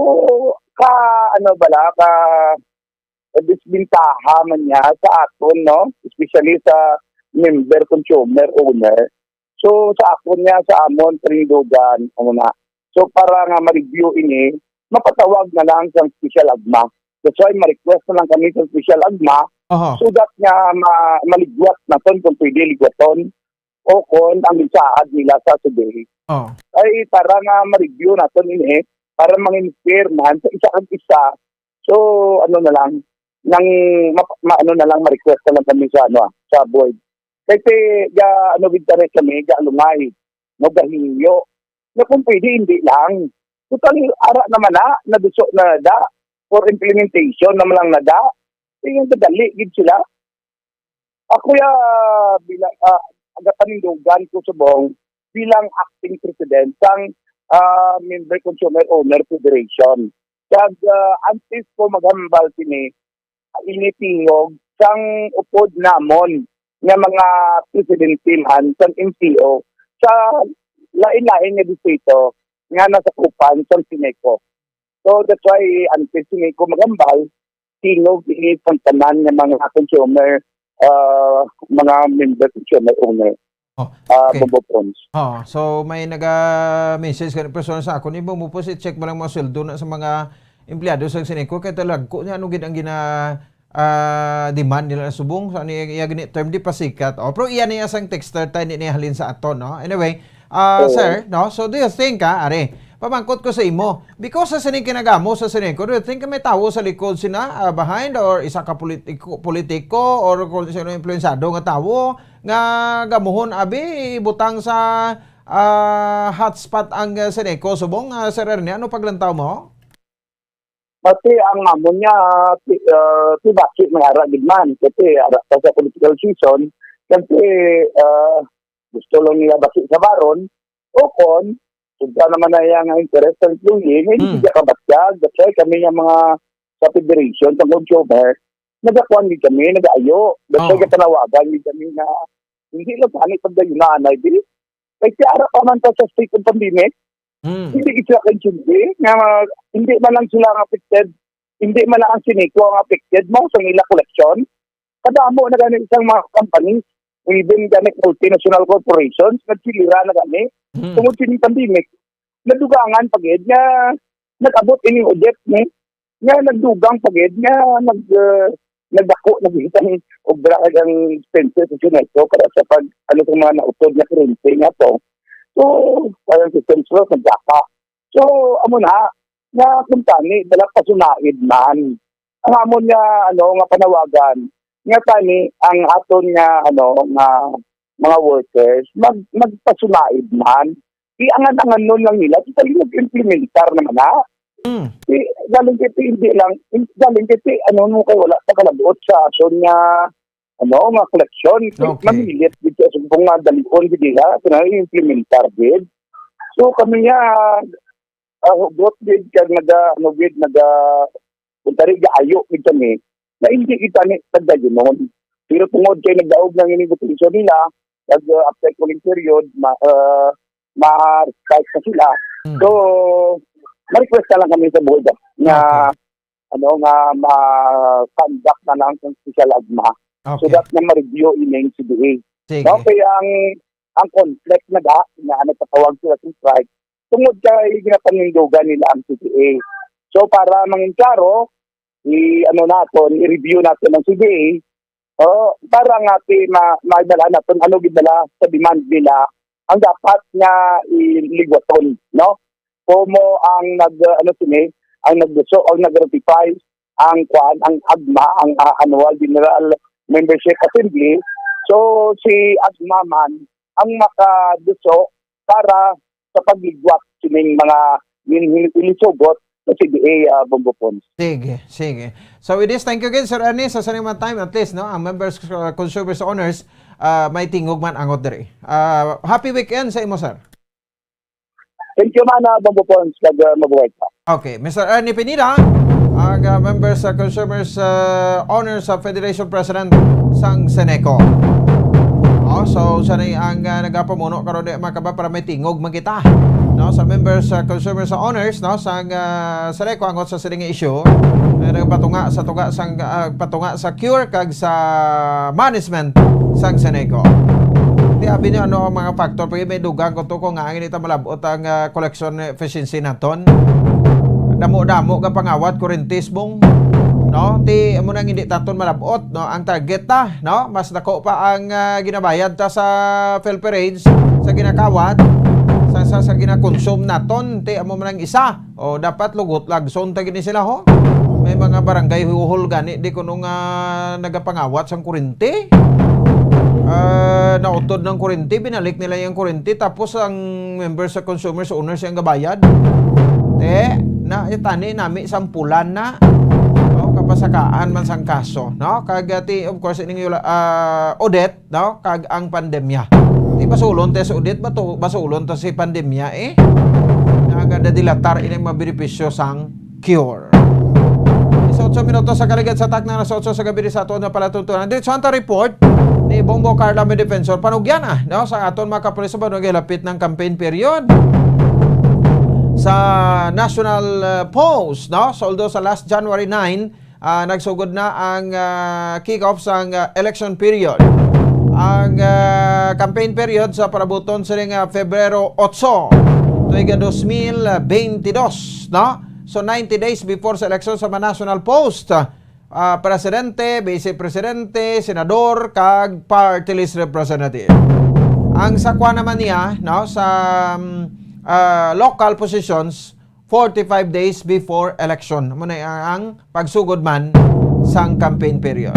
May panugyan rin dugang aton sa lima kapulisan sa Rion says. At sak naton si Bombo Carla, may defensor sa patrol.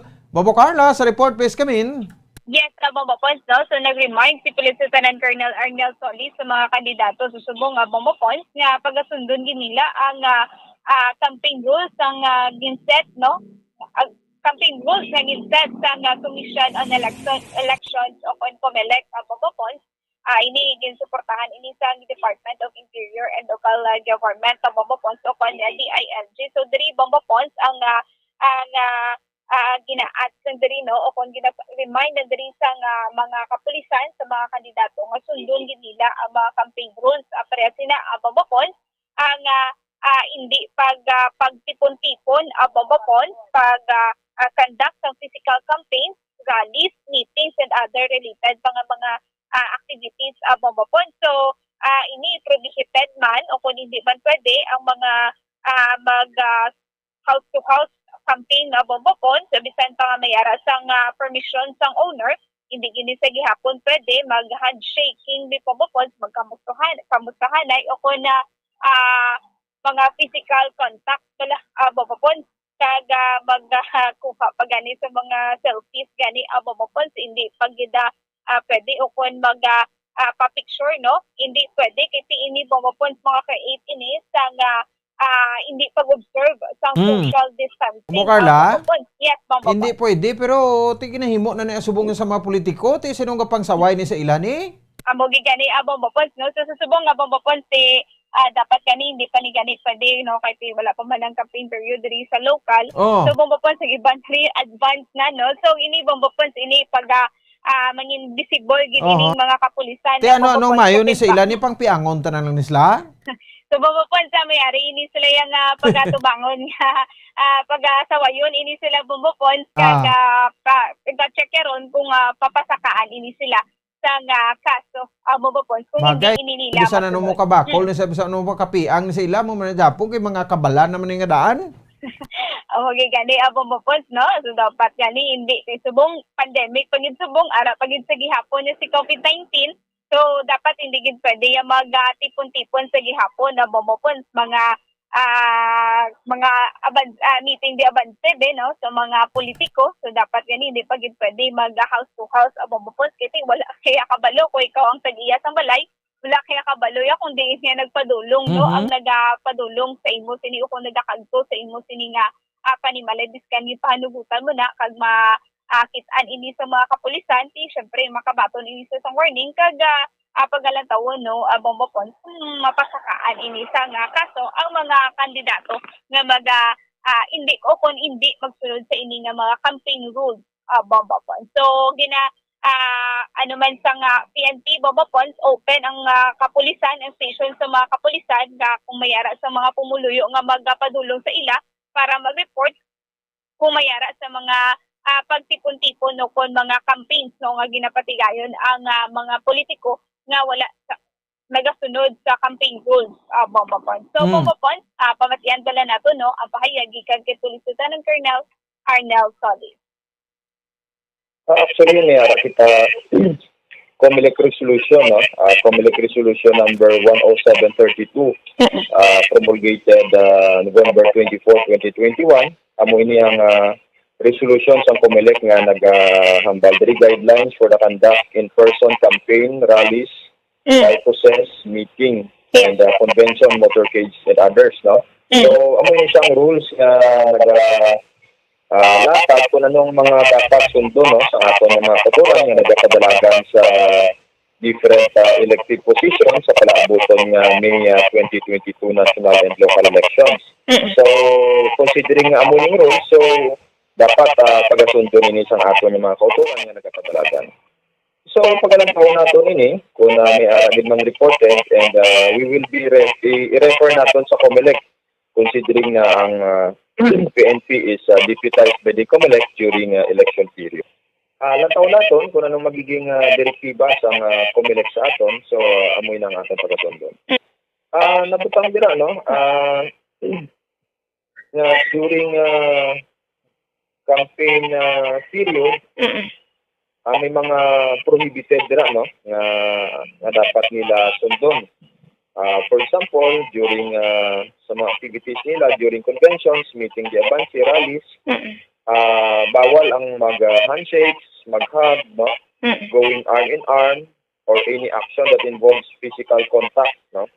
So, inatanan, siguro we presume naman nga, libaluan naman nila sa aton nga mga kauturan nga nagapadalagan sa any elective position, considering na sila magapangampanya. So before sila mangampanya, I'm sure na naibaluan naman nila ina, no? And we are appealing sa ila nga dapat ini nga mga guidelines nga saad sa diri nga COMELEC resolution ila pagasun.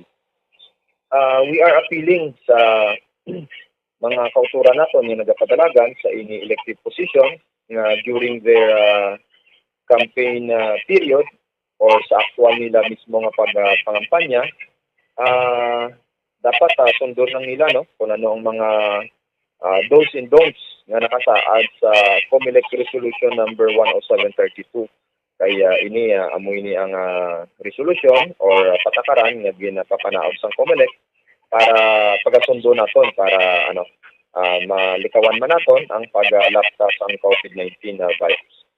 Kung may mga nakita sila, no, open man ang mga PNP offices naton para aksyonan ang ilang mga reports.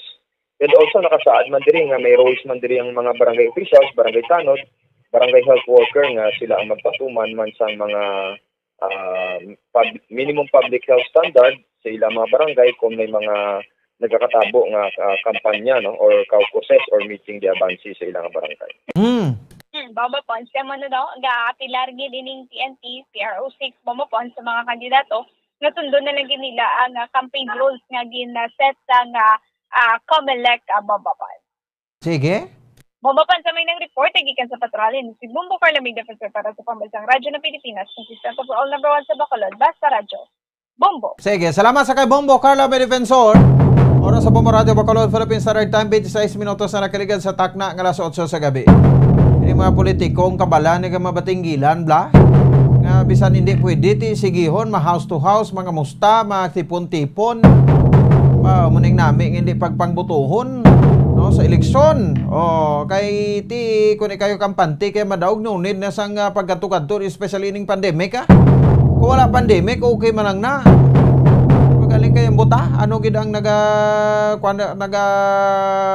ano gid ang rason, no, kakalam sang tiil, no, ti kung magkala positive ti kalamay hita di ba, no? So ti mo na likaw gi kamo anay galing kay ti ay pagani kamo nagdalaog pagkasalawayo na kamo ti amor pa may ano pa bing rason nga ibutang mo sa pwesto, ano pa bing rason nga butuhon kamo kay ibutang kamo sa pwesto. Sa simple ha, kag pinaka mainsendido nga nga patakaran, minimum na nagani, minimum health protocol pero hindi pa masunod. Titandain nyo sa mapungluyo. Tandain nyo na, no, kung sa sinoy na, damo na makita nyo adlaw-adlaw. Uy, sa ato sa mga kota, mga panumdum na ito nanay, ang Panata sa Bayan. So isa ini ka presidential candidates forum nga ginadulong sa inyo sa ginhugpong nga persa sang KBP member stations. Kaya nyo ni malantaw kung mabatian sa FB Live sa Bombo Radio kag Star FM stations sa Bombo Radio Philippines. Ang 2022 KBP Presidential Candidates Forum, no, sa Biyernes, Pebrero 4, tuwing 2022 sa semana ni, no, may kaupod bilang panelist si Bombo Elmar Acol, ang news director sa Bombo News Center. So ang ang 2022 KBP Presidential Candidates Forum, ginadulong sa inyo sa Bombo Radio Philippines kag sang KBP. So bantayan nyo na sa Biyernes, no? So February 4, mga presidential candidates sina.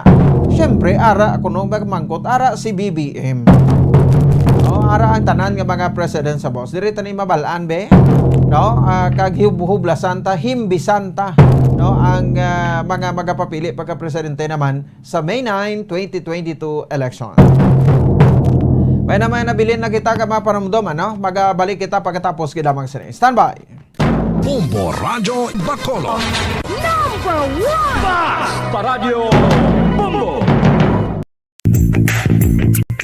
Sa karon nga may ginapangatubang nga pandemic, importante nga halungan kitang ikayong lawas. Apang hindi lang physical health ang dapat hatagan sa pagtamuda, bangod importante man ang mental health. Paano bala halungan ang aton nga mental health? Una, kinahanglan nga halungan nato ng aton kalawasan kaangay sang pagkaon, pag-ehersisyo, pagtulog kag pagpahuway sang insyakto, bangod ang poor physical health ang makaapekto sang modo kag panghuna-huna sang isa ka tawo. Kinahanglan man nga mag-set sang boundaries sa tanan nga bagay, hatagan sang balorang kaugalingon kag iselebrar ang mga kadalagan bisan ano pa ini kagamay.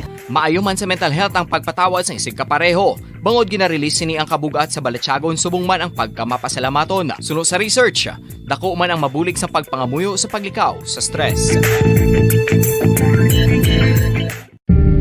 Tips agud malikawan ng insomnia. Ang pagtulog sang maayo ang makaapekto sa mental kag physical health sang isa ka tawo. Apang kung kaisa hindi maligar nga nagaka-eksperyensya sa ginatawag nga insomnia, gani ari ang matip sa gud malikawan ini kag mas makatulog sang maayo mga kabombo.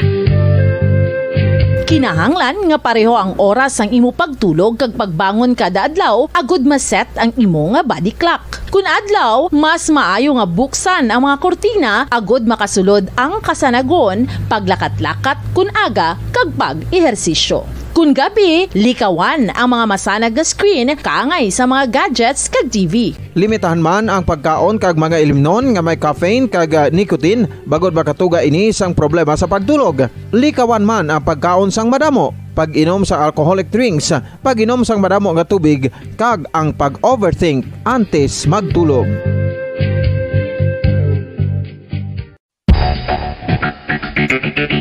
Ang husto nga paggamit sang earphones o kon headphones. Kalabanan sa karon, ilabi na sa mga pamatanon ang masaming nga nagagamit sang earphones o kon headphones sa tion sang nagausar sang gadgets. Apang, ano bala kalawig ang aton paggamit sang earphones kag headphones? Nakahibalo bala kamo mga kabombo nga ang tuman kalawig nga paggamit sini ang makatugas ang ear noise o kon acoustic trauma? May pila naman ka tips nga makabulig agud mahalungan naton ang aton dulunggan kag pamatinan. Dapat nga ipabilin nga yara lang sa 60% ang volume sang aton nga mga earphones o kon headphones. Likawan nga masobra sa 4 tub 5 ka oras ang tayuyon nga paggamit sang earphones o kon headphones. Magtala na sang 15 minutos nga break matapos ang 1 ka oras agud nga makapahuway ang aton palamatinan. Masami nga tinuan ang earphones o kon headphones kag mas maayo nga gamiton ang duha ka earpiece sang aton nga mga earphones.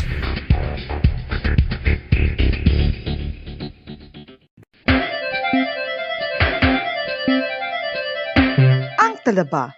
Sino bala ang hindi maganahan magkaon sang talaba? Magluwas sa manamit sini nga sabor, ang talaba ang nagaunod man sa calories, protein, fat, vitamin D, thiamine, niacin, vitamin B12, iron, magnesium, phosphorus, zinc, copper, manganese kag selenium. Isa ini sa mga source Bombo Radyo Bacolod. Paradyo Bombo. Pabalik na rin mga kabran sa aton sa ring nga pagpalaga. 32 minutos sa kaligid sa tak ng alas 8 ang ngalan at siyempo naton. Sabay na kamo sa sponsored block time and then masunod naman dira karon alas 9 ang Santos Rosario. Kag bantayan pagiro no ang mga balita sa Bombo Hanay sa gabi. Sabado kita ka presentasyon petsa 22 sa bulan sang Enero taig 2022. Or petsa 29. Ano nagbalik ko yaw? Petsa 29 ng subong no. Sa bulan sa Enero taig 2022. Ini si Bombo Ponce Espino nagpasalamat sa pagpumati para sa pambansang radyo ng Pilipinas. Consistent overall number 1 sa Bacolod. Basta Radyo Bombo. 5 dekada nang nagtataguyod ng katotohanan. 5 dekada nang nagtatanggol sa mga mamamayan. Patuloy na nagsasaliksik at mabilis maghatid ng mga balitang siksik at malaman. Patuloy na nangunguna sa mga issue, drama, promo at serbisyo publiko. Ito ang Bombo Radyo Bacolod, ang pambansang radyo ng Pilipinas. Paradyo Bombo.